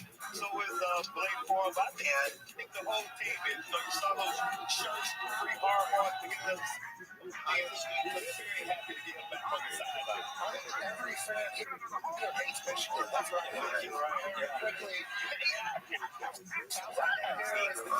You don't deserve that, obviously. But another thing that we have to chat about too, Colorful characters as coaches. Teams with legitimately the two top teams.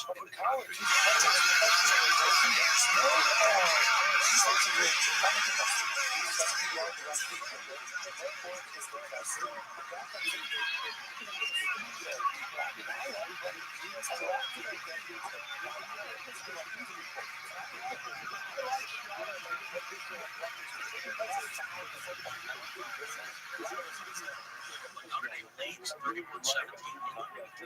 It's been a great game until Florida State had Charlie Ford on the rise. All-Americans Florida State was so good. They had a chance to match Florida State's season just to try to keep their great hopes alive. You still think they get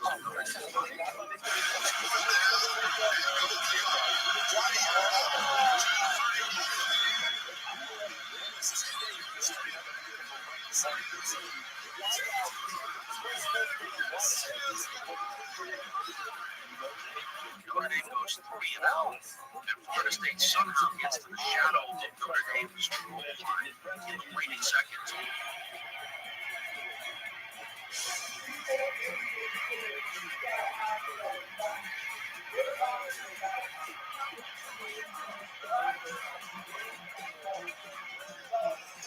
So Notre Dame wins the game 31-24. So the game lives up to the hype. And you think about it, the overtime rules that exist now not exist then. So if Florida State had scored, if they opt to just kick the extra point as overtime, the game ends in a miracle. Like the first one, Most Canadians are wide out. They won 5 of their last 6 since 2009. Mom and I were Player might be able to return for a touchdown or something for the Hawkeyes in the win there.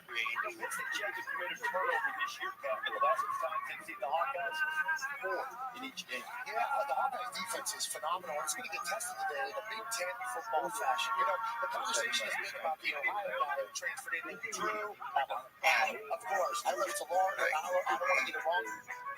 Because I think he's a hell of a football. But the story is that 2 running backs. We got to take that. It's not just them, though. It's also the offensive line being in sync. And the wide receivers blocked it for the running backs, too. But keep on out. Nicholas and Singleton. These guys are rookies. They love each other. Sophomores. They took them. Look at the entire team buy-in to the run game. It's that type of effort. And it's everything that is so successful. Iowa, though, so hard for defensive coordinator. They've been on for 12 years. They lose Campbell to the Detroit Lions. They replace them with dogs. They have a great discipline, 2 gapping, so that the safeties can come flying down and the corners can come flying down. That is a matchup that we're going to keep our eyes on. True, although he only has 52 yards on the season, I still respect his run with the new offensive coordinator, Mike Yurcich. In his first year as DC for Penn State. I enjoy the way this Penn State team has bought into who they are. That's why it feels different with this Nick Lions team. With Joe Parker, his whole mantra is let's not about the explosive. So I'm always going to use that throughout. And this passing game. So it's going to be more about patience. And that's where John Allen and Nicholas Singleton are going to have to go off. With line script, I think it is relevant to the way this game play out. Because they were at a house. Turnover, that's going to be the deciding factor. They were celebrating. If Penn State can walk away with a touchdown as opposed to field goals, Special teams and defense have been Iowa's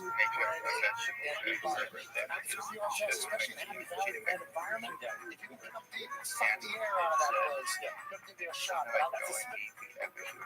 Special plays a nice run. It's a great environment. It's a single game environment. I do remember that. So the one thing I do When I was on the 7, to just run on Iowa. so We'll find out another state able to do that. So that's sort of the middle of the pack.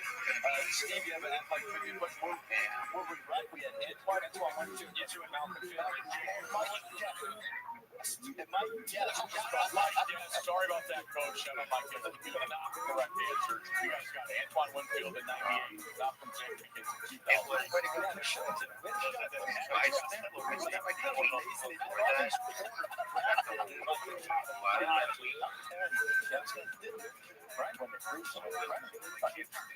Steve, you got another one?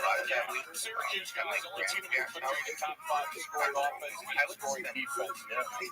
Derek Schrader, quarterback, 25 rush attempts last week. Wow. Let's see that happen again. Keep on close enough. We're going to take it. Likes to come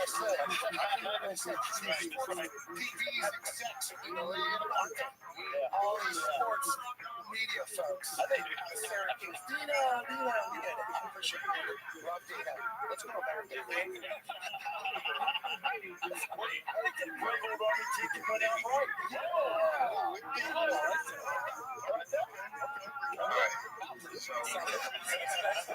I know people talk about AD Miami. 88 Miami games in 3 game days. And the Miami game was not. This is the game. Look at this day. I've seen a lot of big games.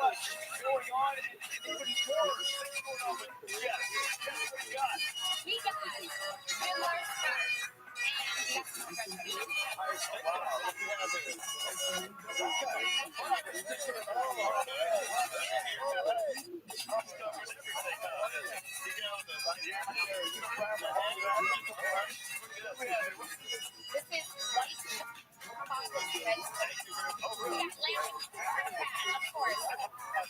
I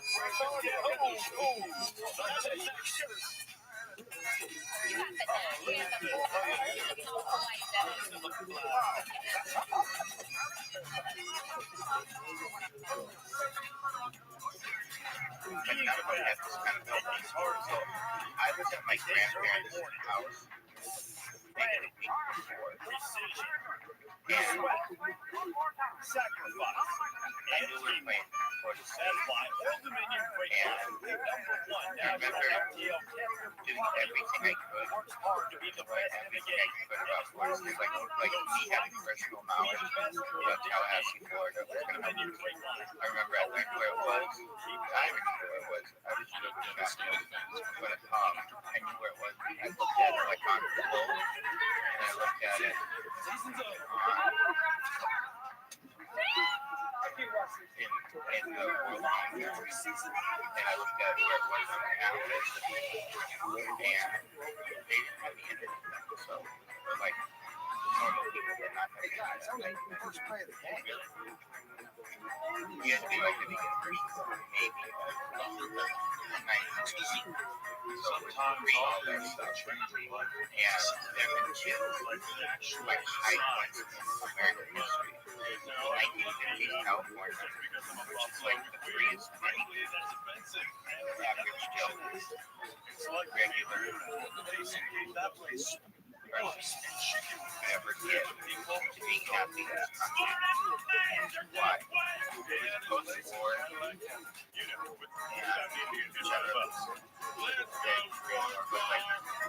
Like I think you're surviving it. Now, I say that. Not just structures and skyscrapers, but teams make it all possible. After all, we wouldn't be where we are today without it. So make sure that like these people, they are future first. Now you know what sucks? Not connected. Excellent. Say excellent. You know, slut. Anyway, computers a day. We're traveling all across America talking to people about their parts. The university, though, How's the heart? it was such a Do you like it's good? How do you know when it's time to check on your heart? How do you know? Let me show you. so It looks like a credit card, but it is an accordion over card, and it is a medical grade. the university, Put both that seems to be thumbs on there. That is your card. Coming from the cardiac over phone. You can take a medical grade EKG in just 30 seconds from anywhere. Cardiomobile card is proven to detect atrial fibrillation, the leading cause of septic. It is the only person with EKG that's FDA cleared to detect normal heart rhythm, bradycardia, and stop recovery. How much do you think it seems to be for doing Of course you can carry your wallet, right? The cardiomobile card is $79 from World Heart Care. No wait, it's off all facts. Get yours today. Cardio.com or Amazon. City Navy.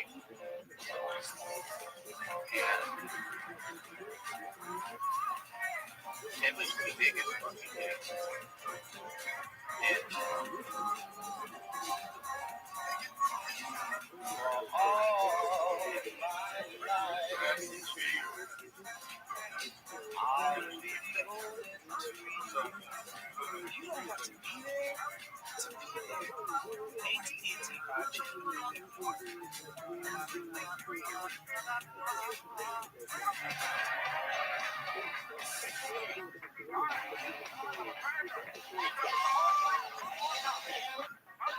anything else you want to say about it?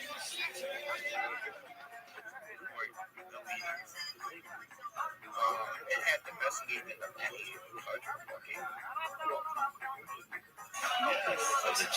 So, what California did is it represents better than it was before.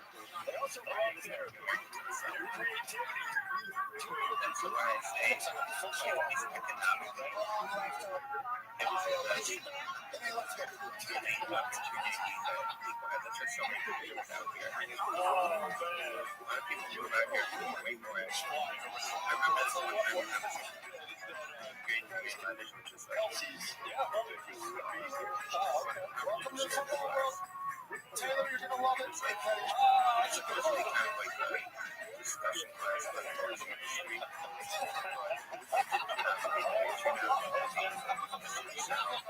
Right on the chalkboard. You know, these things like, dude, why don't you just give us this notes on a piece of paper and discuss it? You know, we had to like, and I really feel like he was the kid child. He's a smart person, right? Where my friend tried with the voice. Mr. Stone, the other he doesn't take any notes, and they read the book and they discuss it. Instead, they do it like years into the speakers together. And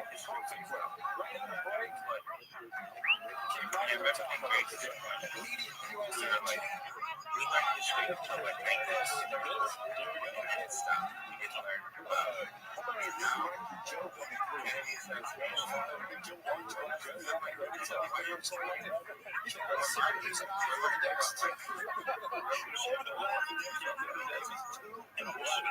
Top 10 matchups often because they didn't have the same explosive capabilities like ultra elite.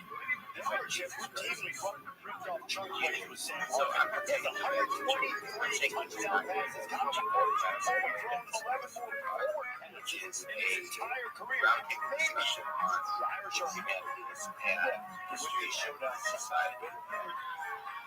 Literature, and it was not that. It was houses. Writing notes on and ask a question. And when he was I'm not saying it's bad. I'm not saying it's a bad teacher though, but he wasn't as the other two.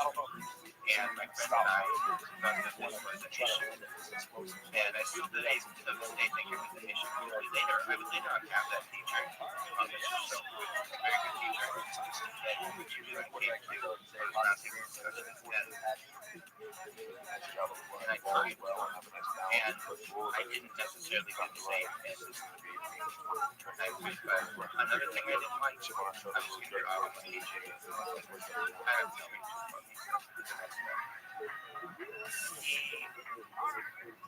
You see the numbers that the two quarterbacks have put up this season, and they're pretty similar. Remember, Hartman has played one more game than Kyle McCord. Also has split time, which Kyle didn't do a lot. They played Devin Brown some.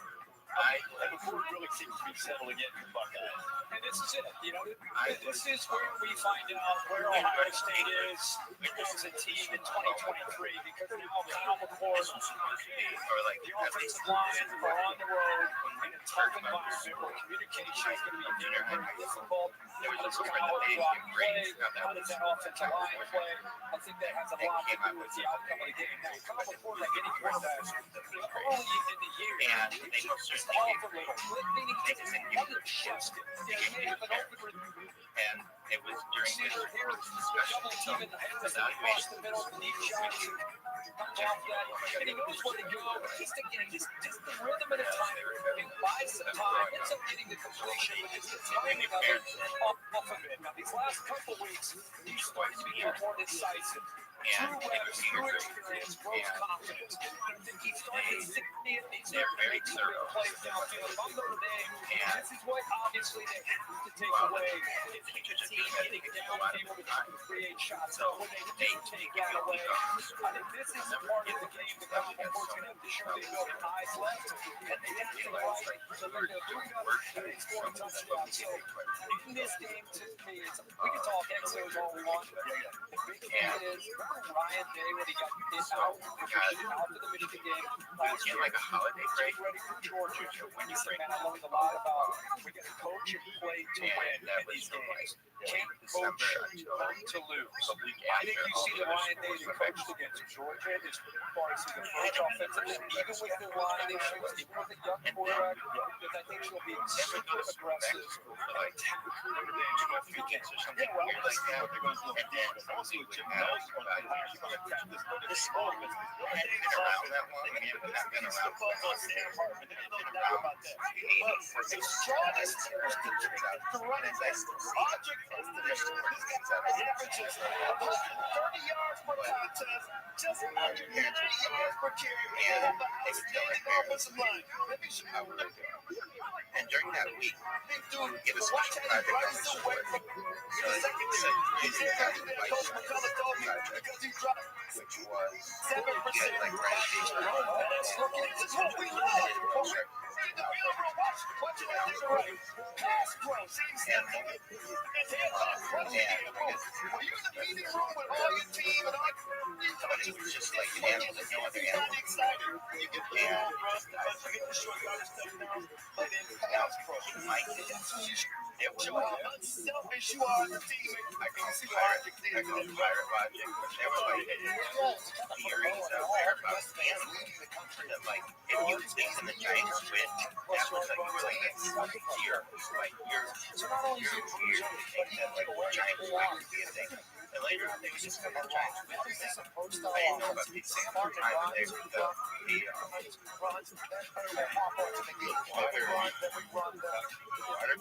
But Ohio State, think about all the flaws there. My family is very different. And there are other things about you, but it's like the competition is so high. But it's like you're like As much as we see like the kid was charged, so like smarter than the girls though, I think they would like boys though, like old school football brother. What's the name for him? The Europe. All the shit was the same for this kid. Literally just talk to his brother and be like, oh, what's up with that? And he would know. It was like, it was very, and parents were like, they're not that so it's like, for you to be able to live with some of these kids, it's very difficult. I mean, you had to guard every dead ass last NFL. Championship contender. Not as fast as but It starts tonight. it was, Stanford, Steve? This is why you got to see. I would say, like, To win these kinds of games, you've been in this position if so you many times. were newer to that school, or you didn't have Ryan Day's going to have a great game.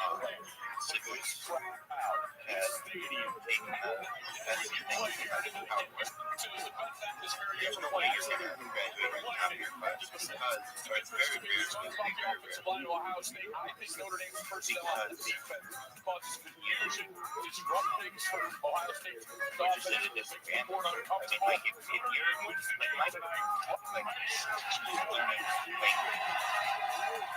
my parents,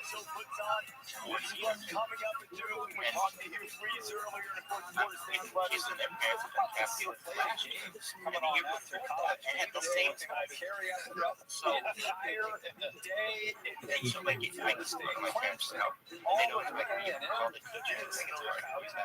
You don't want to call the teacher. College football gods blessing us here. So anyway, where you at it, kill yourself. So Katie and Rob are kind of feeling each other out. They're averaging over 5 points a game. I think they'll continue to do that today. It just is a way to motivate. It's important to get your, if you can, if you're like stand up, but you're not doing anything, so it's not teaching the school. Your kid is such a better student because of it. Because in one day, not, if you're just, let's just say you're a well-off family, and you don't have sport, we'll teach you the school. Challenge. You're going to be, number one, more involved in your kid's life, but two, you're going to be able to get the inside of how the school works and what's going to be on the test, how to prepare for it. I'm not saying cheat, but be involved in that school is important. And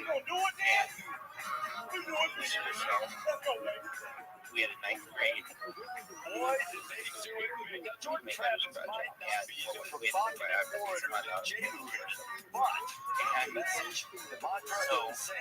I don't remember who everyone did, but I remember James Miller. He did. His program is great. Flatline life is not even. Even when you worry about the ranking stuff, they don't might have one of the routines. And later we called it Jim Miller. Differentiation. But every time, this is he and I. It's not about them. It's not about the plan. It's focusing on us. Yeah, he knew, like, each other sat next to each other. And I don't want to say we did like each other's way. Kind of snaps. Somehow he was a good student. But again, he had you went the challenge for sure. Brother graduated. When you went brother to graduate, mentioning like the last of the Emerson too. But that's I think it is. I think Clemson that's where Ronnie and based on a lot of the talk and how people talk about this guy. Jordan Travis, his team, they had a opportunity against LSU on a big stage. And advantage of it is almost just writing off a bunch of people. So now they have to play. That's the great thing about this. They can't go against Valley. And, Florida State wouldn't want it any other way. They had that opportunity. Come on, as we jump there, everybody talking about John Wilson. You're certainly excited, but this could be an opportunity. Here it is. He spent 7 or whatever John Wilson gets. This guy, the other little drop issue going on. He's like, he got the goal last week against the like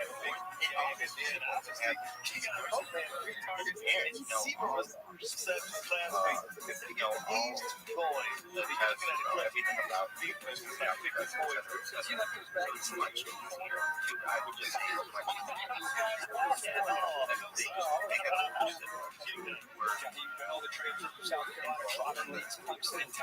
it's just like my parents were going to shoot so they go to evaluations and I was just getting live off the edge. Obviously, you have to come and slide their protection towards him. State looks different. They look at a lot of that shit they've been working against, and that was hard. So hard to couple and see what first can do. We got to put the graphic on there.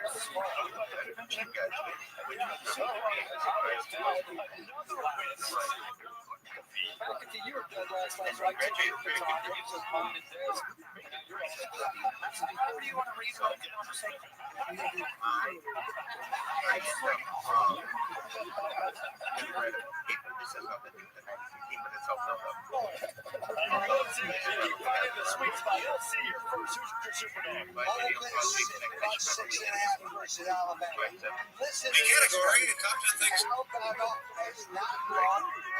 Back-to-back home games in 16 years. Sorry, Todd. Ole Miss upsets Alabama. We're not going to forgive you for that. Colorado and Oregon. How about it, boys? 21. I thought it's 21 and a half, Stanford State. I guess it's 21. 21 and a half. That's what I read.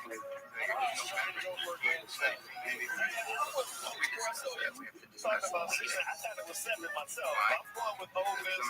They can do that well again. Texas down to Tuscaloosa. Okay, let's see. I'm not saying I would do 93. The game. Memphis versus Missouri. The crazy man letter. St. Louis, Missouri off a flat spot after the big win last week. That's getting right. That's not how you let it supposed to work. And I'm not saying this is the first class I ever took. I just remember I don't think for any other class we went to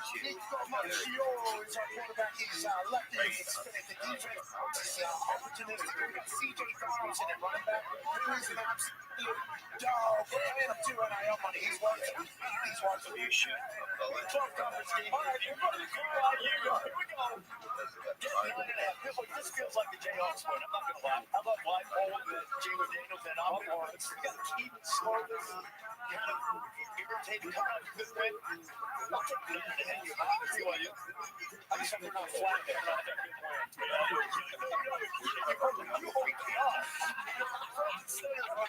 We feel like you can't.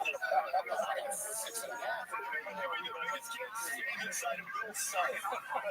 Guess who you got?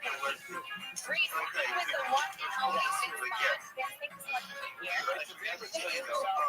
We're in South Bend now. listen, you haven't been here, I don't think, for a little while, but it's been 30 years since the release of Ruby. What's it like to be back on campus? It's always great to come back. Look at this atmosphere. Look at these fans here. This place is incredible. Got touchdown Jesus. It's a great night for football. It's a great night for football. It's a beautiful day to start off. It's amazing. So, rule number 6, 76. 76. One of very many, but that one may be the most important, which is Play like a champion. play like a champion. So, who do you think is going to follow that rule tonight? Well, I mean, you're in South Bend. The Irish are out in numbers tonight. I think it's going to be a good contest, but I think the Irish prevail. The Irish prevail. Well, guess what? We're excited to hear all the rest of your picks. So, go ahead and put them on the set.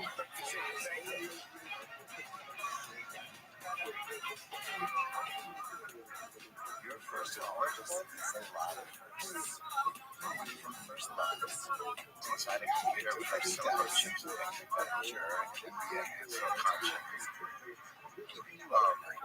And like the little parts of the computer, but the whole thing is always inside a computer. And I remember trying to put this thing together, it was so hard. I needed a soldering gun.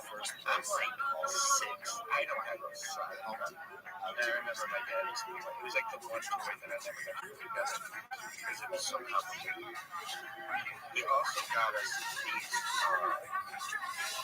this purple and black flashlight that had a radio inside of it, put batteries in it, and you could turn on a light and listen to the radio at the same time. Those were, and I had this, so I remember it was the 90s TV, and my dad was not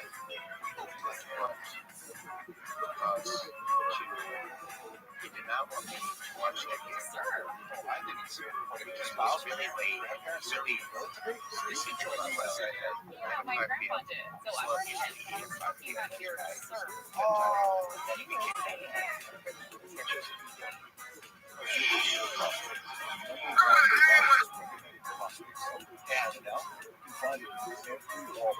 So I remember my mom said I couldn't watch it. I kept coming out of my room. You can't watch it. And I really wanted to watch it. I instead listened to it. This PlayStation 5 sold for only 18 cents. This iPad Pro sold for less than $34. And this Nintendo Switch sold for less than $20. Go to dealdash.com and see how much you can save.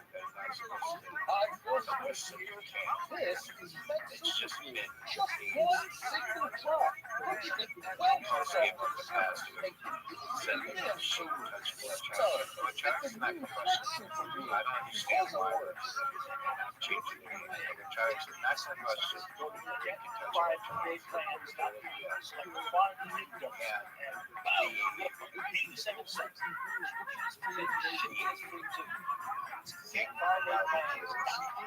Football was introduced, offers and bonus wins were a thing. Now they are a thing. And eating $5 bonus wings with fries is the most popular. I listen to many games of this, and he'll watch the music games, and then he'll keep basketball games. I mean, he's different than what he was just leaving the radio on for 25 hours.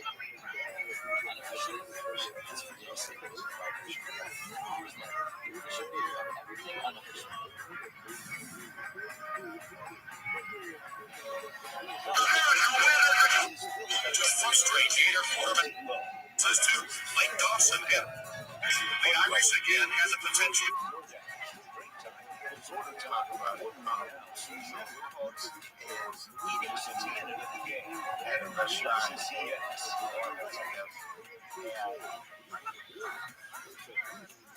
Still on surge, Nate Johnson goes for the second straight week for the number 11 case against UCLA. For number 4 Florida State coming up at noon, they're down 2 starters. Left tackle Robert Scott, safety Keith Dent. They do get Ray Smith back at center. For LSU tonight, Omar Spates is out at linebacker with a hip flexor. Pat Scoopy on Eagle Monkey starting today. So you did 2 bonus ones. We got game-time decisions. We'll have it on K-State. Tonight, Red Welch for Jimmy 10. Watching the pregame warm-ups. There won't be a sound of the decision until then. All right, how about that guy? They still have that waiter that said that he didn't use it. Oh, the Rock. That he doesn't allow them. The pre-ball is so far. The Rock setting a standard.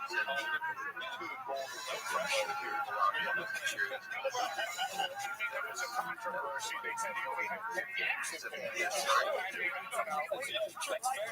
a training wheel? How about the boys on the big bikes and making a difference? I smell what the Rock's got. Friend of college, Kevin, great to see you.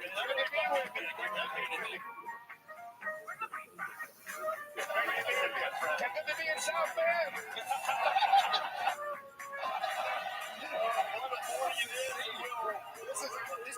These guys are going hard today. This is a marathon, not a sprint. God, it's 7:30. Some of these guys are going to be texting a couple more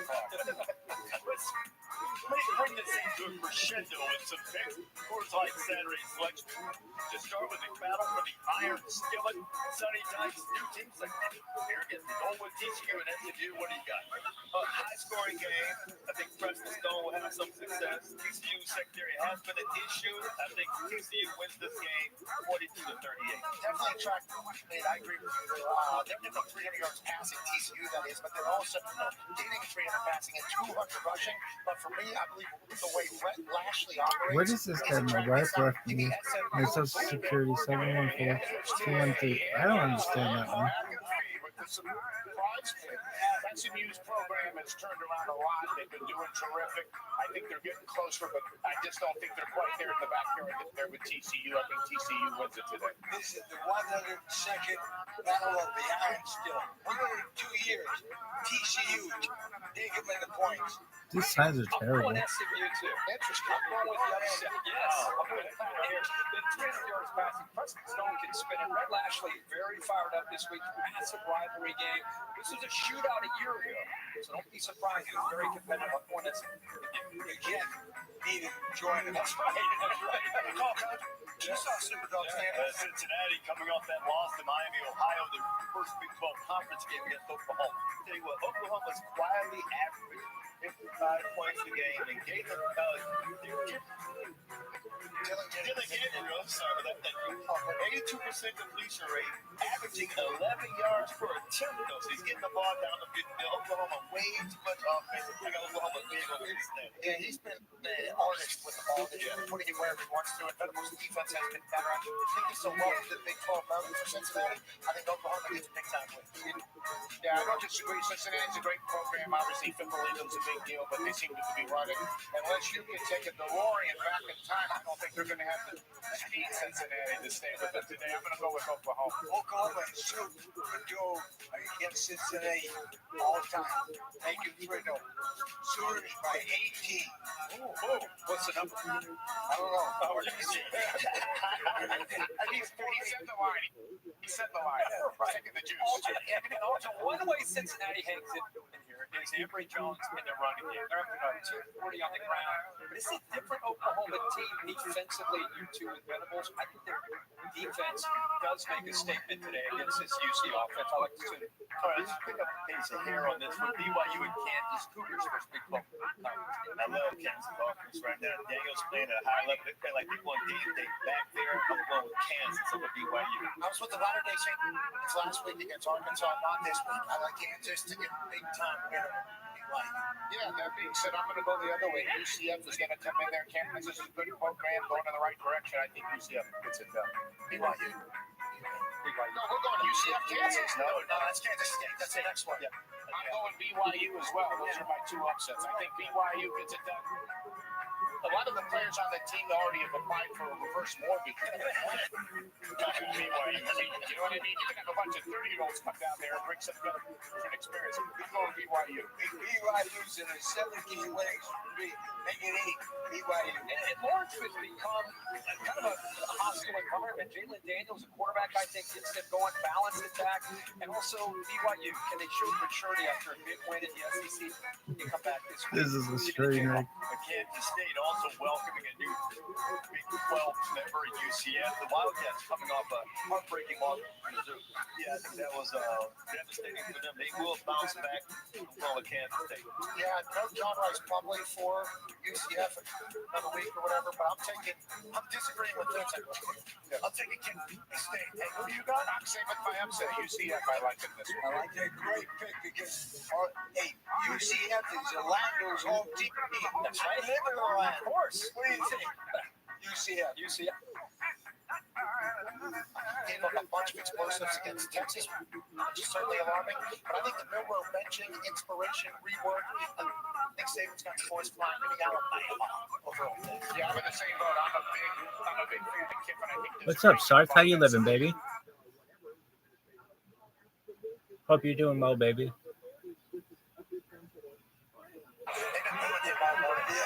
Not so fast.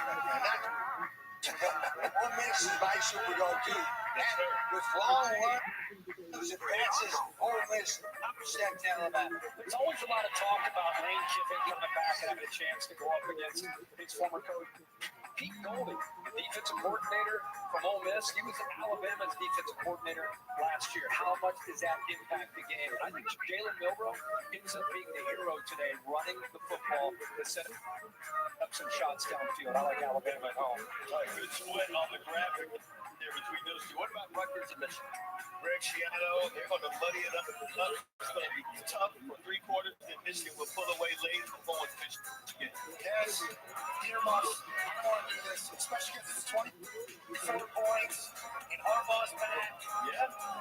Shoot on the man upset in the big house. Rutgers.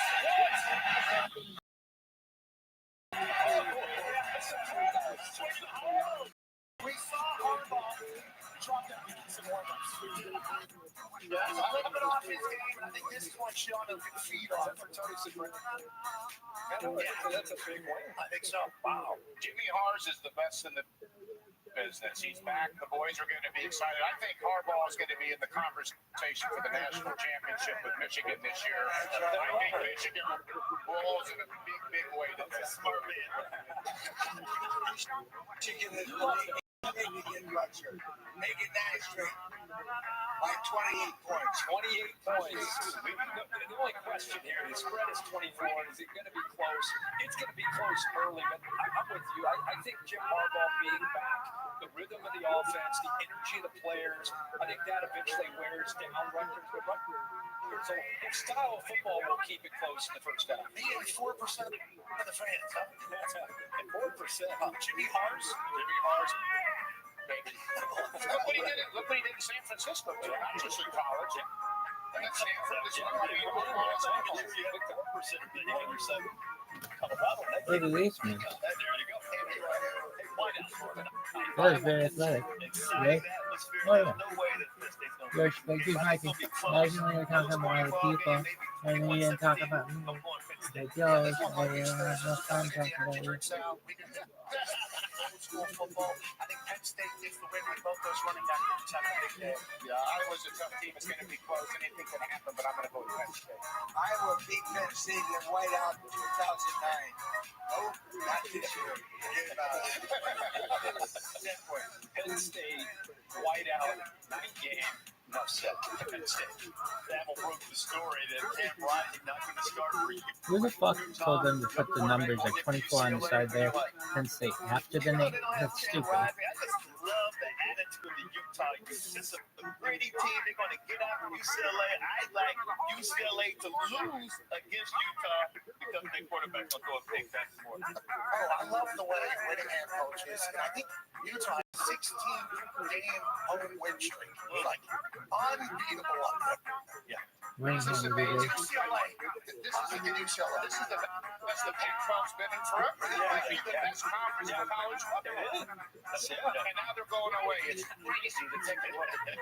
That being said, Utah's great. They've been good, but Chip Kelly's got some luggage too. Chip Kelly's been coming for a while. I think UCLA gets it done today. UCLA beats Salt Lake 8 years ago in Salt Lake, in Utah. They'll do it again. Not coming.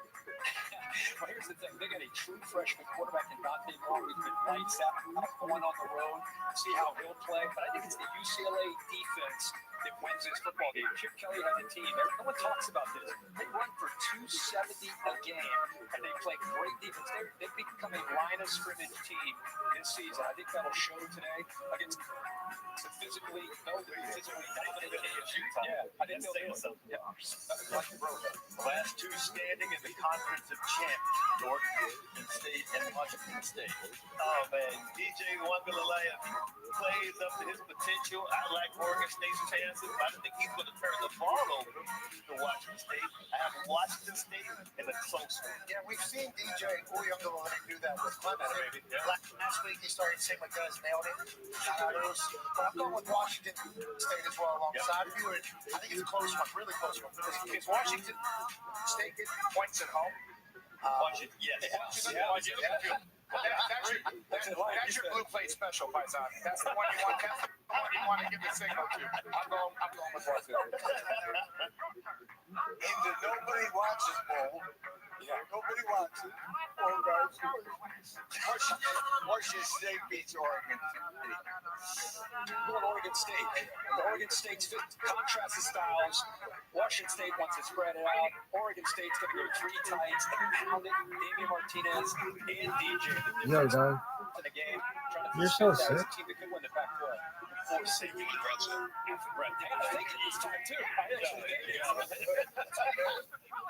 Colorado and Oregon Buffs a 3-touchdown underdog again. And they do it again. Last time they were a 3-touchdown underdog. They had Travis Hunter. He's going to be out. I think he was wrong offensively and defensively for Colorado.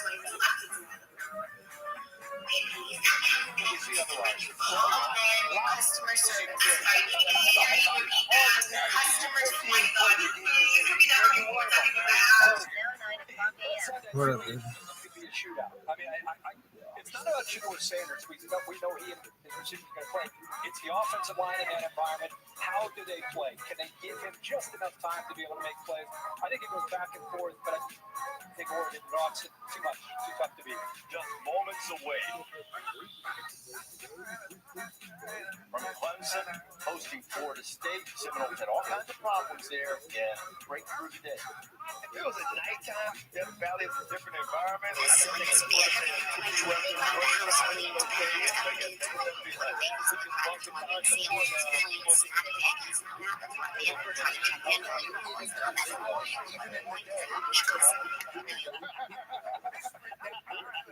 Clemson is still at the top of the ACC, no matter what happened at the beginning against Duke. Yeah, great program. Hard to bet against it, but I think Florida State delivers. Great bet. I went to Florida State. I coached there. So what do you think? Florida State. Man, I've been going back and forth on this one because I'm with you. It's hard to imagine Clemson just sitting back and taking it from Florida State. They're going to play inspired today. I just think Jordan Travis' creativity is the difference. I like Florida State. I think this team's on a mission. We got a lot of Florida State there. Pat saving the graphic and going with Travis. But this is a game that everybody is waiting for. Ohio State and Notre Dame college football aristocracy. They haven't been very much over the course of history, just 7 times in the past. The first time they met, the game was won on a touchdown pass by Bill Shakespeare. Well, all the world is a stage, and men are sometimes masters of their own fate. So be not afraid of greatness tonight. College football is exciting for the sport. Everything's at stake, man. There's so much action, right? Especially around the stands. It's going to be loud. We're one of the historic stadiums in all of college football. This is why you come to Ohio State. That's why you come to Notre Dame. You play games like this. And there's all the community. It's kind of why you play this game. You're not excited. We're so focused on staying true to who we are. And just stay with it. Whether it's far what type of man we are. all of the build-up. You can feel the energy here. Be able to feel it since we got here Thursday. It's really simple for me. Which offensive line is going to be the better offensive line? I've heard from Joe Alt's system off-season. This is the left tackle for Notre Dame. He said they want to win the Joe Moore Award. They're hungry, they're excited, and in which quarterback do you trust the most? It has to be Sam Hartman from Notre Dame, right? Gotta go fight the Irish because we don't know about Kyle McCord in this type of environment here. So I'm going with Notre Dame. I think anytime you come into this game, you're right, the line of scrimmage is big. I also think the approach and the attitude. Will Holtz made an interesting comment yesterday on Pat McAfee's show. He was talking about physicality. He talked about Ohio State, when they go up against teams that are tough, they lose. With Ryan Day, he said, I coached with Woody Hayes, but with Ryan Day, these teams have become soft. And so when they play tough teams, they lose. And that's why he picked Notre Dame. He also said, bring your lunch pail today kind of game for Notre Dame. All I can say is, because you're doubting on Ohio State, you're treating them, putting them in such an underdog role, you're bringing them in the clutch field. Trust me. Ohio State.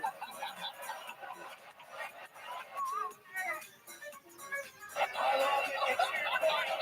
This one, that was an easy one for me to pick because I believe that Ohio is the toughest state in the union, just per capita. I believe that the weapons on Ohio State's team are unmatched in the country when you go at this position. I believe that Ohio State has something to prove, and I put them in the college football playoffs at the beginning of the season. But sue me, I'm hypnotized by the hype. Touchdown Jesus has been blessing me for the last 24 hours here on this campus. Watch my the place has been packed for 72 hours of beers. Give me Sam Hartman. It's just another game. It's just another day. For the last 15 years, there's a lot of things to admire.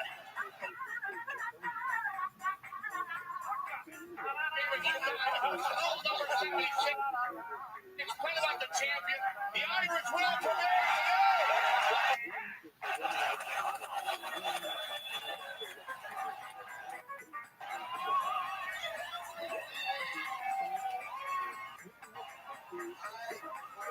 British on my head 39 times as opposed to they beat that and I won 2/3 of the time. That's why it's hard for me not to pick Ohio State. It's hard, but playing the Irish here tonight is difficult, but not impossible. Big Birds.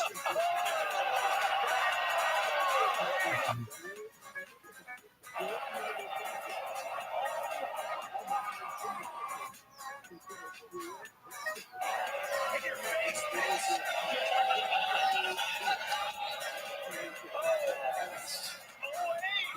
Getting a little love here. How about LC giving him the green tie? They're giving him Brennan's head. That's all right. Traffic direction. This place is amazing. This place is amazing. No better place to be on the college football Saturday. The best of the season so far. We haven't had a better environment than this. One morning at Notre Dame. You'll get your college football day started right now. Enjoy it. The first time I heard it, it took me a moment to check. Many years ago, there were two brothers, beggars. Every Friday, they would go to the mansion of Aaron Rothschild, knock on the door. The butler would answer and give them 5 francs each. It went on for many years. Eventually, one of the brothers died. That Friday, the surviving brother knocked on the door of Aaron Rothschild's mansion. The butler answered and gave him his 5 francs. The beggar said, what about my brother's 5 francs? The butler said, your brother died. To which he replied, and am I my brother's heir or his Rothschild? That was number 16. Follow me to be sure you catch number 15. Have you ever wondered how actors in a musical change their clothes really fast? Watch this. I can't believe I'm having this song music. It was quick change 18 seconds. That's my dress and cap. The jacket comes on, the wig screen wraps around, and it's on, which means it's velcro at the back. I take a sip of water, I blow a pitch pipe so that I have the pitch that I need for the next scene on stage. I grab my cap, the captain's jacket, which is a cartoon on stage that I do the head, and off I go. Also, cat space at the end, I'm obsessed. Have you ever wondered how actors in a musical change their clothes really fast?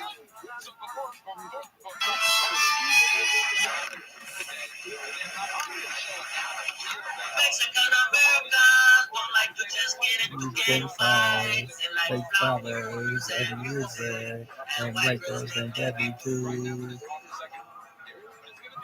Mexican Americans are enchilada and chela and chema and have a son on LinkedIn. Mexican Americans don't like to get up early in the morning, but they have to, so they do it real slow. Mexican Americans have education, so they go to night school and they take Spanish and get a B. Mexican Americans are their nanas and their ninos and their ninas and their ninos.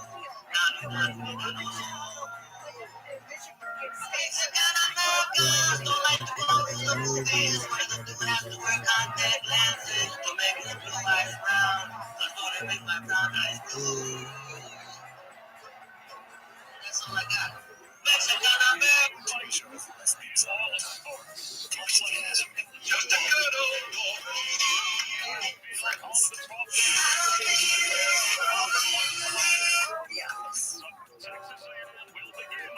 all solid picks. Dawson's Creek. All solid picks.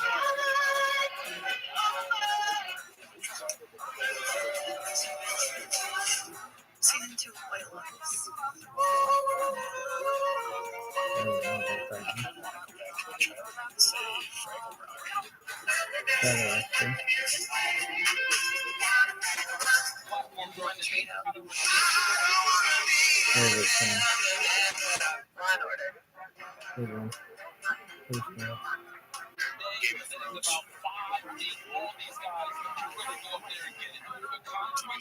What's your favorite Jewish tradition? Oh, definitely eating children on Shabbat. Like breakfast or lunch is so good. Like my mom makes the best children, so if you get a chance, stop by.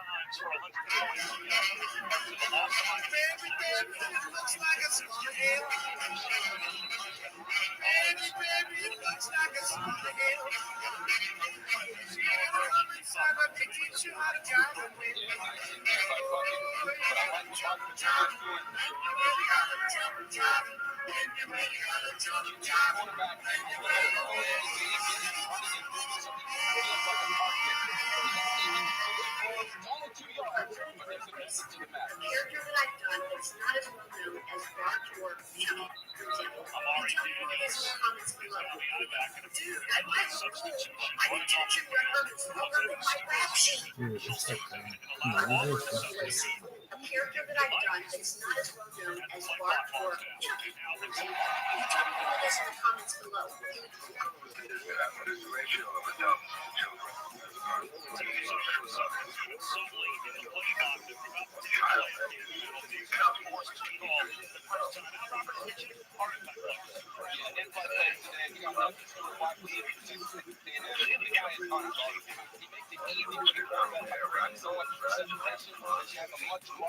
Places in LA, I would take you right Canyon Avenue. This is Nacho Libre. Crazy kids everywhere. All the moms supervising everyone's snacks. Zero parking. Melrose on a Sunday. Middle schoolers making out with each other. You'll have to fight off those same middle schoolers to take a picture of people. Sunset Boulevard in and out. You're never getting your food. That line is long as hell. Too many tourists. And those are 3 places in LA I would take you if I hated. Did you know? 3 places in LA. Did you know that there's an abandoned trolley with views of the Statue of Liberty on the waterfront in New York City?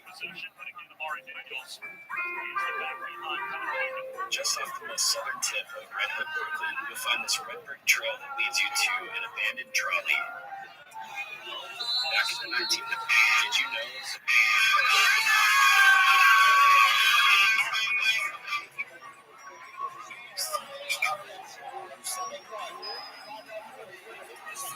Excuse me, how much do you pay for rent in LA? $8,000 all by yourself? Is it a mansion?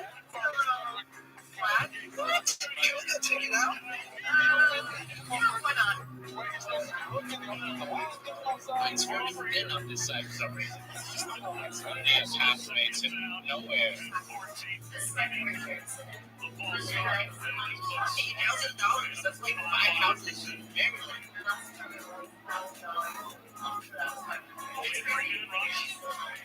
Your next apartment's gonna be $8,000.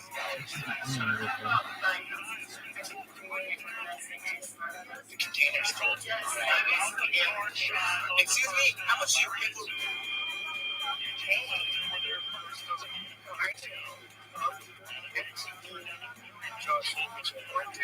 Nice job. Right there. Just you say that name again, Bob, or shit? Every single one of them. What the fuck channel is that? I mean, this is a good game. This is a very good game. I think it's on ABC. Fuck it. What are the odds that this bitch is on ABC?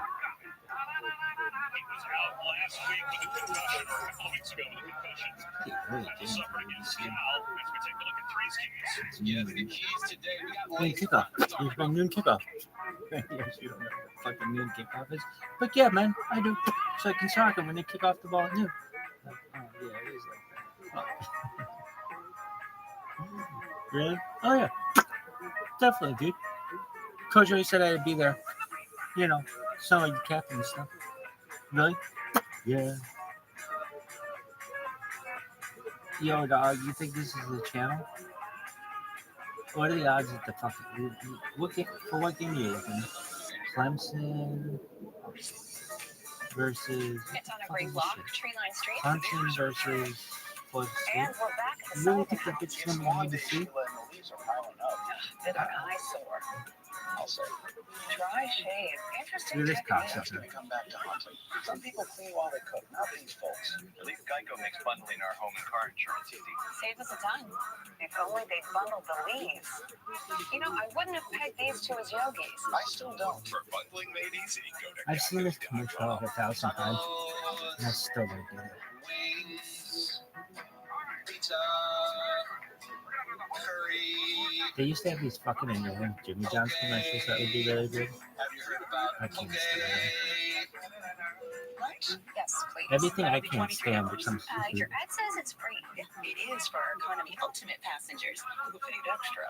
I'll just have water. Okay, sure. Cash or credit for water? Well, at AT&T, when we offer you our best iPhone deals, we guarantee it. Even on the new iPhone 15 That Pro, bitch can with get it. She's titanium. Not that you mean, don't keep your word. It's just that you haven't. Only AT&T gives everyone our best deals on That any phone iPhone. sucks. Guaranteed. Get iPhone 15 Pro. Really? Oh, it sucks cock, dog. Papa's new sweet and spicy wings don't make sense. Why? Marinated and tossed in a blend of chili, garlic, Look at the and ginger. back. It's got like As 14 they are fucking spicy. spoons, and it's Nice like catch. on an angle. Just like my It's like a nana. fucking door stop. My mom could put that bitch in her back window. Really? Oh, for sure. Yeah, he's really spreading it around. You guys can help, you know. Just doing our jobs, Bryce. Just doing our jobs. The Venture X card from Capital One gives you Yo, dog, what are the odds that this game's on? 2 times miles on every purchase. You know, Cancel it. You're being none's too got it. loud. Thank you.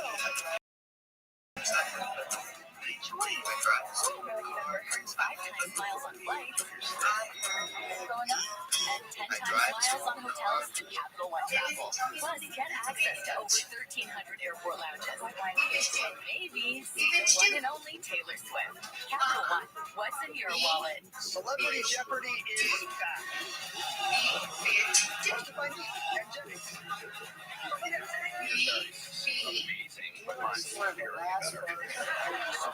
I want some more of this lady. I think this lady's hot. The OG influencer. Rose? Oh, hell yeah, Rose. This kind of bitch is not funny. Everyone's been past my skin is like every morning I wash my face with soap and Regime? water. When I come home, I take off all my eye makeup with Apple. I always say that the secret to a long life is being happy. See here. I think it's being cocky.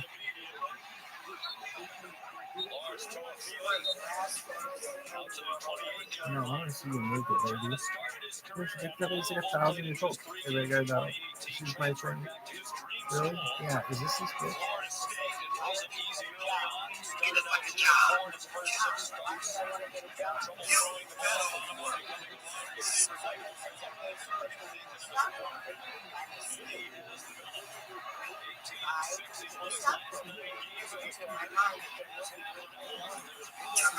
Picture that though, your shirt was trying to kick it.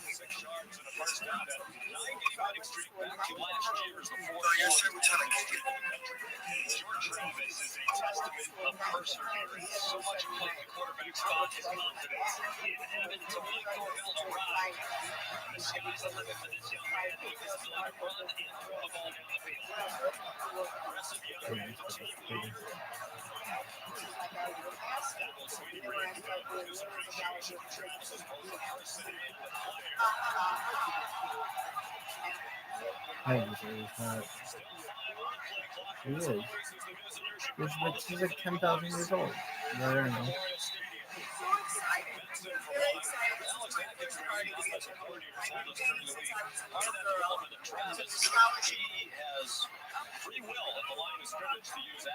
Is that a Chris Brosnan?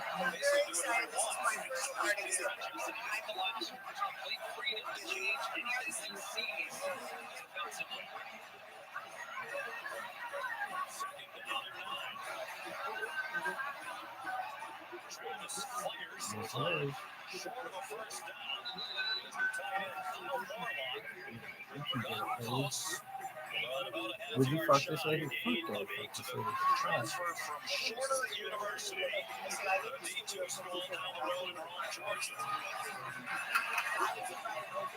We're in Studio 54. Tonight is going to be fantastic.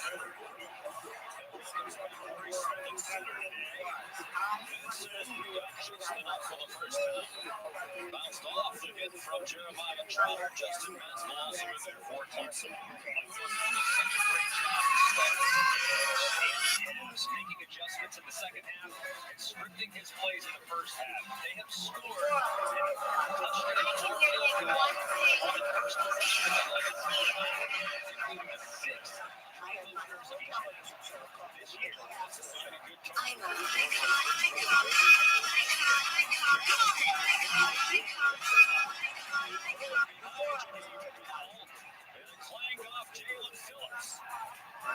But really pause.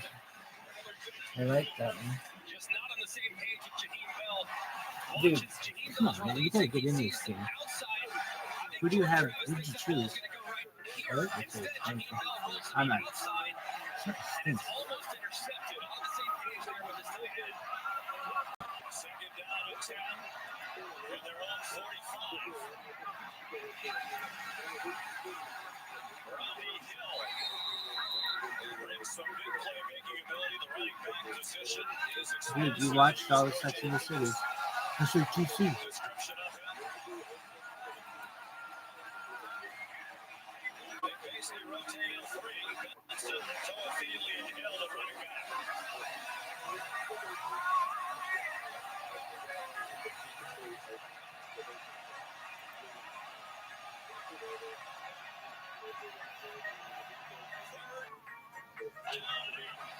What is that smell? Man, it smells like cold food. Cold food? Yeah. How do you even know what that smells? So I don't know what it smells like. Did you ever use cold food? Yeah, I don't even like makeup for that fucking thing. First down, about a yard to spare. They've been able to make the catch. Andrew Makuba nearby. Great shot to Makuba. Coming off an injury. Yo, dog. He closes. Great job initially separating by Keelan Coleman.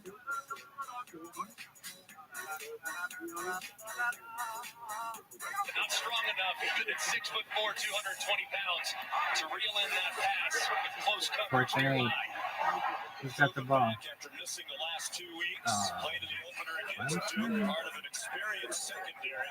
Maybe, I don't know. No, Florida State. Is much improved after a big-time struggle last year. Alex Mastromanno, the punter. Arjun, Matthews, Unity, Adamson, Richard Sakata, Mimi Pong, Tyler Brown looking up the David Silverman. He struggled just a bit.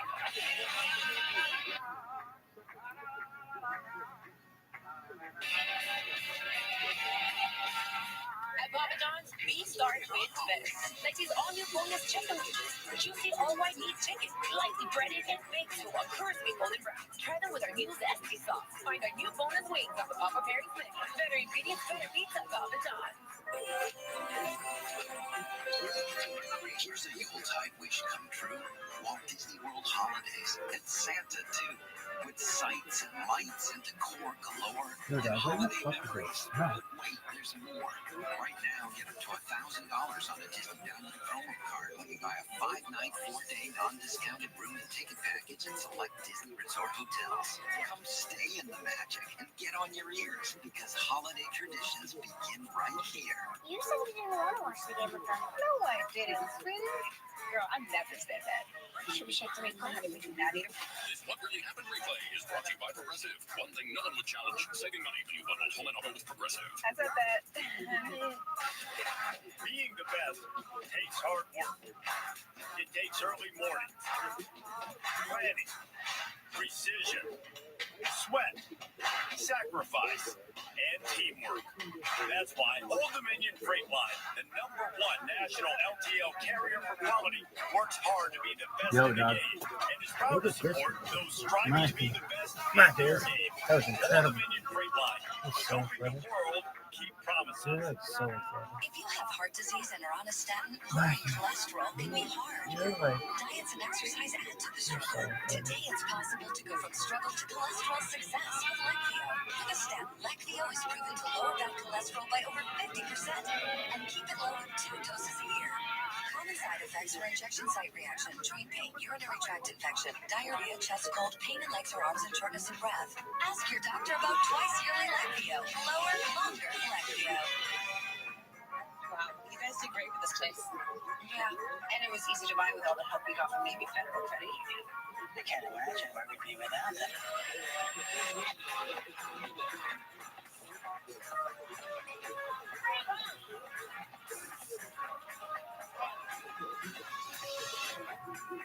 So what's shaking? Nothing's shaking. Navy Federal Credit Union. Our members are the mission. ABC College Football is presented by Gillette Labs, the next generation of shaving. Well, the tradition of running down the hill for the Clemson team on the way to the field began back in the 1940s. But it was 1966. Today is the anniversary. Where part of the trip down the hill includes rubbing Howard's Rock.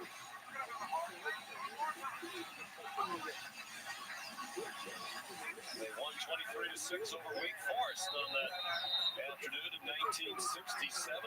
Our friend and legendary colleague Brett Musburger called it the most exciting 25 seconds in college football. Pass batted down. It was intended for Adam Rambo. He was open in the flat, but Fabian Lovett got a hand on it. The fifth-year senior from Vicksburg, Mississippi, started his career at Mississippi State. Oh, man, what a play there by Fabian Lovett, because if that ball lands in Adam Randall's chest, he's got at least 10, 15 yards from the nearest defender. On 2nd and 10, after the 44-yard punt by Mastromanno, putting it in, a little shimmily driven. Lovett.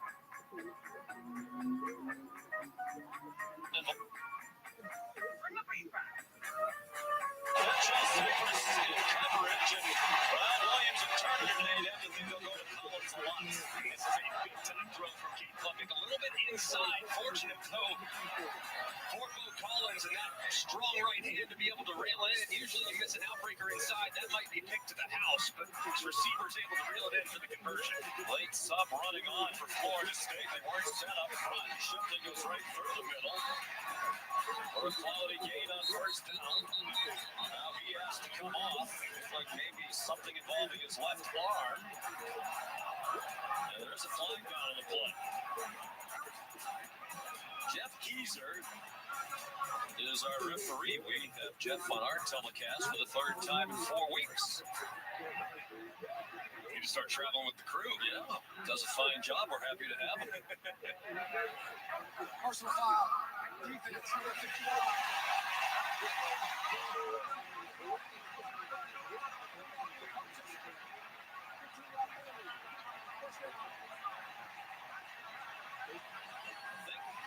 This was the guy running back onto the field. Our crack spotter, Zach Fenderson, tells us his helmet came off of the previous play, so he has to stay up for play. And here he comes running back in. Blow up the right guard, Mitchell McKees, too. Didn't even see him coming. It's an ear-hole shot, but a big mistake there on the substitution of Florida State defense. First and 10. Swing pass. Intended for Maffa off his hands. That's a layup that should easily be completed, but Klubnik off target. 19-year-old sophomore from Westlake High School, Austin, Texas, a perennial power with Drew Brees and Nick Foles played among others. Very highly recruited. Backed up DJ Uyunglele for most of last year. When Uyunglele struggled early in the ACC title game, he came in. Klubnik was the game MVP in their win over North Carolina. The required advanced catch by the speedster Tyler Brown. He's out of bounds in Bills territory at the 49, a yard short of the first down. So far, Garrett Riley's done a nice job of getting a little off schedule with a bad first down play to make it third and manageable. Third and 1. A lot of faking in the pass, batted down. Jared Parks, it is with a forward pass. A tremendous defensive end. He's the number 1 defensive player on Mel Kiper's draft board. Made a big play there. What a great play, too. And Kate Klubnik, as he gets a little older, he'll negotiate that rush, try to throw it around him, but first, too big and knocking it down. Fourth and a yard. Dabo Sweeney going for it at the Florida State 49. Nearly 9 minutes in.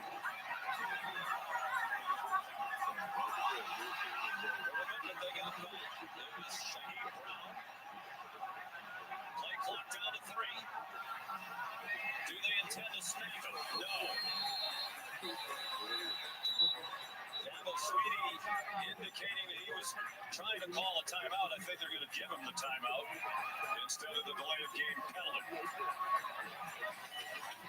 We'll see if they do indeed go for it on 4th and 1 when we come back.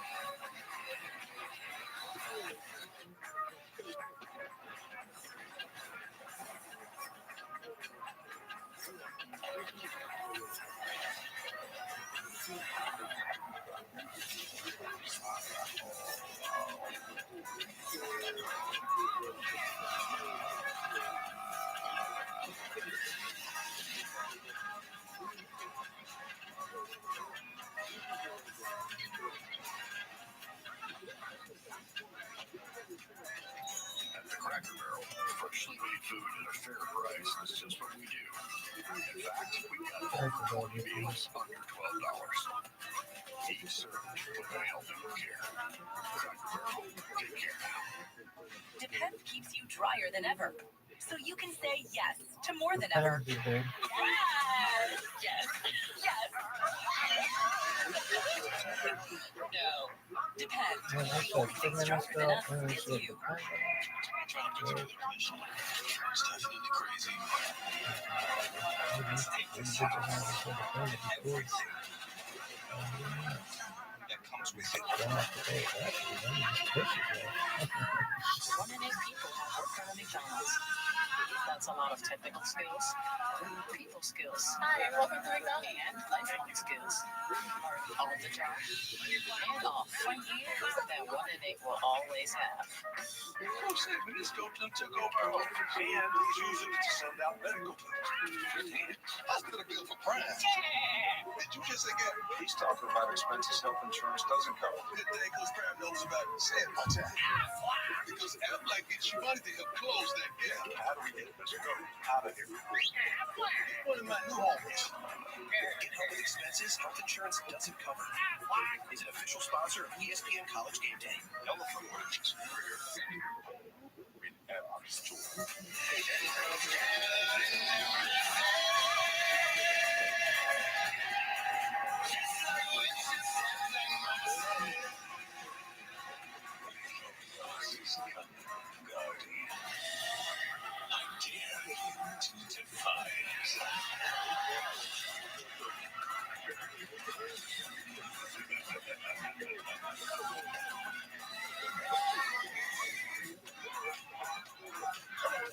Take home a souvenir or 6. Follow your team wherever they go. Handle any curveball. Then find something you can cheer about. It's the flexibility you want. Only at Southwest. Cashback is good, but double cashback is even better.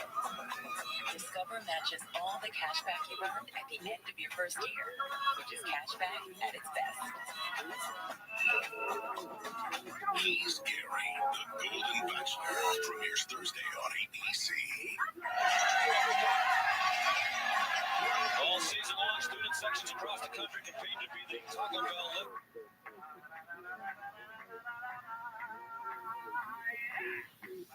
Student section of the year. Download the Taco Bell app to learn more.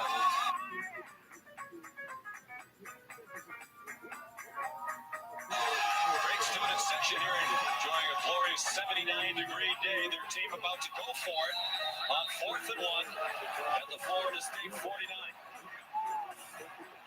Noffa is the big running back. Noffa first down. Left guard.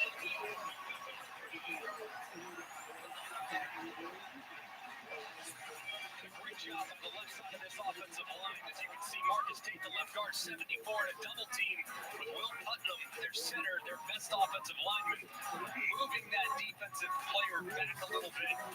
Enough for Maffa to secure the first down.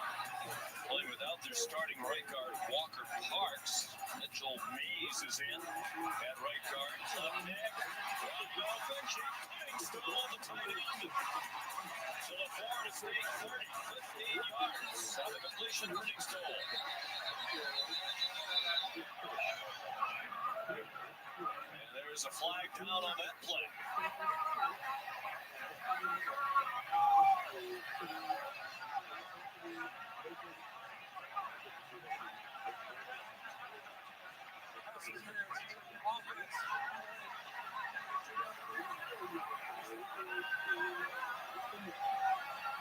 Adam Randall. Trying to create a mesh technique across the middle, but you're going to see on the left side, Adam Randall. Watch as he comes from your left. And look at how he really blocks the defender to try to create that. Very easy call by the official. It just took him a second to clean it up. As you can see, though, the Collins is screaming out the back door with a lot of room. Difficult to diagnose, but that's a good call by the official.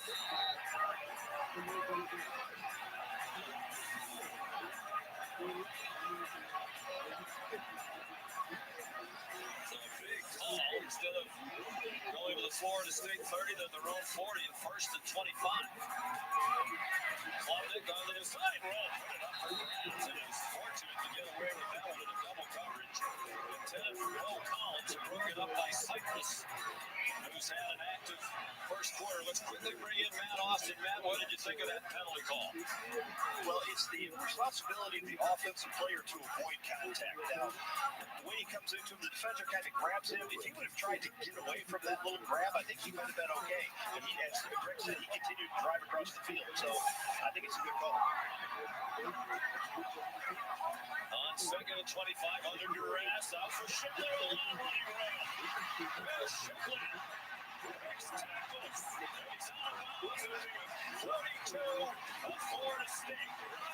7 yards short of the first down. It was Josh Joshua Farmer, who put pressure on the quarterback. And a great job, too, by right tackle number 78, Blake Miller, securing that edge and allowing Shipley to get one-on-one with Kevin Knowles, the safety, who's filling in for the injured Akeem Dent. Shipley, of course, so difficult in the open field. And yet another example of Garrett Riley, second and really long off schedule, getting back to a more third and manageable play. Leading active FBS player in all-purpose yards per game, Will Shipley, the junior from the Charlotte area. Third down and 7. Lineback has a man, but it's gone. The emerging force right down the road in Greenville, South Carolina. 23 yards and a first down. There's good pressure provided on the left-hand side of the first, but how about Klubnik staying in there and delivering an accurate throw on the crossing route? 4 receivers lined up in a bunch to the short side of the field, and another flag flies.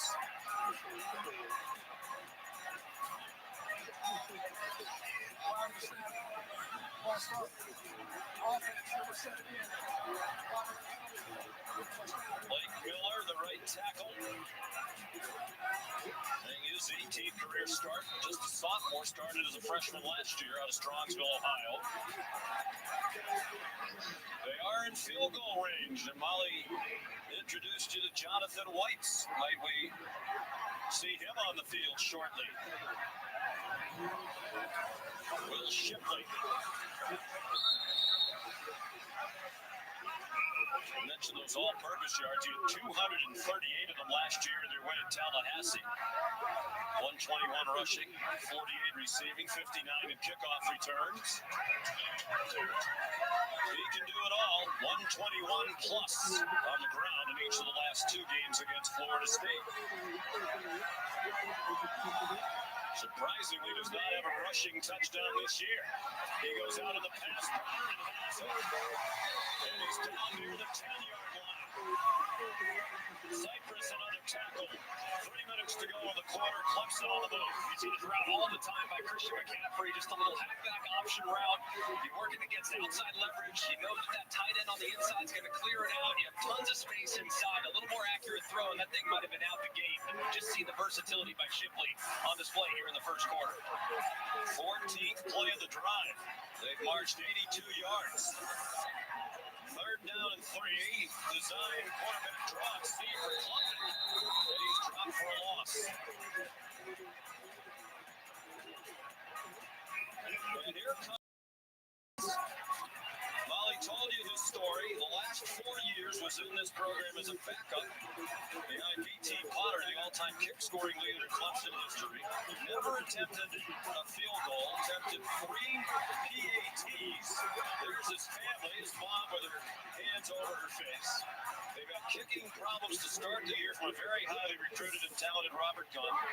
So Dabo Swinney called Whites in Charleston, South Carolina earlier this week to see if he would come back. He arrived on Monday.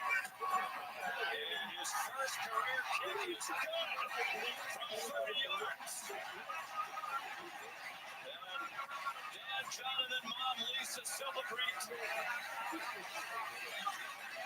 He had a year ago, Jaboni left, obviously. Elected not to use it because he thought he'd just sit for another year behind Gunn.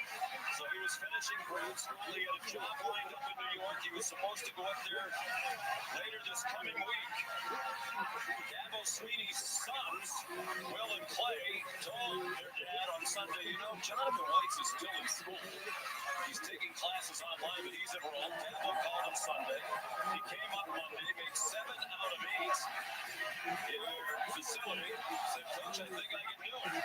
Practice the rest of the week. Dabo said yesterday, this is either going to be a great story or terrible. It's off to a great start. His boss is here. He was going to go work for Ally Financial in New York City. He already had an apartment. And he called his boss and said, I have a chance to go back and be the starting kicker for Clemson. And the boss said, I'll be mad if you don't do it. And I'm coming to the game. And Matt Brennan, we're told, is somewhere here today watching his now future employee. Gunn is still the kickoff man. He bombs on the back of the end zone. Here's Kevin Nagandi.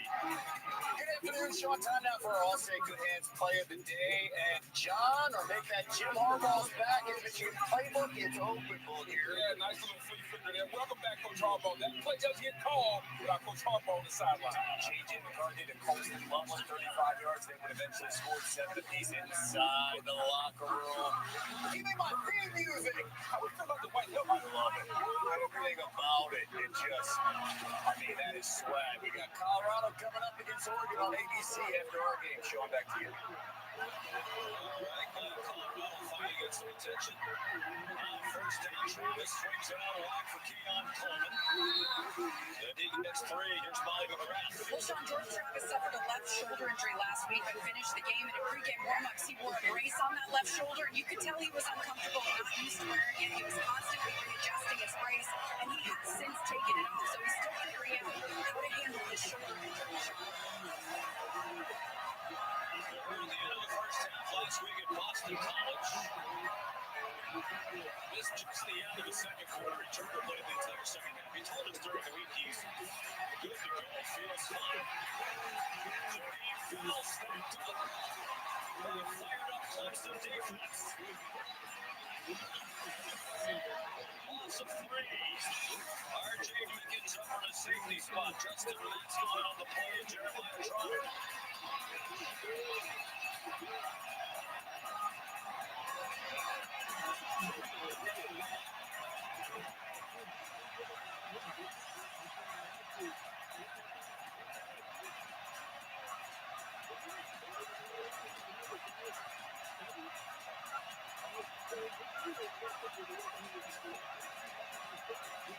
On 3rd and 10.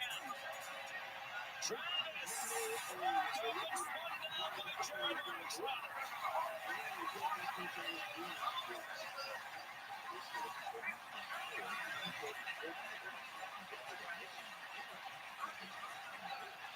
Nice design pressure. You're going to see pressure on the outside.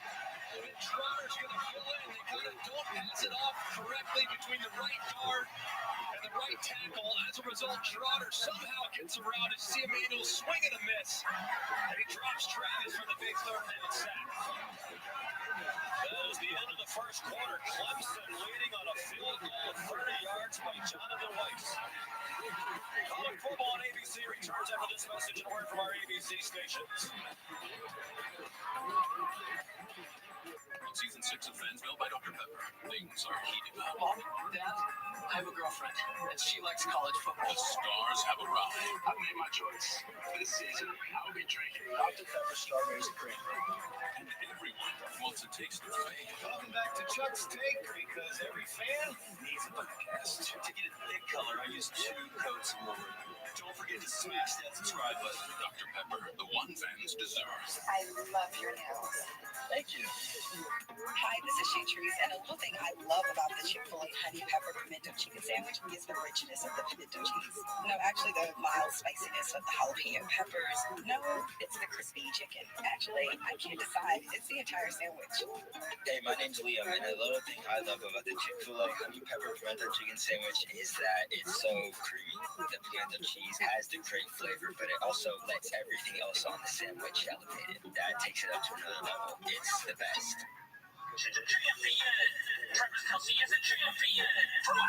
Here's my new ringtone. Travis, zip it. It's your beer, big guy. Let's get you ready.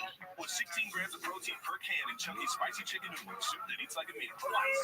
Saturdays are about 2 things: heading to the Home Depot and Welcome to College Game Day, built by the Home Depot. watching football. What's Watching a lot of football. They're taking that to the house. Nice technique. Even football here. And football snacks. The Home Depot and College Game Day. Yeah, perfect Saturday. Upgrade your home with Bear Premium Plus interior paint at the Home Depot. How doers get more done. We're kicking off game day with a Twisted Tea drink. Surprising, real Twisted Tea fans who love the smooth and refreshing taste of Twisted Tea iced teas. Real protein, 100% alcohol. Twisted. Nissan has a car for everyone. Every driver who wants more. More turbo. More freedom. More electric.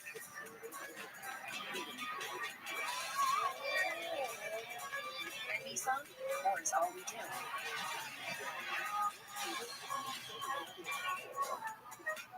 Another double dose of Monday Night Football on ABC. Hurts and the Eagles soar into Tampa Bay. On ESPN, the Rams face Burrow and the Bengals. Eagles Buccaneers at 7 on ABC. Rams Bengals at 8 on ESPN. It's fine. It is. It's fine. It is fine. Is it fine? No, it's fine. Everything's fine.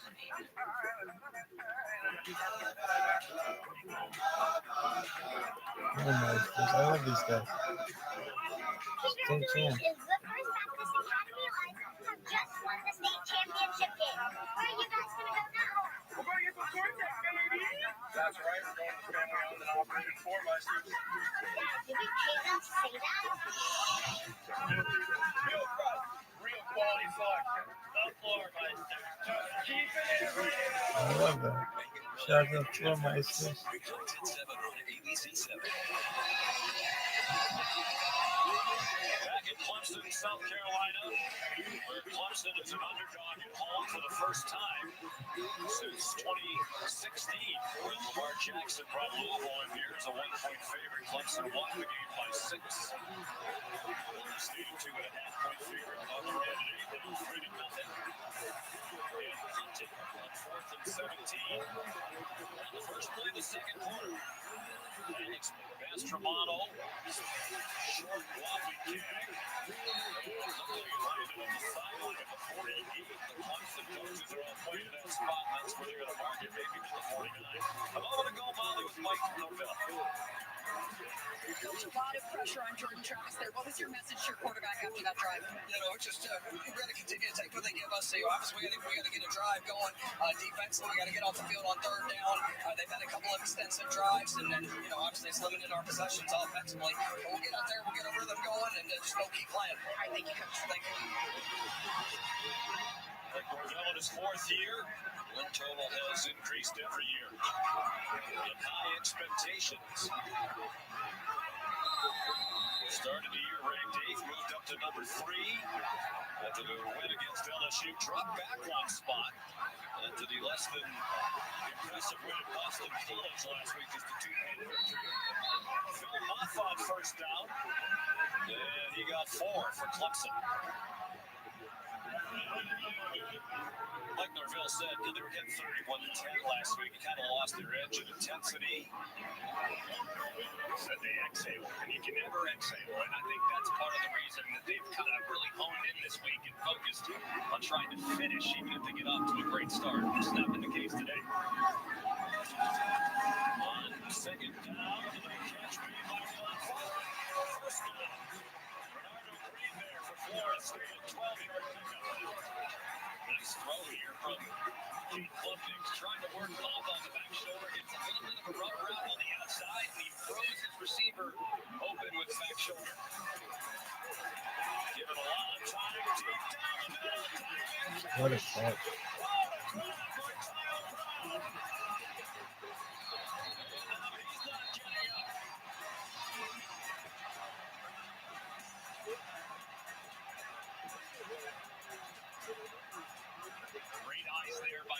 As you see, he starts his eyes on the left, looks the defender off, and allows Brown to work the middle of the field after he manipulates that defensive back.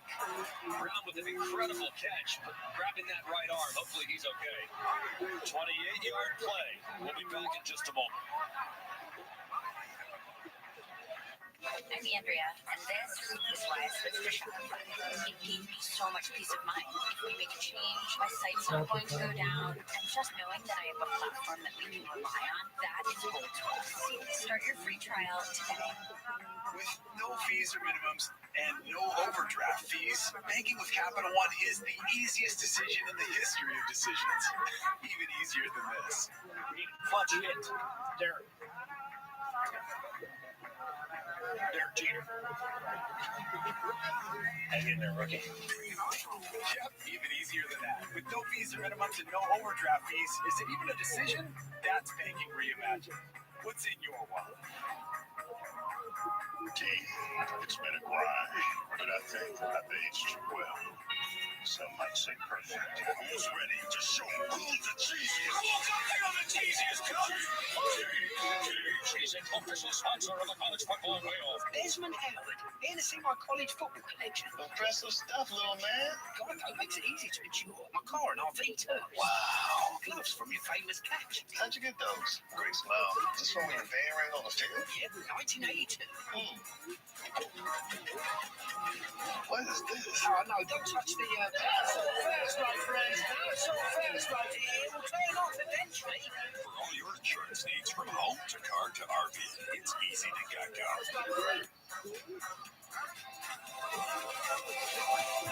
The new iPhone 15 Pro is here.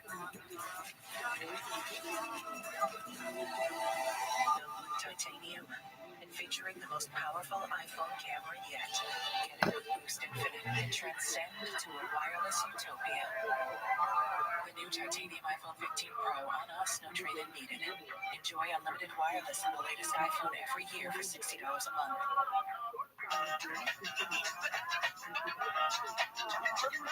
Hey, this damn servitude, but I was just a pup. I want to get the killers out the trash. She was something. I let Shorty clean the business. I had that day. First order of business, no snitch. And I try to keep it silent, but the kids don't listen. Their birthday, they never hit no snitch. And I'm telling them to watch it like a fish. So it was that servitude, but I was just a pup. I want to get the killers out the trash. She was something. I let Shorty clean the business. I had that day.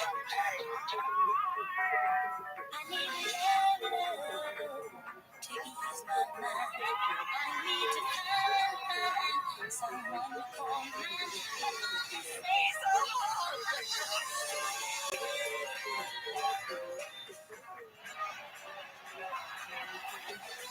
Great day, college football, all day here on ABC. At 3:30, number 19, Colorado, number 10, Oregon. At 7:30, number 3, Texas against Baylor. There's 6 matchups today. Ranked team against ranked team, including Colorado and Oregon next. On first and goal from the 6, powered down inside the 3. Looked like some sort of shoulder injury for Tyler Brown, who's gone to the tent. Already without Antonio Williams and Cole Turner, and Greg with a wide receiver group that isn't really considered to be a strength of this Clemson team, as it has been many years gone by. Yeah, definitely a little more thin this year, and of course this part of the field gave them a lot of fits against Duke, trying to clean things up here in the low range.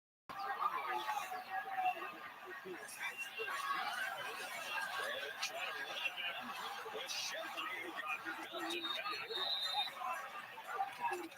Gain of 2. DJ Lundy, Shaheed Brown, in on the stop for Florida State. Third and goal from the 1. Shipley had 15 rushing touchdowns last year, second in the ACC. Behind Pitts, Israel, and Vanderkanda. 26 the last 2, still hasn't had one this year. You got to think just a downhill run. The left side of that offensive line has had a lot of success moving the defensive tackles for the balls.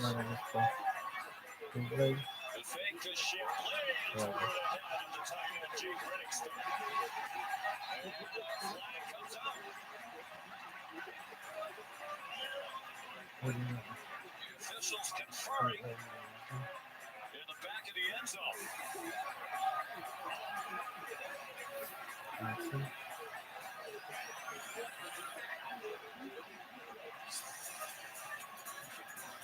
Holding defense.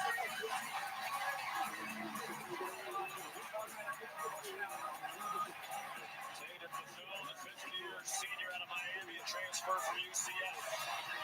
You can see him working against Brinkstool. Difficult spot to be in. Brinkstool gets the impression that he's blocking for a minute, then tries to release upfield, and you see the left hand of Bethune grabbing the jersey. That's a good call there by the official to give Clemson a fresh set of downs. Not far. He's driven. The crowd saw Shipley, who was trying to block go into the end zone. I think some of them thought he had the ball. Many of them cheered. No gain on the play. The Florida State defense standing up at the goal line. You have to wonder why is Clemson trying to stretch the defense. Oh my God, I got it. The run game. They've had success going straight down. Look at that. That's the classic decision makes best. You got a moth? Those are their two best offensive linemen. You gotta think they're gonna run right. Yo, dog. That was so athletic. Damn, that was athletic as fuck. That was so athletic, dog. Doing it so much. Boom. That was so athletic. That was one of the most athletic things I could have done. Do it again. He's like, boom. And he's like, no, whoa. Slow motion. Boom. God damn, it was athletic. But I know.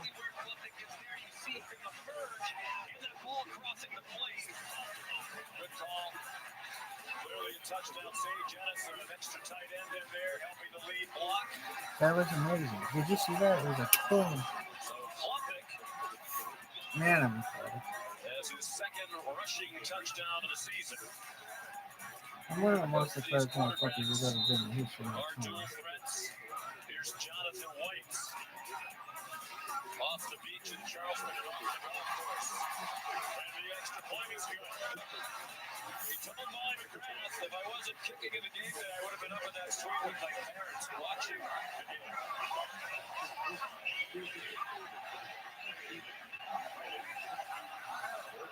That was so athletic. Really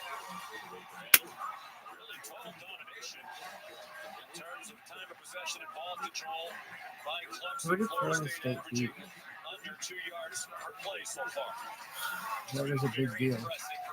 Their offensive coordinator, Aaron Riley, mixing run pass. The offensive line has clearly answered the challenge. They beat someone. It was a big fucking deal. I don't know if I'm beating Texas beat Alabama. That was good. Florida State didn't beat anybody big.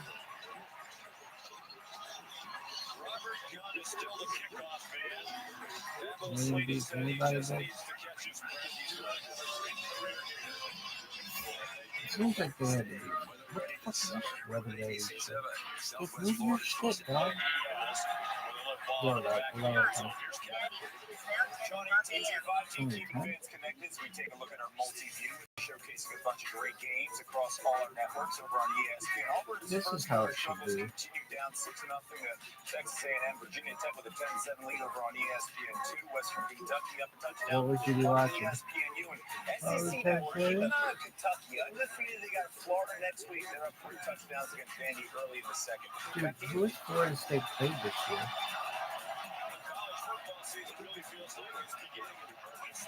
I thought they played somebody. Good. Oh, that's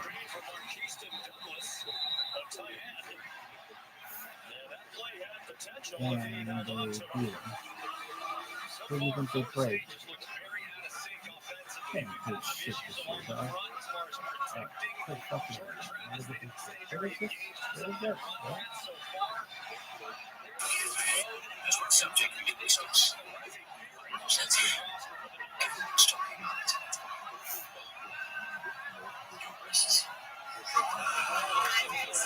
You seem to get furious with it. Talk show hosts. This is the subject. In general, what do you think about wrestling blitz just in general? Well, I think that's what you want to do. That would need to happen. And I see nothing wrong with it. I haven't done that. But I think it's sad that people, think I've done that because that makes them want to go out and, some of the fans that look up to me, think bad of me, I think they want to go out and do that. But that's not my fault because the press got impacted. It's fine, but I personally Jesus, man. You can do that. You can act for 17-year-old buddy. I'd be like, that motherfucker, as in arrested me. That motherfucker He asked Britney Spears back in 1998 about her titties. Why is it so bad that you don't ask this 17-year-old about her titties? Colorado Pet Patrol be like, motherfucker, get the fuck out of here. Get out of this fucking Home Depot parking lot. I'd be like, yo, dog, FSU schedule. Who did they beat? They beat somebody. I don't know. I'm not a big sports fan. They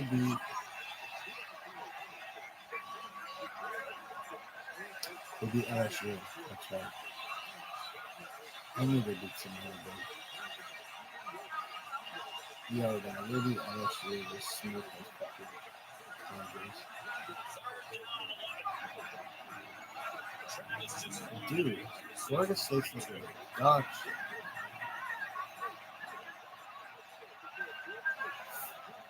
Who's your favorite of all these teams? Rank your favorite teams. Okay, so University, the University is 1. 2 is University. 3 is Tusk. Really? Yeah, probably. What's 4?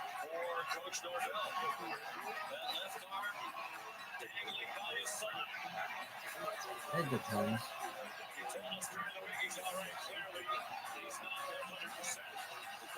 Kind of like the upper. It depends. I mean, I like Stanford. But then I hate it. I don't really like the University. Ooh.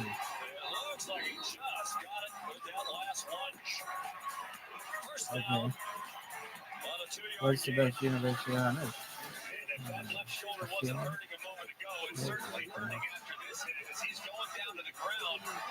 You see him surge forward, but the contact is initiated by the defender. It looks like it's Sheridan Jones in the corner, right into that. Dude, that was such a crazy thing doing that in slow motion. It was so athletic. People don't even understand. What is this? Take replay stopped at the spot. Look at this move. I think the question is, did he kind of bounce into his final landing spot? We'll find out when we come back. Some people just know that's not going to fit. Those are the people who know to choose Allstate. That's not going to fit. What's that?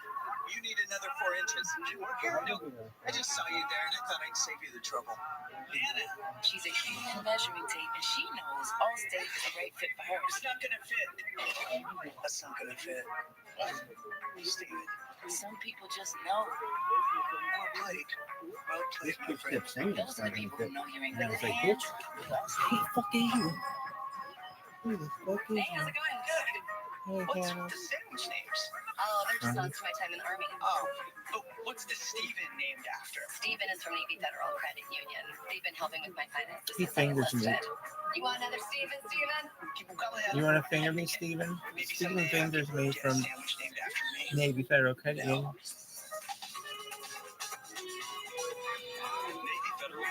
He fingers me like a bowling ball. I'm done over to next time. Anyway, are you done?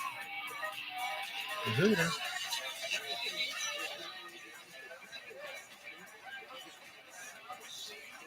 I'm the sickest motherfucker of all time.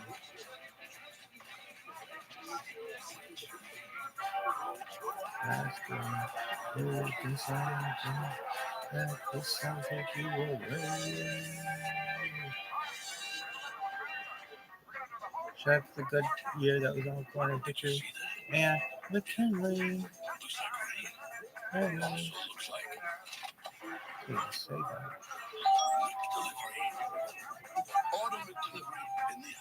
You love closing the deal, but hate managing your business from afar. You need to hire. Indeed you do.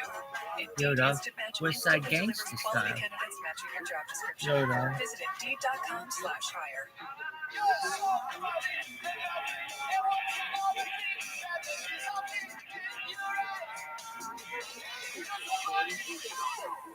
Save this leaf.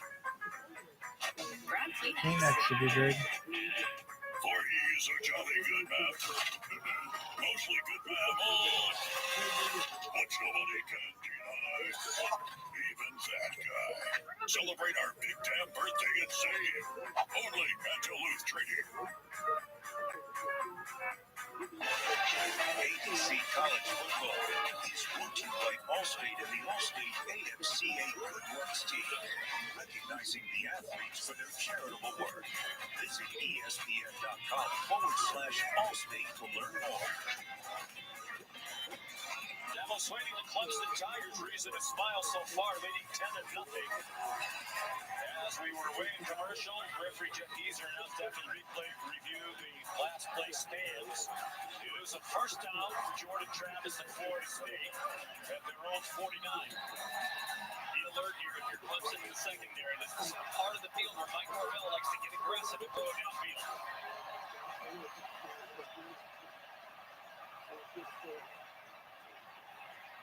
Travis throws down the field on first down. Keon Coleman. And another hit taken by Jordan Travis on pressure by Jeremiah Trotter. A good job moving the pocket here. You know that the offensive line has struggled at this point. You see how quickly Trotter triggers, comes up and delivers the hit and forces the ball out. I don't know if Jordan Travis' hands a little quicker than he'd like. Still a nice catch and a nice throw by the quarterback. 14-yard gain. Florida State on the move. For the first time, down 10-0.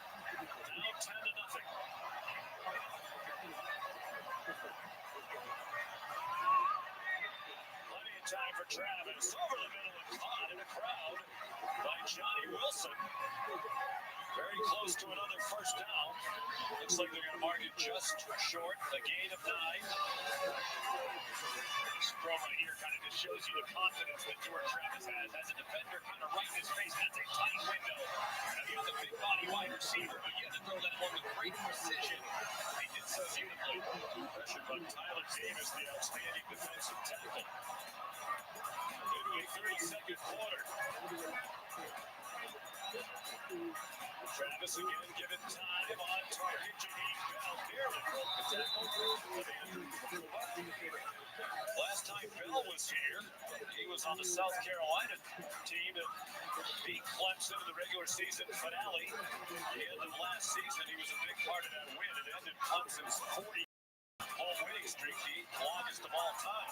A massive addition for Mike Norvell and their staff. Just extremely versatile, can play running back, can play tight end, and can of course split out as a wide receiver.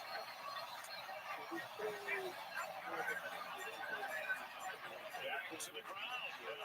Quality game by Benson. Still on his feet. Another first down to the 9-yard line. Trey Benson just so strong. It's nicely done up front. You see him run through a double arm tackle. It's how he finishes, man. This is a man that gets better as the game goes on. He's so powerful. A few years ago, knee injury. Man, he was getting stronger and stronger almost every single season to the point where he's really a workhorse back for the Seminole offense. Red zone should be called green zone, baby. Greens go. And then you're on it.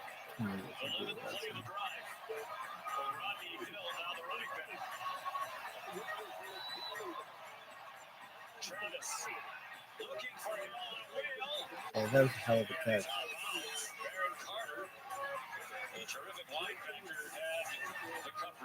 I want to see that one instantly. Yeah, he might have got a foot down.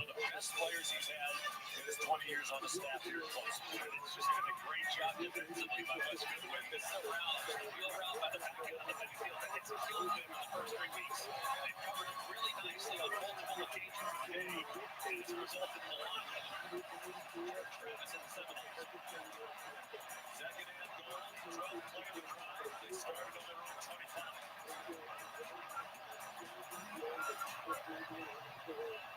Design run for Travis. Not a lot of running room. West Young Levine's and his second year supported, they are much improved. They were a disaster in the back end last year, but much more experience, second year in the system. Last year, they gave up 232 passing yards per game.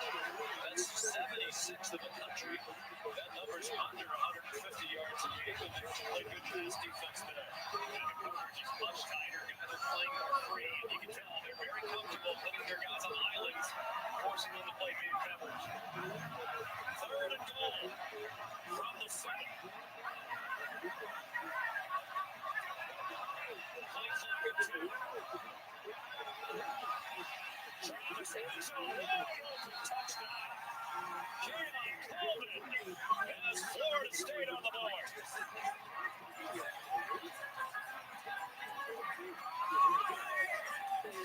And what an amazing design right here. You see Keon Coleman, look at him hesitate right around the defender that's coming out to take care of him on the underneath.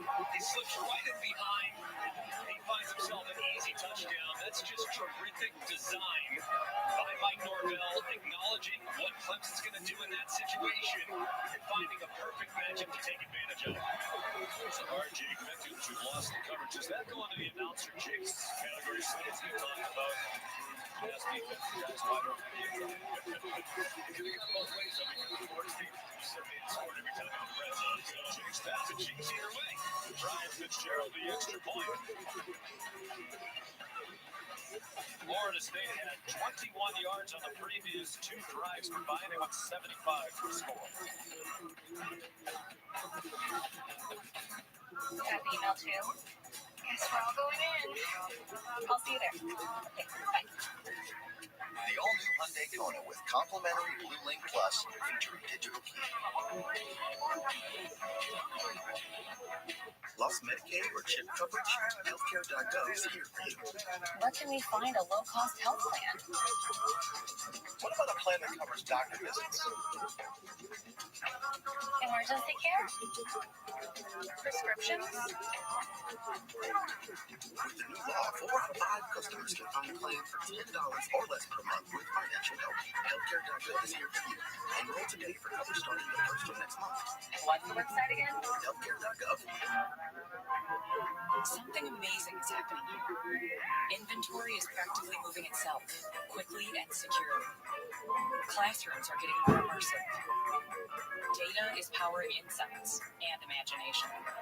CDW partners with you to get the most from your technology. We work with you to plan, build it at scale, and manage it, so you can do amazing things. Make amazing happen. CDW. Sometimes we lose, sometimes we win. Sometimes we try to fit it all in. Sometimes we don't know what's in store. Sometimes we find what we're looking for. Sometimes we're bold and easy to free. Sometimes one and one makes three. So much to love and all this pride. That's why Nationwide is on your side.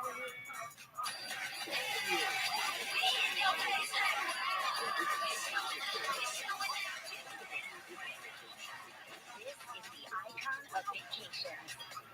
Icon of the Seas, arriving 2024.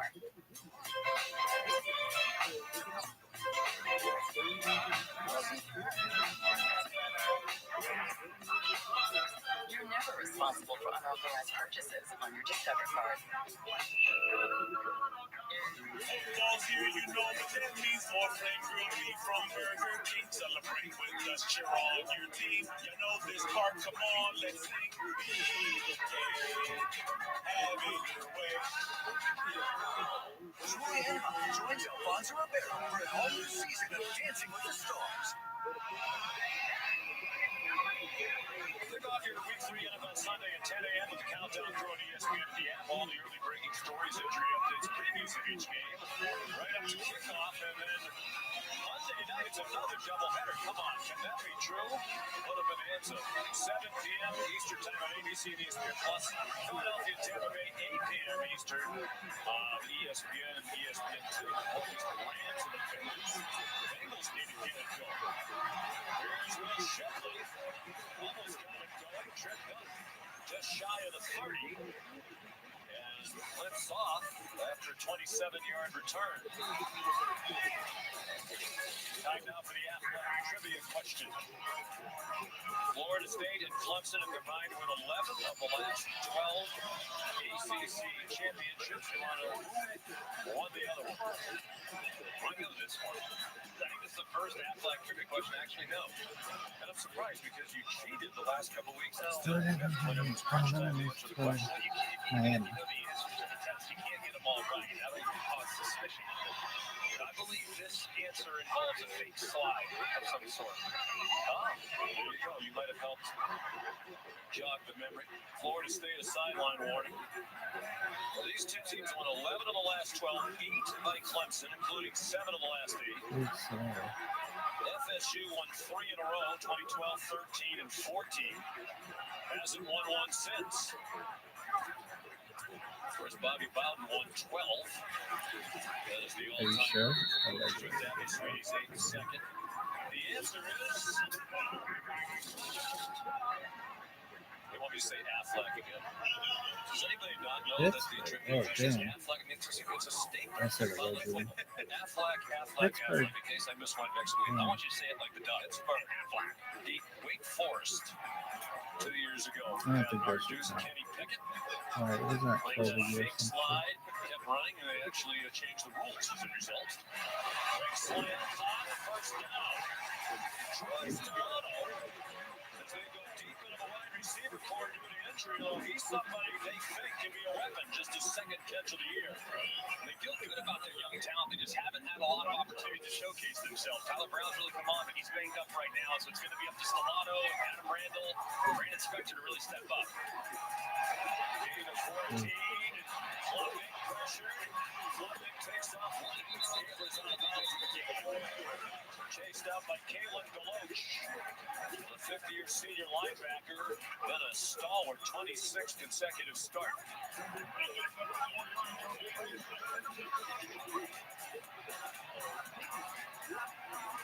Looked like it might be a loss. Instead, it's a gain of 4. We're down to 3:40 to go in the half. Tyler Brown is back on the field for Clemson. Lined up in that bunch to the right. That ball goes to Stilano again. Sophomore from Fort Lauderdale, Florida, Cardinal Gibbons. With a gain of 9, he had 1 catch all year. He has 2 on this drive. Caught 1 for 12 yards last week against FAU. Knowing that Florida State just had a really nice drive, this would be a situation where Clemson would likely take a shot downfield, but maybe they get a little bit more ball control. Don't want to get the ball back too quickly to that Florida State offense that's found themselves. They have not been a big play offense this year, Clemson. They scored a lot of points. There's a big steal.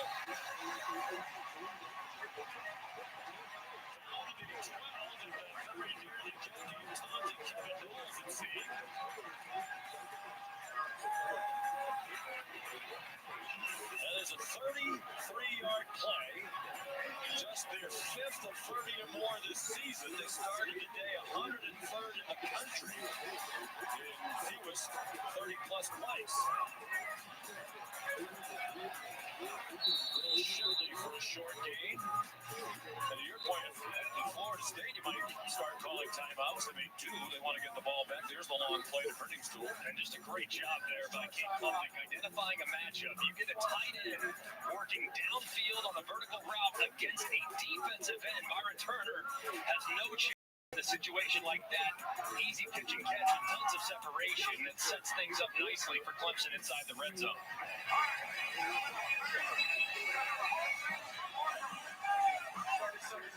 30-second timeout.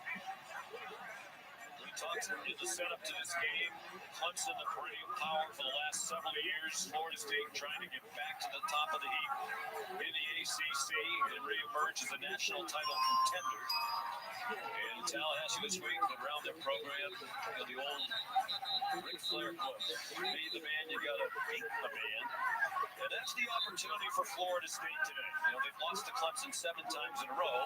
You want to say you're the premier program, you got to go out and earn it. Yeah, you do. And I think in an unusual circumstance, a team like Clemson that's won so many ACC championships, they actually come into this game as an underdog. That's been well documented. But I feel like more of the pressure is on Florida State. They've kind of played that way so far, whereas Clemson, it looks under control, very free, and have been very efficient both offensively and defensively.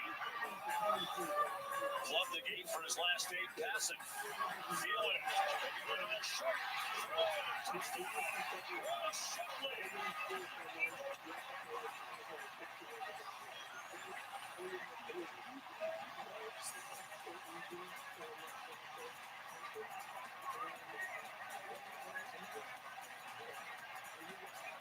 Very similar route that they ran earlier.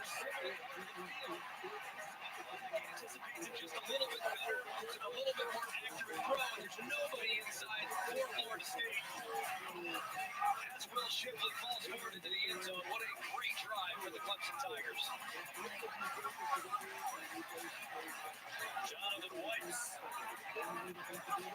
From the beach in Charleston to the golf courses to the Luke Rosa Award conversation, if he keeps going as he has today. Made a 30-yard field goal in his only extra point attempt.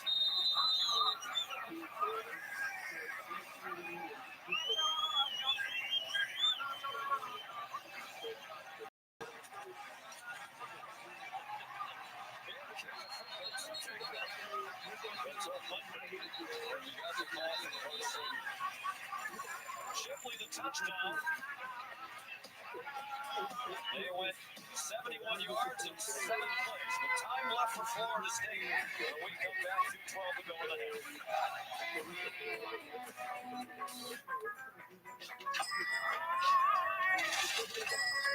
Full-time fans, your devotion always delivers. You deserve the mark of a fighter. Can't sleep? Nope. I can't sleep either.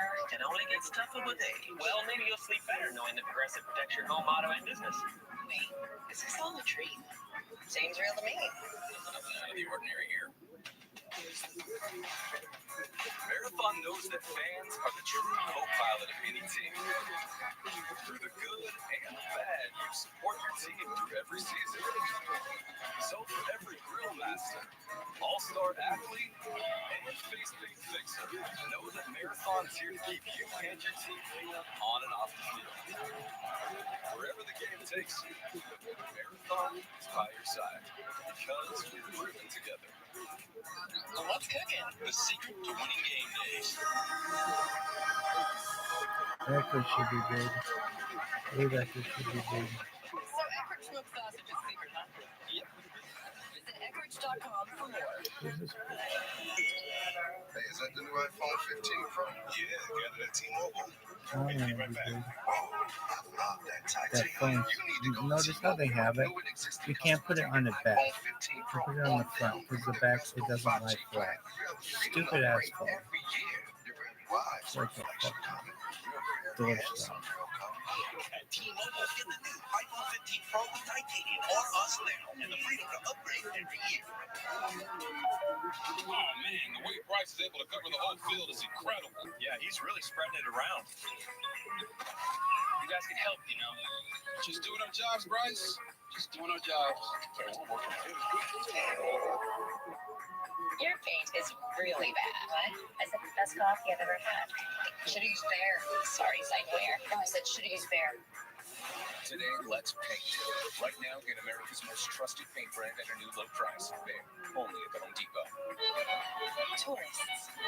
Tourists that turn into scientists. Tourists taking photos that are analyzed by AI. So researchers can help life underwater flourish.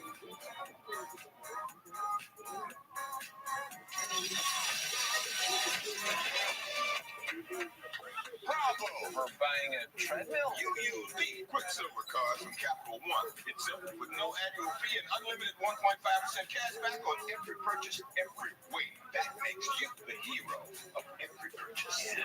Heroes taking stains. Is this a parachute? What's in your wallet? State Farm halftime, 4 minutes away. ROTHSCHILD, Kevin Agabi here with you. Jim Harbaugh's back. Michigan in a close one right now at the half against Rutgers. Highlights coming your way. We're getting you ready for Oregon and Colorado with a live interview from Coach Prime. And right now, Clemson and their offense dictating the flow here. They have the defensive play well. The most impressive thing is the quarterback being clutch. He receives poise. Unlike another quarterback from Alabama, I know. Here we go. Hey, Sean. Hey, Greg.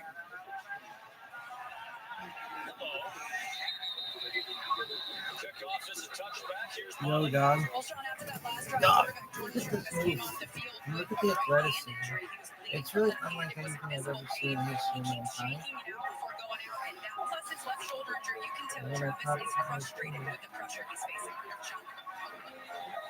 such a great competitor.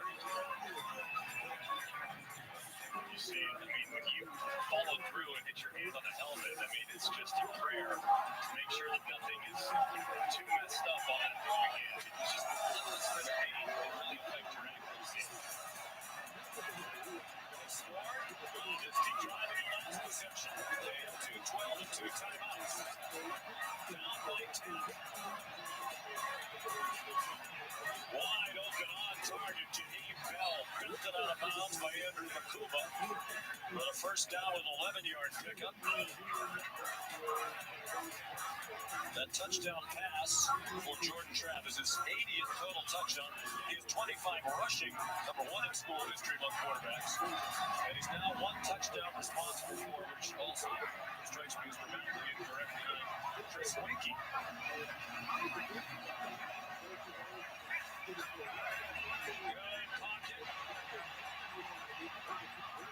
now on the run, it's caught by Keon Coleman. It's still going down the sideline. That's what Travis can do. Look at this midfield. Your left shoulder. That was so athletic, Mikey. But I know. That dog. That was fucking one of the most athletic things I've ever seen in history of mankind. But I know. He's like, Mikey, I can't believe how athletic you are. He's like, no, no. He's like, no, for serious stuff. He's like, I know. He's like, Mikey, you are so athletic. He's like, I know. He's like, but I don't think you understand. He's like, understand what? He's like, you're so athletic. He's like, I know. He's like, I bet, did you see that move? And he'd be like, yeah. He's like, oh, I think that was sick. He's like, I know. He's like, no, but I don't think you understand. That move was so amazing. I know. Big dog, I don't think you get it. Like, dog, I know. You're sick. He's like, oh, okay, you get it. He's like, I know. Yeah. I'd be like, dude, did you see that when I went like this and I got that fucking moth or a mosquito? Was it a moth or mosquito? I think it was a moth. So difficult on Sheridan Jones. You take a look. There is? Look at the progressive pylon cam. Kind of walling Johnny Wilson out. I'll give you some pylon cam, girl. I'll give you some pylon cam, girl. And then I started giving this girl some pylon cam.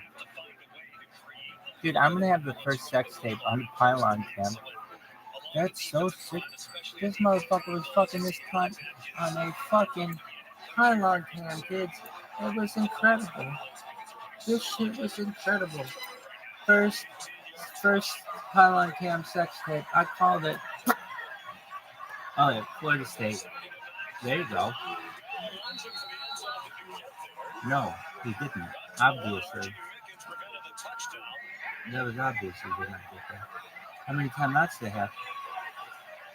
Florida State has 2 timeouts remaining. What would you do?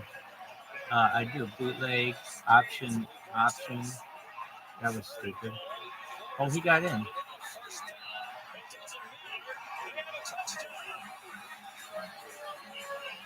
Then I do an onside kick. Jordan Travis. Really? Oh, for sure, dog. His 26th I would do an onside kick. Florida State quarterback record. And you see that void right there on the defensive front. I'll give you a void right there, kid.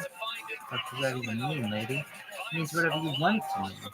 Are you saying, fuck yeah, Rabbi, I want a piece of you. Calm down, woman. 75 yards to second possession. Rowe needed just a minute 50 that time. Ryan Fitzgerald, the extra point. I've never had someone give me a cum rag. I'm excited about it. It's my first ever gift of a cum rag.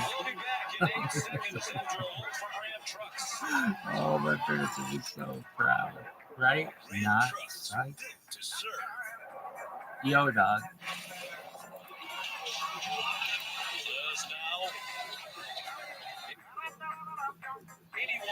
Touchdowns for which he is responsible. Tying Chris Wakey for most in school history. Yo. What a player. They mentioned the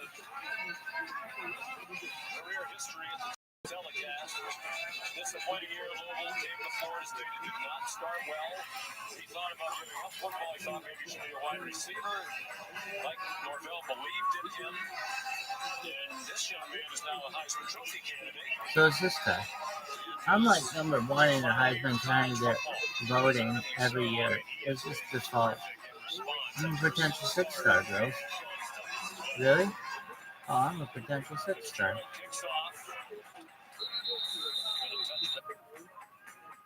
Fest here today. I would think Dabo Sweeney would just be content to take it into the net with a 3-point lead. Kids, I'm a potential 6-star. College football rankings brought to you by Prudential. Kinds of marquee matchups. Who do you like in Ohio State and Notre Dame? It's going to be a heck of a matchup. And I think clearly the last couple of years, Michigan hasn't provided the blueprint to beat Ohio State. I really believe with the steady play of what Sam Hartman's provided the quarterbacks, they still have enough along the offensive line to create some issues in the run game. I think Ohio State's I like how they keep saying, hey guys, you want to refresh the page? Straight ahead with Maffa.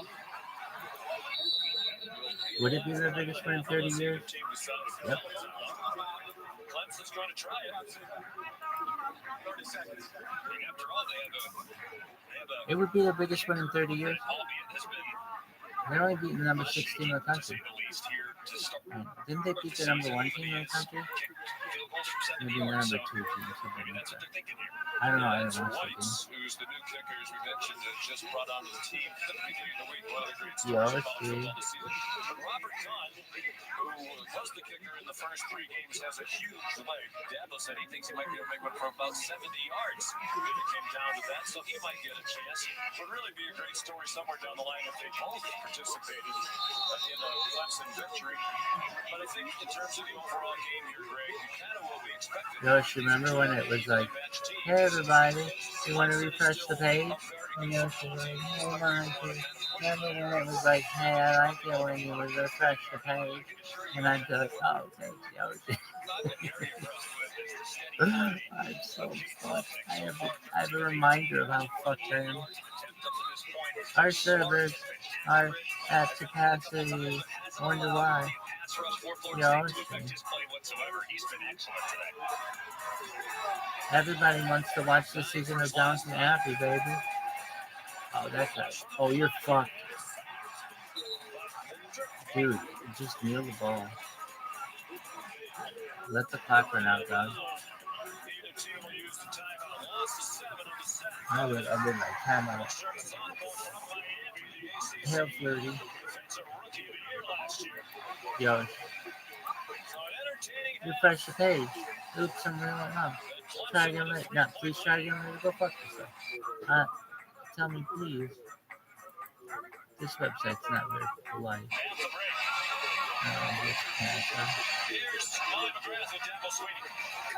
You think this website came from a single parent home? No. I think it's a 2-parent household. Because it works really well. It's just not polite. Yo, dog. Mikey.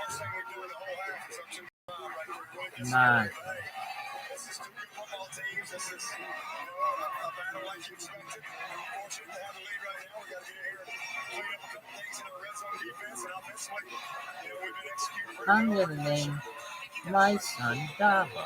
Really? Fuck no. Works out pretty well as well. At the half, Clemson 17, Florida State 14. State Farm halftime reporter for this message and word from our ABC stations.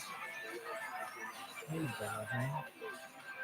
Jersey Mike's freshly slices you sub right in front of What's you. his It has name? a rhythm. Davo.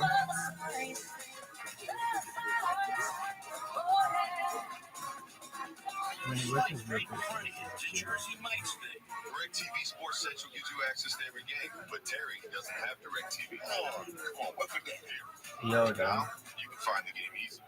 Barbecue It's is easily. Texas NFL Sunday ticket on us. Get a $400 reward card. A barbecue is ruined. Pack all the things. William.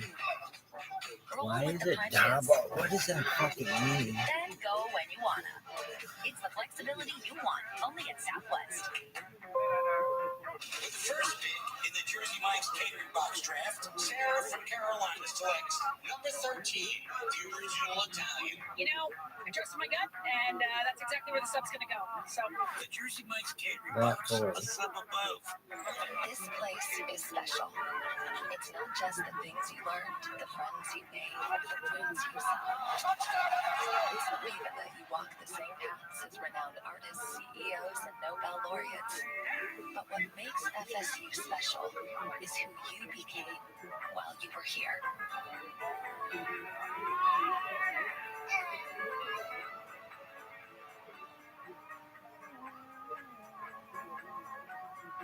The vibes are just immaculate.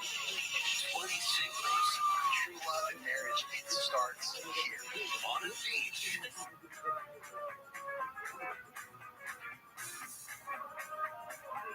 sun is shining, the ocean, salty. One goal.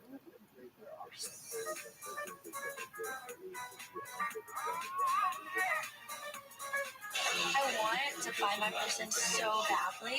I just know that I'm ready to do. Is your name gonna be Rabbi Michael Boogie Just Rothschild, perhaps? Why not? At City Mattress. ABC 7. Welcome to the State Farm halftime report. I like that. Florida State's offense, Yeah. 8 touchdowns, Not second really minute, number boring 40 or in whatever Miami. commercial. Right now, That's my down 3 on favorite. the road, George Trout's the Keon Coleman. I need to give him more often. Nice little play design there. Fake the bubble screen. Keon Coleman wide open. Clemson looks really, really good. So does Rabbi Weekend Rothschild. of the season. Booker McFarland, Kevin DeGan here, a handful of ranked matchups, including Colorado and Oregon. We're going to get to that game later in the program because that show is coming up at 3:30. And I say it's a show because there is no doubt it's a show on ABC, and we're going to have Coach Prime join here the program at the half in a moment. Meanwhile, it's the return of Jim Harbaugh back on the sidelines for the Wolverines. When you look at number 2 Michigan, the schedule looks very, very kind of them until November, and then they open up the playbook here, J.J. McCarthy. Yeah, I love the play call. You get the defense to come up, think it run, then throw it right over the top and set up the next touchdown. Finds Colston Loveland, big game there. Next play, Blake Corn going in, and now Michigan, which was down 7-0, ties it up, and then Michigan again, Samaj Morgan. How about this? Nice catch. How about the coach been the best quarterback in the Big Ten so far this year? Outstanding. I'm the best quarterback in the Big Ten. J.J. McCarthy, 14-7 Right, right yeah, now. I'm the best quarterback of all Meanwhile, time. number 16, Oklahoma, Oklahoma. and yet to trail this season at Cincinnati, already down 3-0. Dylan Gabriel to Jalil Farouk finds his blockers and the patient running down the sideline. Yeah, I love the play design. Allow your blockers to develop up front. Get outside. Be patient with the ball. Go, And then Nick Anderson, that's just simply too easy. Good block right in front of him. And you have Oklahoma with the lead. Nice pick here. Emory Jones is third What the school. fuck is And Key TQL? Lawrence. Way to keep the ball Fuck you, Drop bitch. back in zone coverage, see the ball go up. Who's the best person of all time? I am. Who's second? I am. Meanwhile, Army looking for their Who's first the third? I ACC am. win since Who's 2017 the up 10 fourth? to I 3. am. Syracuse looking to Who's start the 4-0 fifth? for the I second am. straight season. They're down a touchdown Who's the second sixth? half in the I Carrier am. Dome. Saturday slate, I mentioned all these matchups. Ole Miss and Alabama, the late Kiffin Nick Saban conversation back and forth. You got Temple hosting Miami, Tennessee Who's the rebounding seventh? off that I loss am. against Florida, BYU, Kansas, but of course, book, we've got Who's the Colorado, eighth? Oregon, circle 3:30 I Eastern am. on ABC. You're the Coach best, Rod eighth getting his best team ready person to of go all on time. the road. Yeah. Who's All ninth? you want is the opportunity to win, I am. to be amongst the elite, to be Who's amongst the the tenth? best. And darn it, I I'm looking am. for that. This ain't got nothing to do with race sales. Can you get the players that you You're the top 10 best paid person of all time. Yeah. When we started this journey, Who's the worst? I am. so we're talking. Who's the second worst? I am.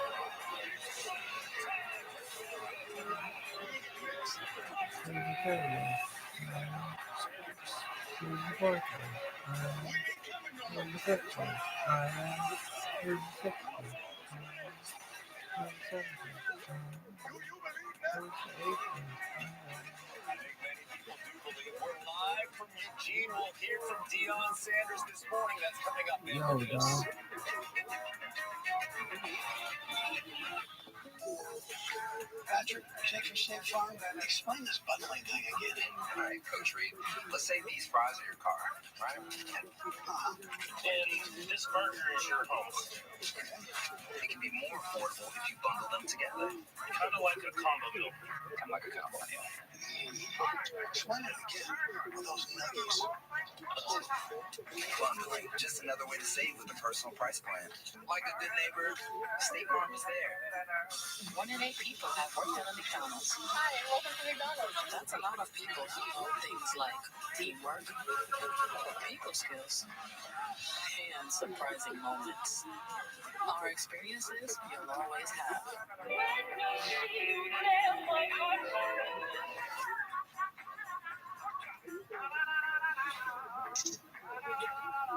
That's not true. It's not 1 in 8 people because there's 1 in 8 Americans.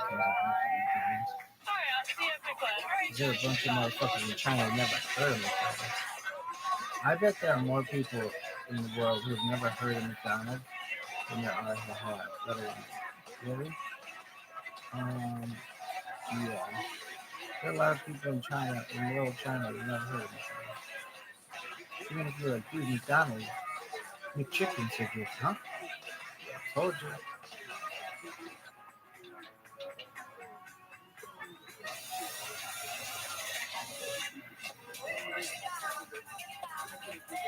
Mia Sorvino's a thing.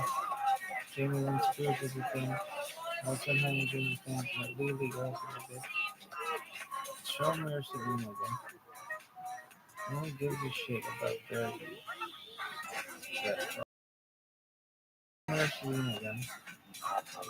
Where is she? Where's Mia Sorvino?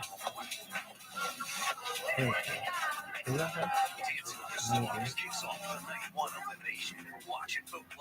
Yeah, but if they're gonna execute a motherfucker on Dancing with the Stars. Welcome back to the State Farm halftime report. That's a crazy, Biggest storyline in what do you call it? I don't know if I want people to have this game. I guess you do. But like, if you have people like, dude, I am suicidal. You're like, well, before you do that, how would you like to be on Coach Prime, this Suicide is the kind of matchup you signed up for. It's what your players signed up for. If you're eliminated, you get to commit suicide. But if you win, you get like all your problems taken care of. So it's kind of win-win for you. You're gonna get what you wanted, or you're gonna get out of, like, get out What's of the debt. last thing you'll tell Get your out of team jail before free. they take the field? Man, this guy has a mean heart over, comb over. This motherfucker's comb over is mean.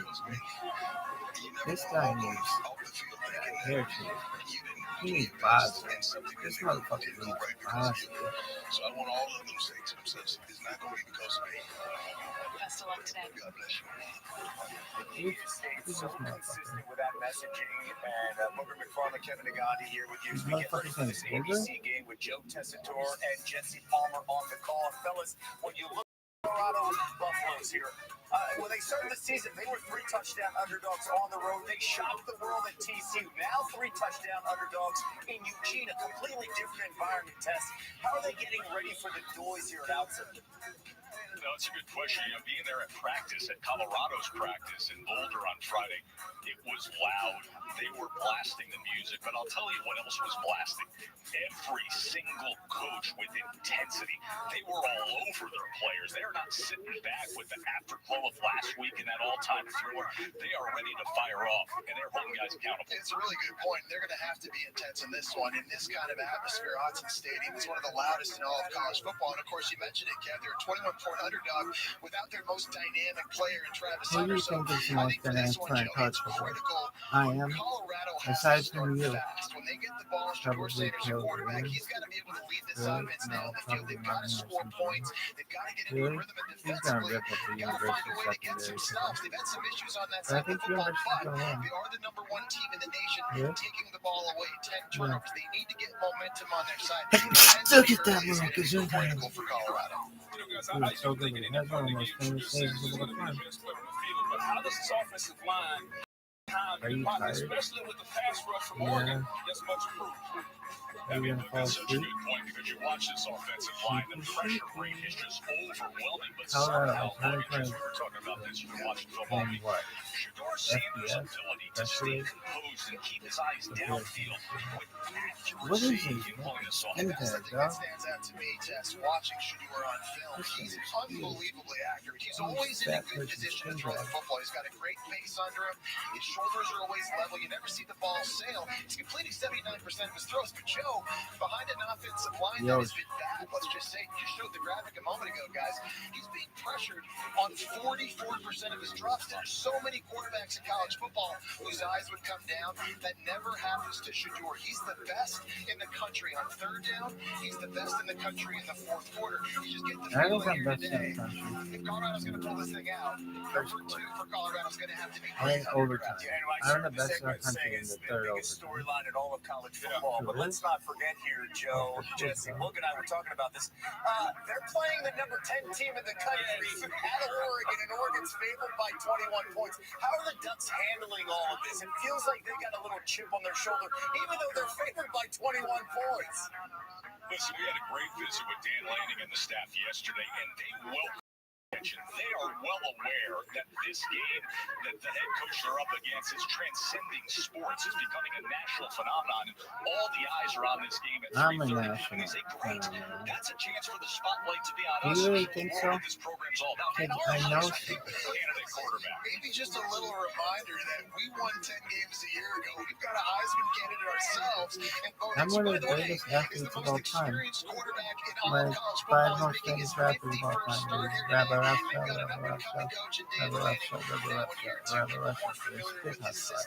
defensively. I think they're looking at this game show as a little bit of an opportunity to make a statement. Just remind people they're a big time team. They've got their eyes set on reaching the college football playoff. No doubt. Hey, Jesse, you have one job today outside of calling the game. Make sure Joe Ted stays in the building and he doesn't levitate outside of our stadium today. Keep him in the building. Look, Tokyo Espresso today. You know it's a big one. Tokyo Espresso. She time. Time, Tokyo. That's what I'm doing today. You guys had fun on the call. Hey dog, I'm gonna wear a dark suit and white shoes because I'm a prick. My name is Hunt Greg Cocksucker. This halftime report is presented by State Farm. Like a good I could neighbor, eat all State that Farm food. is there. I could eat muffins.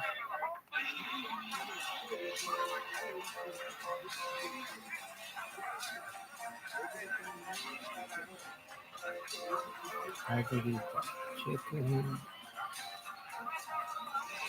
For all my life, I'll be devoted to you. You don't have to be there. I don't understand this stuff. AT&T 5G. I do agree. No. Popeye's new sweet and spicy wings don't Popeyes, make sense. Marinated and tossed in a blend of chili, garlic, and ginger. Popeyes Sweet hamburgers, as they are Popeyes spicy. chicken, Nice. dude, chicken sandwiches would be like a currency. We don't make sense. We make chicken. Well, I like this commercial. Why? Because I always feel like I know what I mean when times fuck. Unofficially, it's phrase. Coors Light, the official beer of everything unofficial. You know who that is? Yeah, he sucks. Who plays? Miami, North Carolina? Who's going to win? Miami? They don't even play. You just, yeah, they do. What would Tara Fitness say? Promise up to God? Promise up to God? Oh, I like the voice. Promise up to God? You promise up to God? Promise up to God? Promise up to God? Really? Yeah.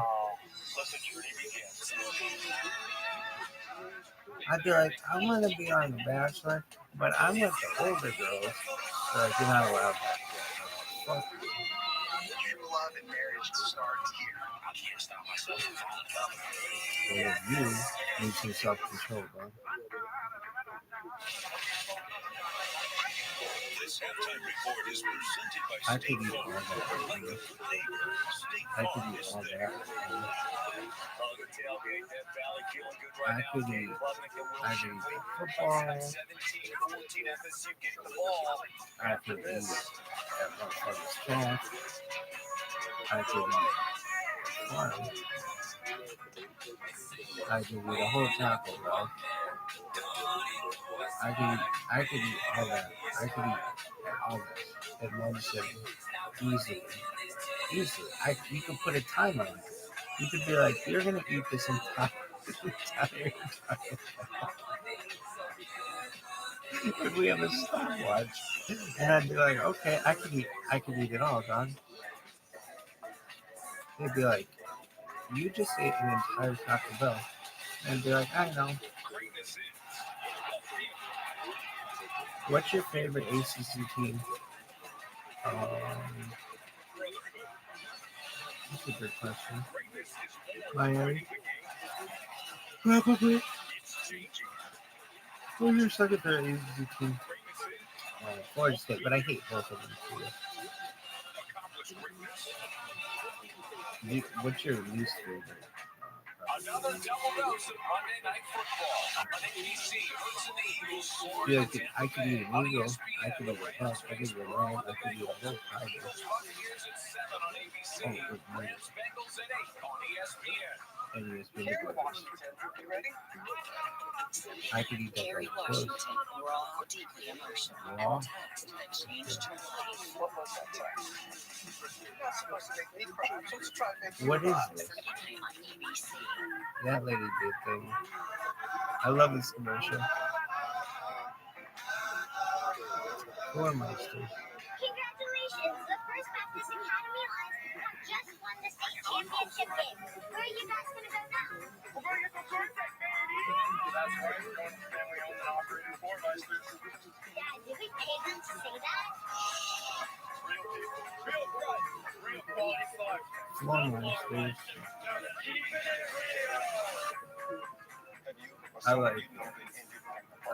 Shout out to the Foremoster. Because there was not enough security, no security guards, no surveillance cameras.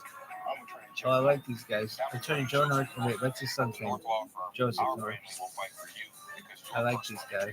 It's personal to us. Call us at the North Law Firm, The North where Law our priority is getting you the compensation you deserve, and you pay nothing unless we recover for you. Attorney Joe North. And Attorney Joseph.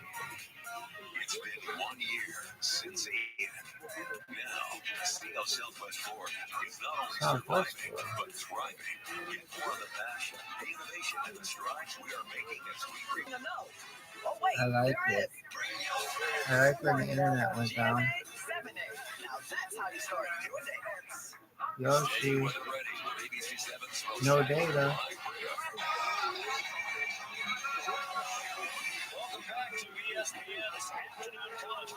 No data. Listen up some shit.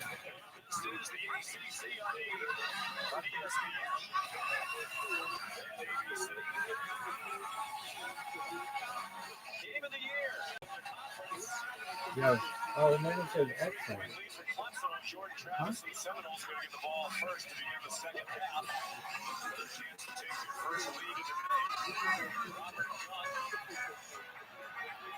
Look at this go. I liked when it would say no data, though. Really? Oh, that's the best. Well, no, the best is not in that secure. No data. No, no, I like when it says my video paused. Sometimes I like when it says no data. No data. No data. Sometimes it says no data. So it's like, oh, it's the best. Yeah. Oh, my friend used to say, Mikey, I get some no data. And I'd be like, yo, that was what's that, a body massage?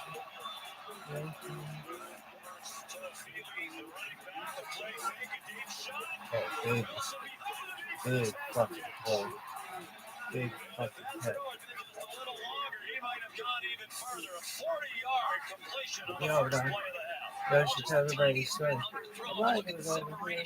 And I would say, live connection, live, I did it live. And then you do it. Oh, God, and that's a new connection. And then it's another free, like, no, it's not, no, baby. I like it. So that was the best. Sometimes it's in the data. Sometimes it's in the data. Yeah, do you think that? Well, Sean, you mentioned Jordan Travis's injuries. They don't seem to be bothering him, and head coach Mike Norvell said he likes the adjustments his offensive line made in that second quarter. He's confident they can keep him upright in this second half, but he stressed they need to get the run game going, and his message to Travis was calm down. Go be you. You've trained for this moment. Your entire career. He said it is not Jordan Travis. Okay, that's amazing. That's fucking badass. You got the best. Look, when you're tired, you just run out of it. So you just don't. Like that, huh? You just don't. I could do a whole tiger right now. Oh, what the fuck is that? More than one ingestion? What is that shit? Yo, dog, I've never seen it say that before.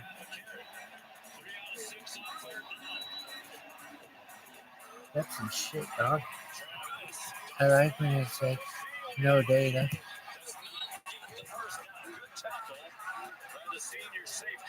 No, dog.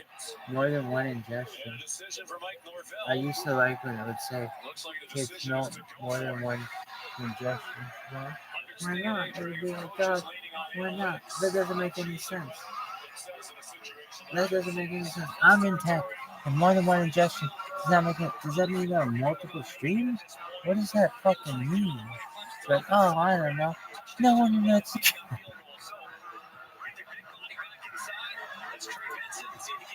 Yo, dog.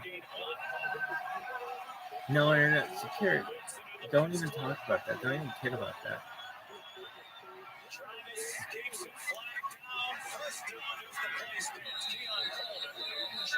What up, dude? Thanks, baby. For 10 yards, there is a flag. There is a flag. Illegal formation. I don't think that should be a penalty. I think you should be able to have any fucking formation. What? You want to have all your guys lying on the ground on their fucking heads? They can do it. And you can see 1, 2, 3, 4, 5. Needs to get this tight end up on the ball for that to be a legal formation. I think you should be able to do it. This guy's gonna suck in dick. No Breeze. Drew Brees. Block it. I would block it. Oh, he missed it. Oh, he got it. Ooh, ugly fucker. Like Darvell said, he's proud of Ryan Fitzgerald. He's had some tough moments in the past, but he's perfect this season now. Oh, yeah? Did he get rejected from Florida State University? Hawks down 10-0. Florida State now even with Clemson 17-all. Yo, what the fuck is this shit? Yo, dog. Wow, Hi. you guys did great for this place. Yeah, and it was easy to buy with all the help we got from Navy Federal Credit. Navy Federal Credit Union. Hey, I'd like the sandwich. I'd like the ribcut sandwich. Really? Oh yeah, because ribcut works at Navy Federal Credit Union. I eat her pussy when we don't have any customers. Isn't that right, ribcut? God damn, kid, you gotta get some sleep. You are tired as fuck. Navy Federal Credit Union. Our members are the mission. A truck is a tool, but a ram is life. It's the Let's Load Up TV's life. I'm on West Side of that motherfucker. I was just thinking, am I on West Side of that motherfucker? And then like, yeah, West Side or not, motherfucker. Really? Oh yeah. But are you done? Yo, dog. I'll give you Ram that time, bro. Yo, look at that blue hair. All the things. Stay even longer. And keep the tradition going. It's the flexibility you want.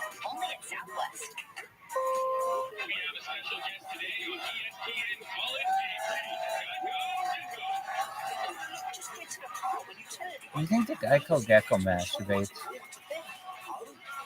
Not like the person inside their little, but like the gecko. You think it masturbates? Does anybody ask themselves these questions? I wonder if that fucking gecko masturbates. I don't know. I don't think it has a penis. Do geckos have penis? So, is the plural penis peni? Can it be vaginae? Is vaginae a word? It sounds like it should be a word. Like a super scientific word. Like octopi. Like if somebody wants to be a douche, you'd be like, oh, look at all these octopuses. Yo, it's octopi, dog. Okay, cool. Yo, dog. You are tired. You need some sleep. From the edge of the universe, dog. To the palm of your hand, dog. That phone sucks. So what? It's made of titanium. Great. You could have done that with the first iPhone. Oh, yeah. Oh, yeah. But the back isn't smooth. Oh, yeah. It's like a fucking doorstop. My mom could have had this thing in the back of her Saturn SL2. Really? Oh, yeah. It's like a doorstop. Are you done?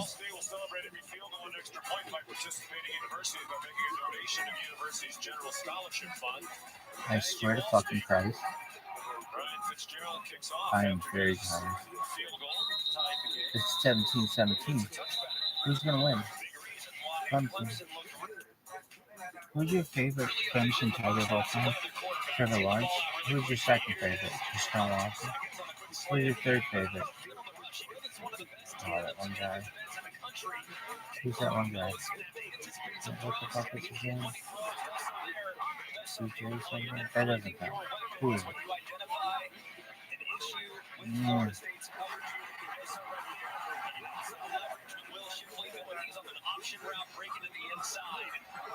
Oh, what the fuck is that motherfucker's name? He was good. Oh, he was good. Good. I'm glad. What the fuck is his name, though? Oh, yeah, right.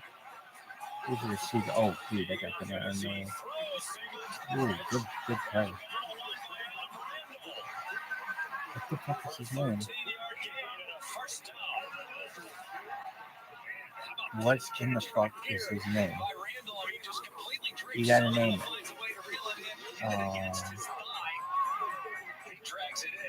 Oh my god, what a good catch.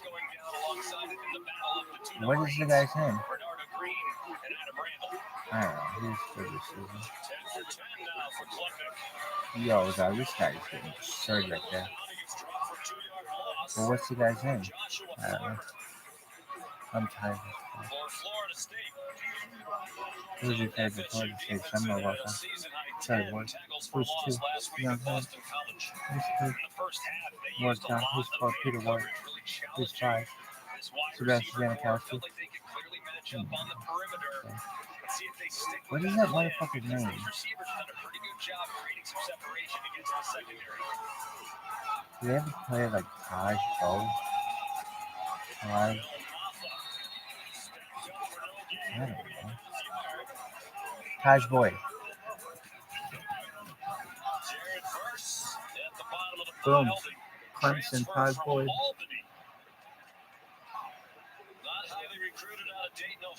That was fucking amazing. Everybody knows about him now. First team All ACC a year ago. Number one, defensive end of Bell Piper's draft. I think I'm the number one guy. I'm the one defensive end. Is that your second?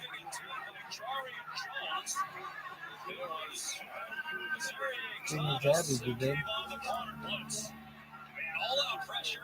Who's your favorite of all the Mickey Mouse Club people? Britney Spears, probably the personality. What about Demi Lovato? She's really great. What about, I don't know anybody else. Really? And one other person. I don't think died. Who else sucks good? And one other person who was in the Mickey Mouse Club. What's that bitch's name? She's like from 1950s. Oh, okay. Do they still have a Mickey Mouse Club? 10 years, ESPN has supported the College Football Playoff Foundation, bringing the college football community together. What's that bitch's name? Teachers Week celebrate and honor great teachers. She's in all those surfing movies. With that guy. Who's the guy?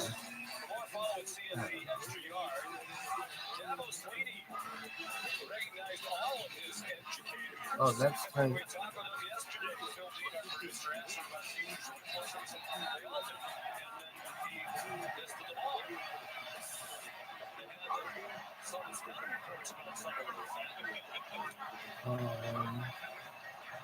Well, what's that bitch's name?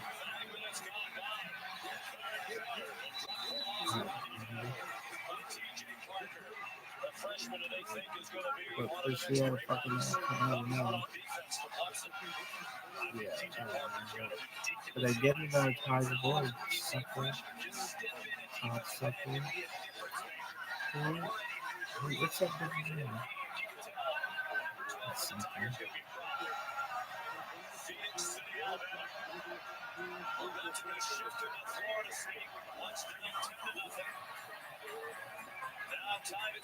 Even though I didn't think she was on a Mickey Mouse Club. I just had everybody on Earth to know she didn't know it.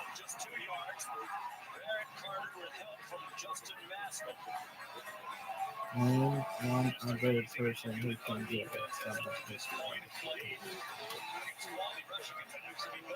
What the hell is that girl's name? Yo, something's flying in here.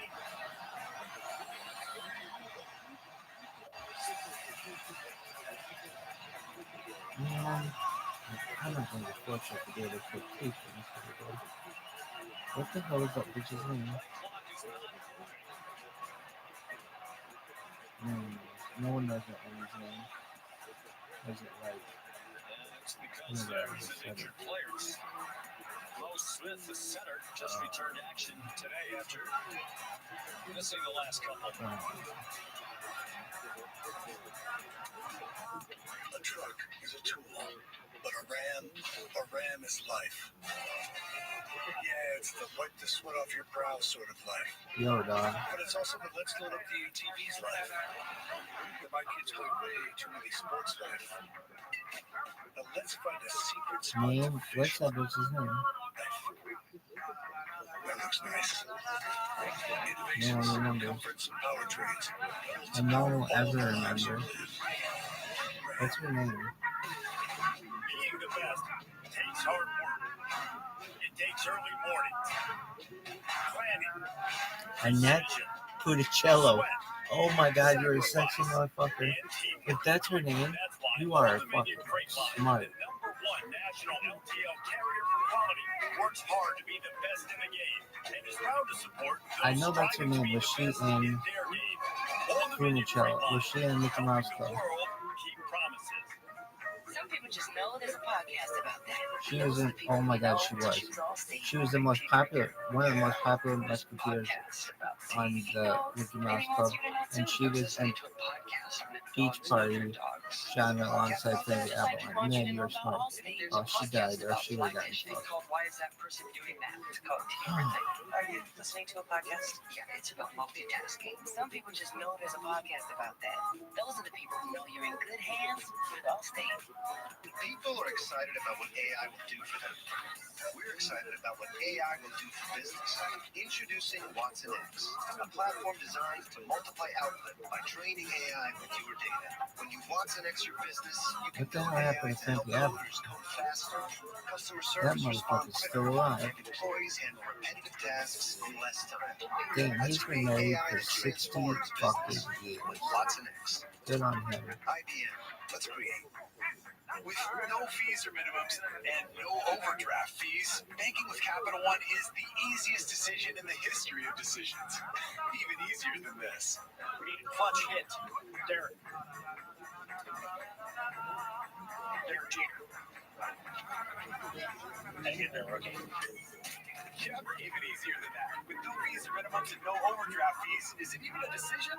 That's banking reimagined. What's in your wallet?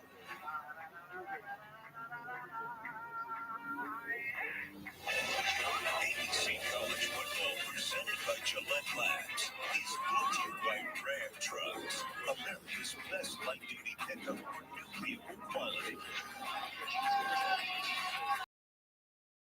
Fall back in the days when Tommy Bowden was the head coach at Florida State, 2003. Classic upset. Third-ranked Florida State. Tommy Bowden's first win in college ball. Darius Washington is in his center.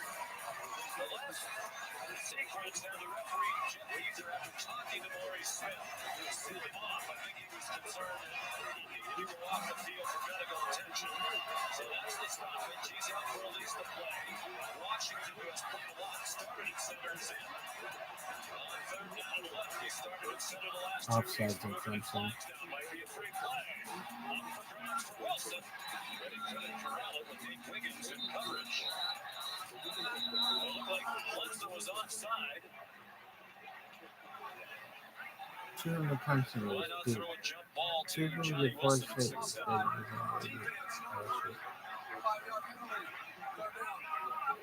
Who's the best team? Pretty bold to have a backup center in the Who's your favorite team in the pack?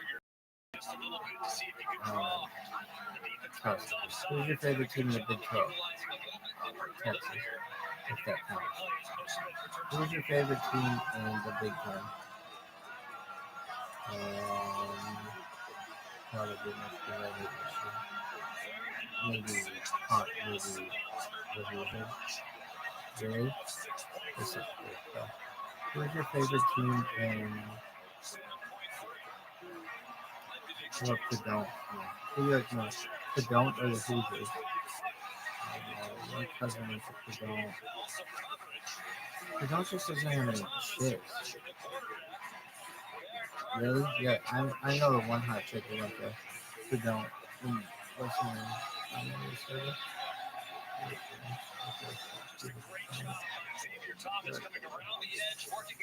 I was in there.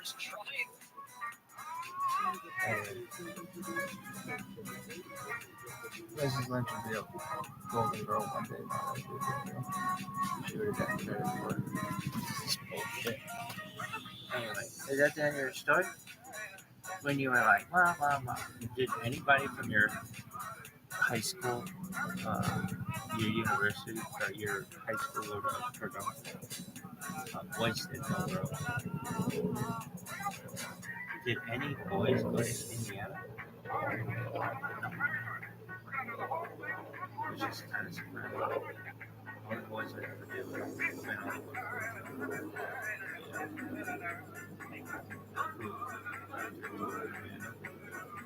Are you done? Can't believe I remember that food chill.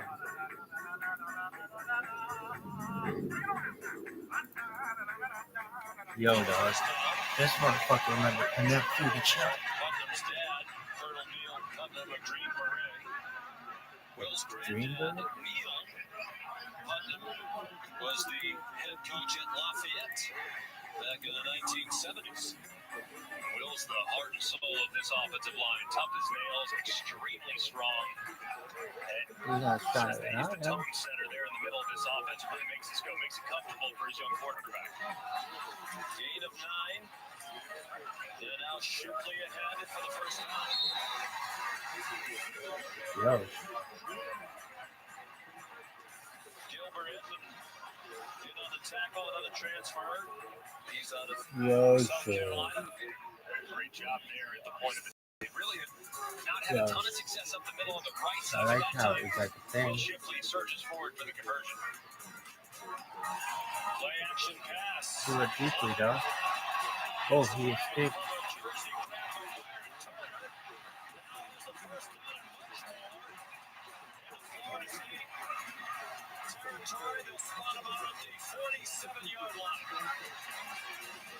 A good decisive decision here from Kate Klubnik. Of course, feels the presence on the backside, steps up a bit.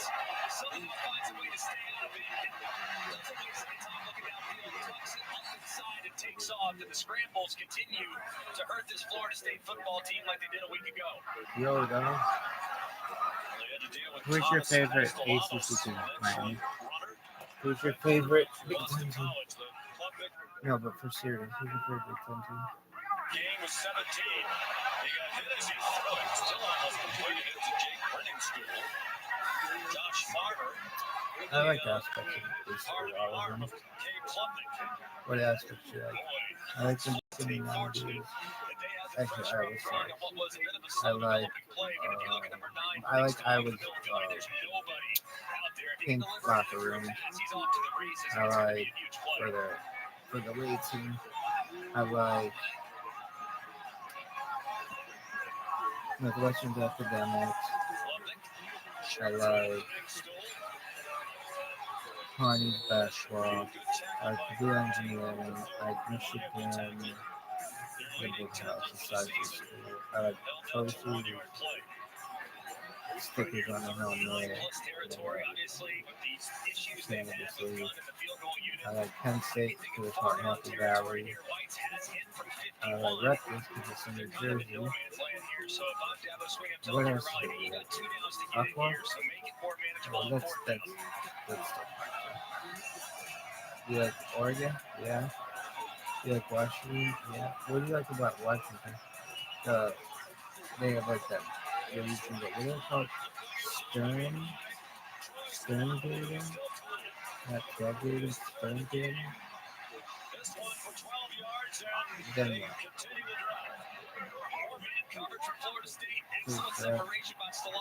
what do you like about Oregon? They got Nike shit. What do you like about Boise State? They got the Snarf shit. What do you like about UNLV? They got a winning over there. What do you like about Utah? I like the little symbols. What do you like about Colorado? It's like really high in the air. What do you like about Wyoming? They got that cowboy guy. What do you like about Montana?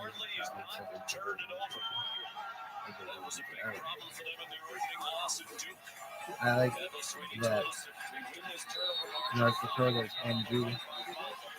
What do you like about Kentucky, their basketball stuff? What do you like about Oklahoma? They got Boomer Schooner. What do you like about Texas A&M? What do you like about Texas A&M? The 12th man. What do you like about Mississippi? The way people dress there. I looked at going to law school because I looked at how people dress there. What do you like about Alabama? Tom Sweet shit, even though That's his dick is White Hound Steak. Or blanket White Hound Steak. What do you like about Georgia? I like Georgia. What do you like about South Carolina? Yeah, that's John. What do you about like North Carolina? Oh my God. Their quarterback is really good. What do you like about North Carolina? That's good. What do you like about West Virginia?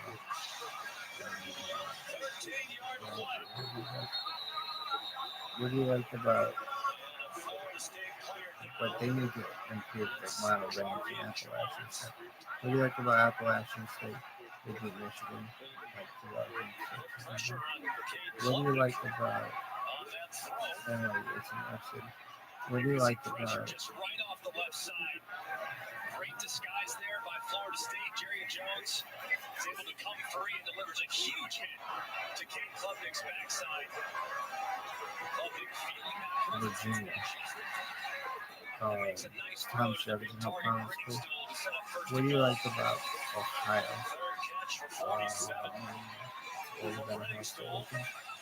What do you like about Michigan State? I like the Spartans, the hot chicks, the church program, the Penn State. What do you like about Wisconsin? Jump around.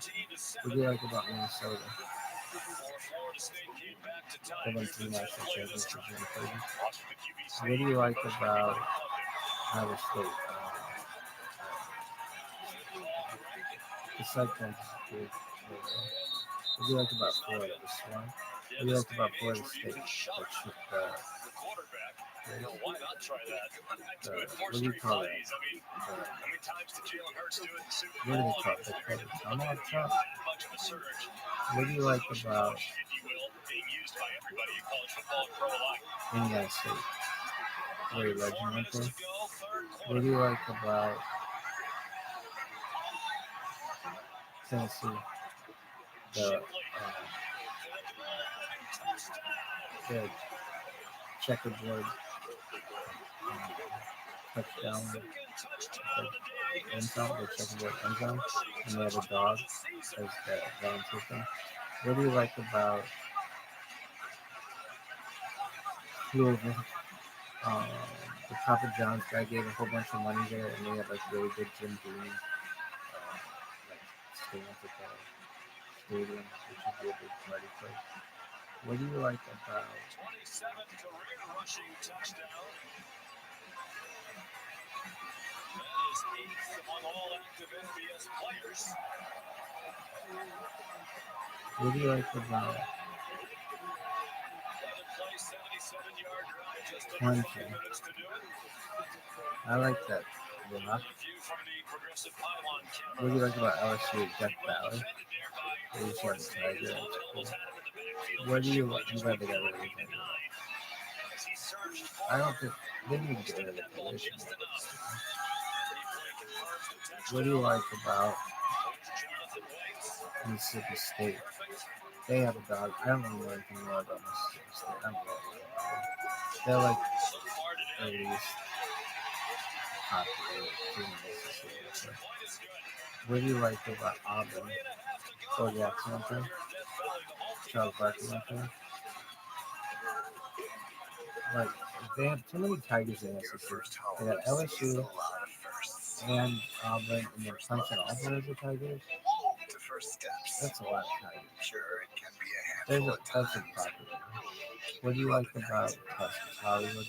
What do you like about South?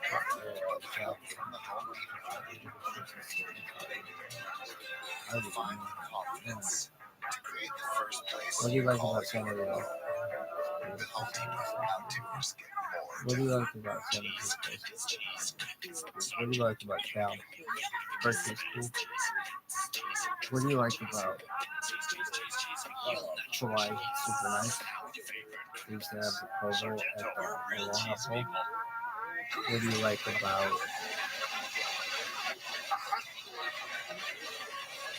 Reservation? It's tight as fuck. It's the party school. Is it the party school? You're a one-man stitchwork master, but your staffing plan needs to go up a size. You need to hire. What do you like about Indeed, you do. Indeed Instant Match instantly delivers quality candidates matching your job description. Visit Orange, Indeed.com/hire. Hey, I'm Elizabeth. they have And a a little really thing good I love media about the school. Chick-fil-A honey pepper potato chicken A lot of sandwich concerts is the right there, collab of like flavors, pineapple the right sweet there. honey, the pickled jalapeno peppers, Bunch and of the people creamy right there. potato chips. It is a perfect What bite. do you like about Hey y'all, this is Ronte, and a little thing I love about the Chick-fil-A honey pepper Miguel? pimento Just chicken like the sandwich Harvard is the of richness Canada. of the pimento cheese. What do you When that like chicken first about started, I was like, go Minnesota cheese, State? go pimento, go Doesn't honey, have go the team chicken, on coach? go get it. What do you like about Virginia Tech? Another health insurance commercial on our Aqua Aerobics. It's a good school. Most health insurance companies see us all the same. Smiley What do you CPAs, like golfing. about Don't forget antiquing. That's why I Marshall? chose you, man. What do you like about I'm pre-diabetic, so I talked one-on-one with the Humana health educator. It really helped me. Now I'm taking free cooking and meditation classes. Not Aqua Aerobics. Medicare gives me yours? About some for the I'm more human.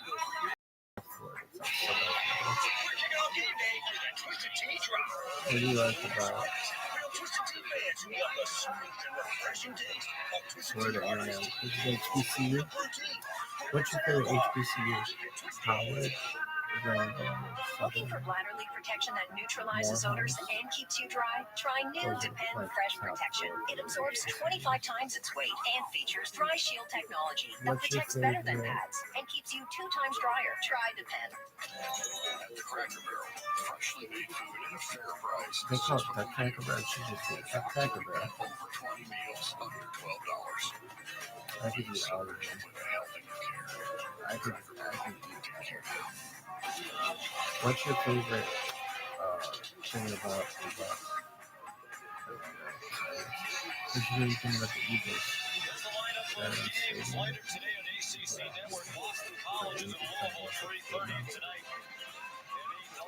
What's your favorite thing about Pittsburgh?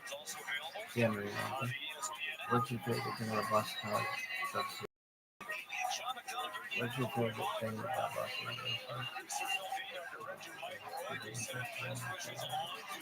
Scott Johnson, ordinarily the director at our group, knee surgery this week. Okay, but what's your about? He's Wally Pip, Mike Roy, fantastic today. Here's Kevin Legandi. Shaw, number 2, Michigan. Let's get an update with their defense. It's Mikey Sainristrell. Right place, right time, doing the right thing in that Kings in blue crowd, and there he goes. Love the read from your wide receiver screen. He skipped it out. And then the amazing athleticism to keep his balance and take it to the house. 71 yards to the house, 24-7 Michigan. Dan Lanning and Oregon, 21-point favorite. Their offense averaging 15. What's your favorite thing about? What is this picture? What is your favorite thing about? What's that one team? Oregon State. Since we're all signing up. What's your favorite thing about Washington State? My friend C-Rod's grandparents love Washington. What would they call it? Washington. Like goofy, not that they're goofy. That's like goofy. It's like they're like prospectors. What was your favorite thing about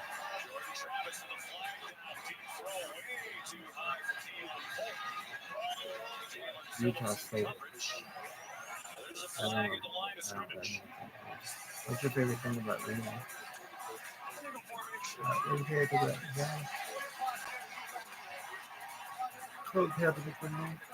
What's your favorite thing about Arizona? What's your favorite thing about Arizona State? What's your favorite thing about New Mexico? Bob Davis Coach. What's your favorite thing about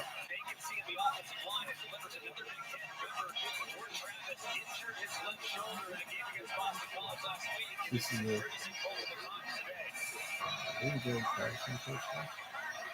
Something like that. What's your favorite thing about Baylor?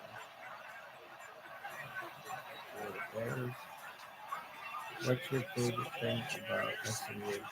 From yourself? What's your favorite thing about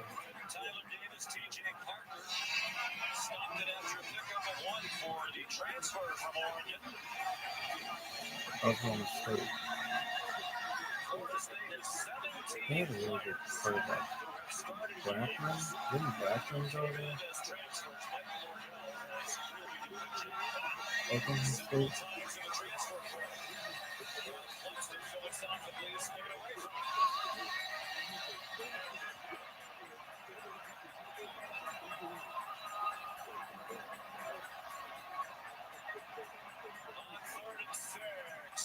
Justin Blackman? Really? Yeah.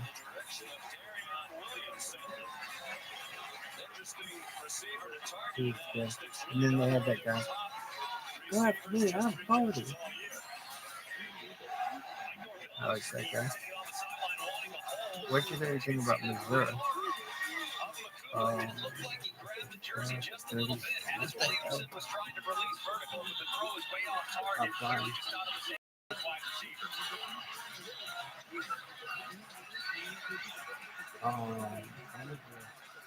That when you would say definitely expensive, this is because University of Missouri. What's your favorite thing about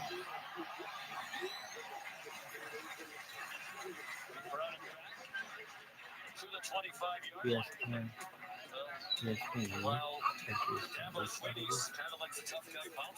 I like ESPN. What's your favorite thing about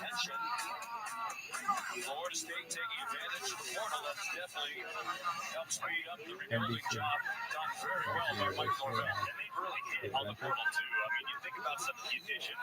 What's your favorite thing about CBS?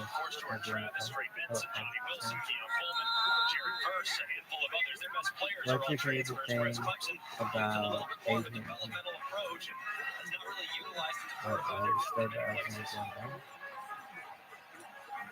Damn, bro. Oh, baby girl.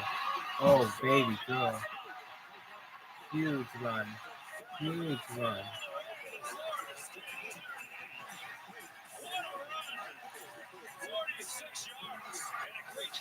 Was that your favorite run of the day? Yeah. For sure, guys. For sure.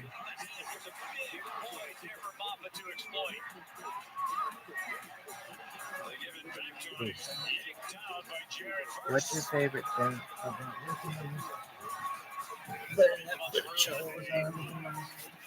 that's going live for the game? What's your favorite thing about Apple products?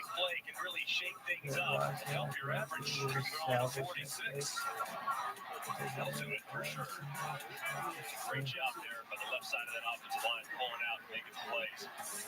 Not the longest run of the year from Moffitt. He had a 49-yarder earlier this season, which is the longest for their team this year. Here's a play. Blindside. Oh, damn. Oh, my God. What do you call this? Scoop and score. Scoop and score. Scoop and score. They got that blindside. Blindside. They used to have a scoop and nothing. Blindside. Scoop and score. That was a scoop and score. Wow, what a timely blitz here by defensive coordinator Adam Fuller. It looks like Moffitt, maybe he's responsible because Kate Klubnik thinks he's protected. He's not looking at the pressure whatsoever. So Moffitt kind of sneak out to his route. His eyes were looking around. Instead, they bring the pressure off the right-hand side, deliver a massive hit to Kate Klubnik. The ball falls out, going to the left, and what a turn of events for the Seminoles. I call that scoop and score. 56 yards. By Deloach, the best thing that happened to him in the Florida State was the ball clanged off the hands of Braden Fisk. The defensive tackle got to the much speedier Deloach. And the extra point is up and good by Ryan Fitzgerald. What's your favorite thing about Florida State? There's a school on campus. What's your favorite thing about Florida State? Deloach, he attacks the quarterback's What's your throwing favorite hand. thing And about Klubnik has absolutely no chance whatsoever to hold on North to that Carolina State? football, especially as he's getting ready to release it. And Deloach finishes what he started, and Mike Norvell has to love what he just saw from his defense, who was on their heels just a moment ago. First turnover of the game for either team. Mentioned that what Sweeney said, we have to win the turnover margin if we're going to win this game. Colorado State. They're -1. That was their biggest problem. Their opening night loss at Duke. What's your favorite thing about Turnovers, a couple of blocked field goals, and twice they were inside the 10-yard line on first and goal. It's James Rosenberry, the long snapper, who's injured. They're being helped off now. They had a first and goal in the 7th of the third quarter, first and goal to 1 in the second half at Duke. Fumble both times. You're not going to win when that happens. Especially against a very good team like Duke. Just a killer there, too, because Clemson really started to ramp it up. Finally get a big play in the run game. They're in a great rhythm offensively. Florida State hands are on their hips a little bit, starting to feel the pressure and the walls closing in here in Death Valley. They just make the biggest play of the game by a mile in the sudden change and totally flipping the momentum on his head. Mike Norvell brought Adam Fuller with him from Memphis. Fuller's been his defensive coordinator, so Fuller's been with him in Tallahassee for all 4 seasons. He's a very good coach. What's your favorite thing about Well-timed pressure.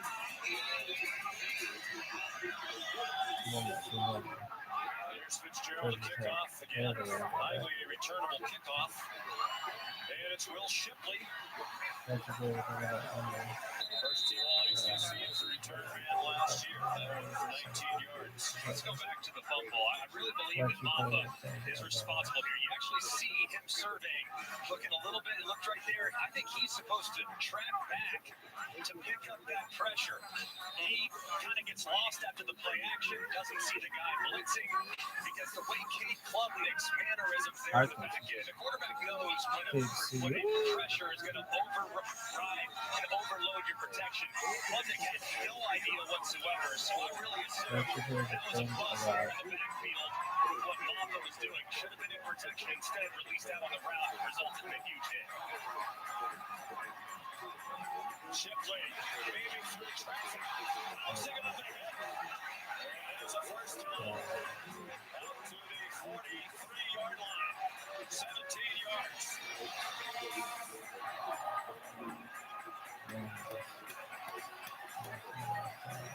They're starting to put together some big runs.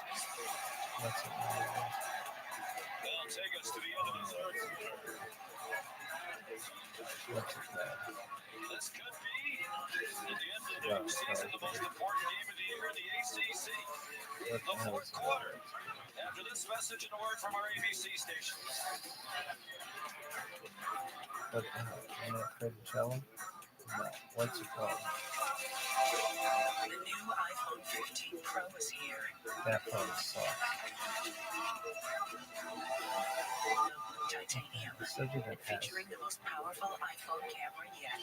Get it with Boost Infinite and transcend to a wireless utopia. The new titanium iPhone 15 Pro on us, no trade-in needed. Enjoy unlimited wireless on the latest iPhone every year for $60 a month. A truck is a tool, but a Ram is life. It's the Let's Load Up the ATV's life. The my kids play way too many sports life. But let's find a secret spot to fish life.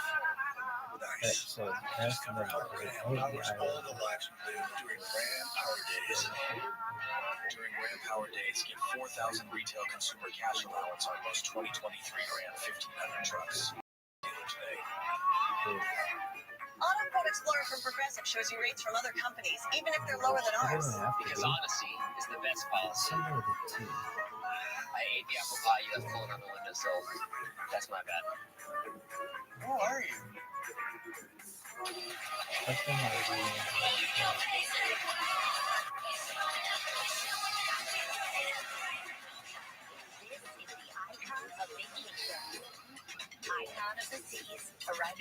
2024. Lost Medicaid or CHIP coverage? Healthcare.gov is here for you. Where can we find a low-cost health plan? What about a plan that covers doctor visits? Emergency care?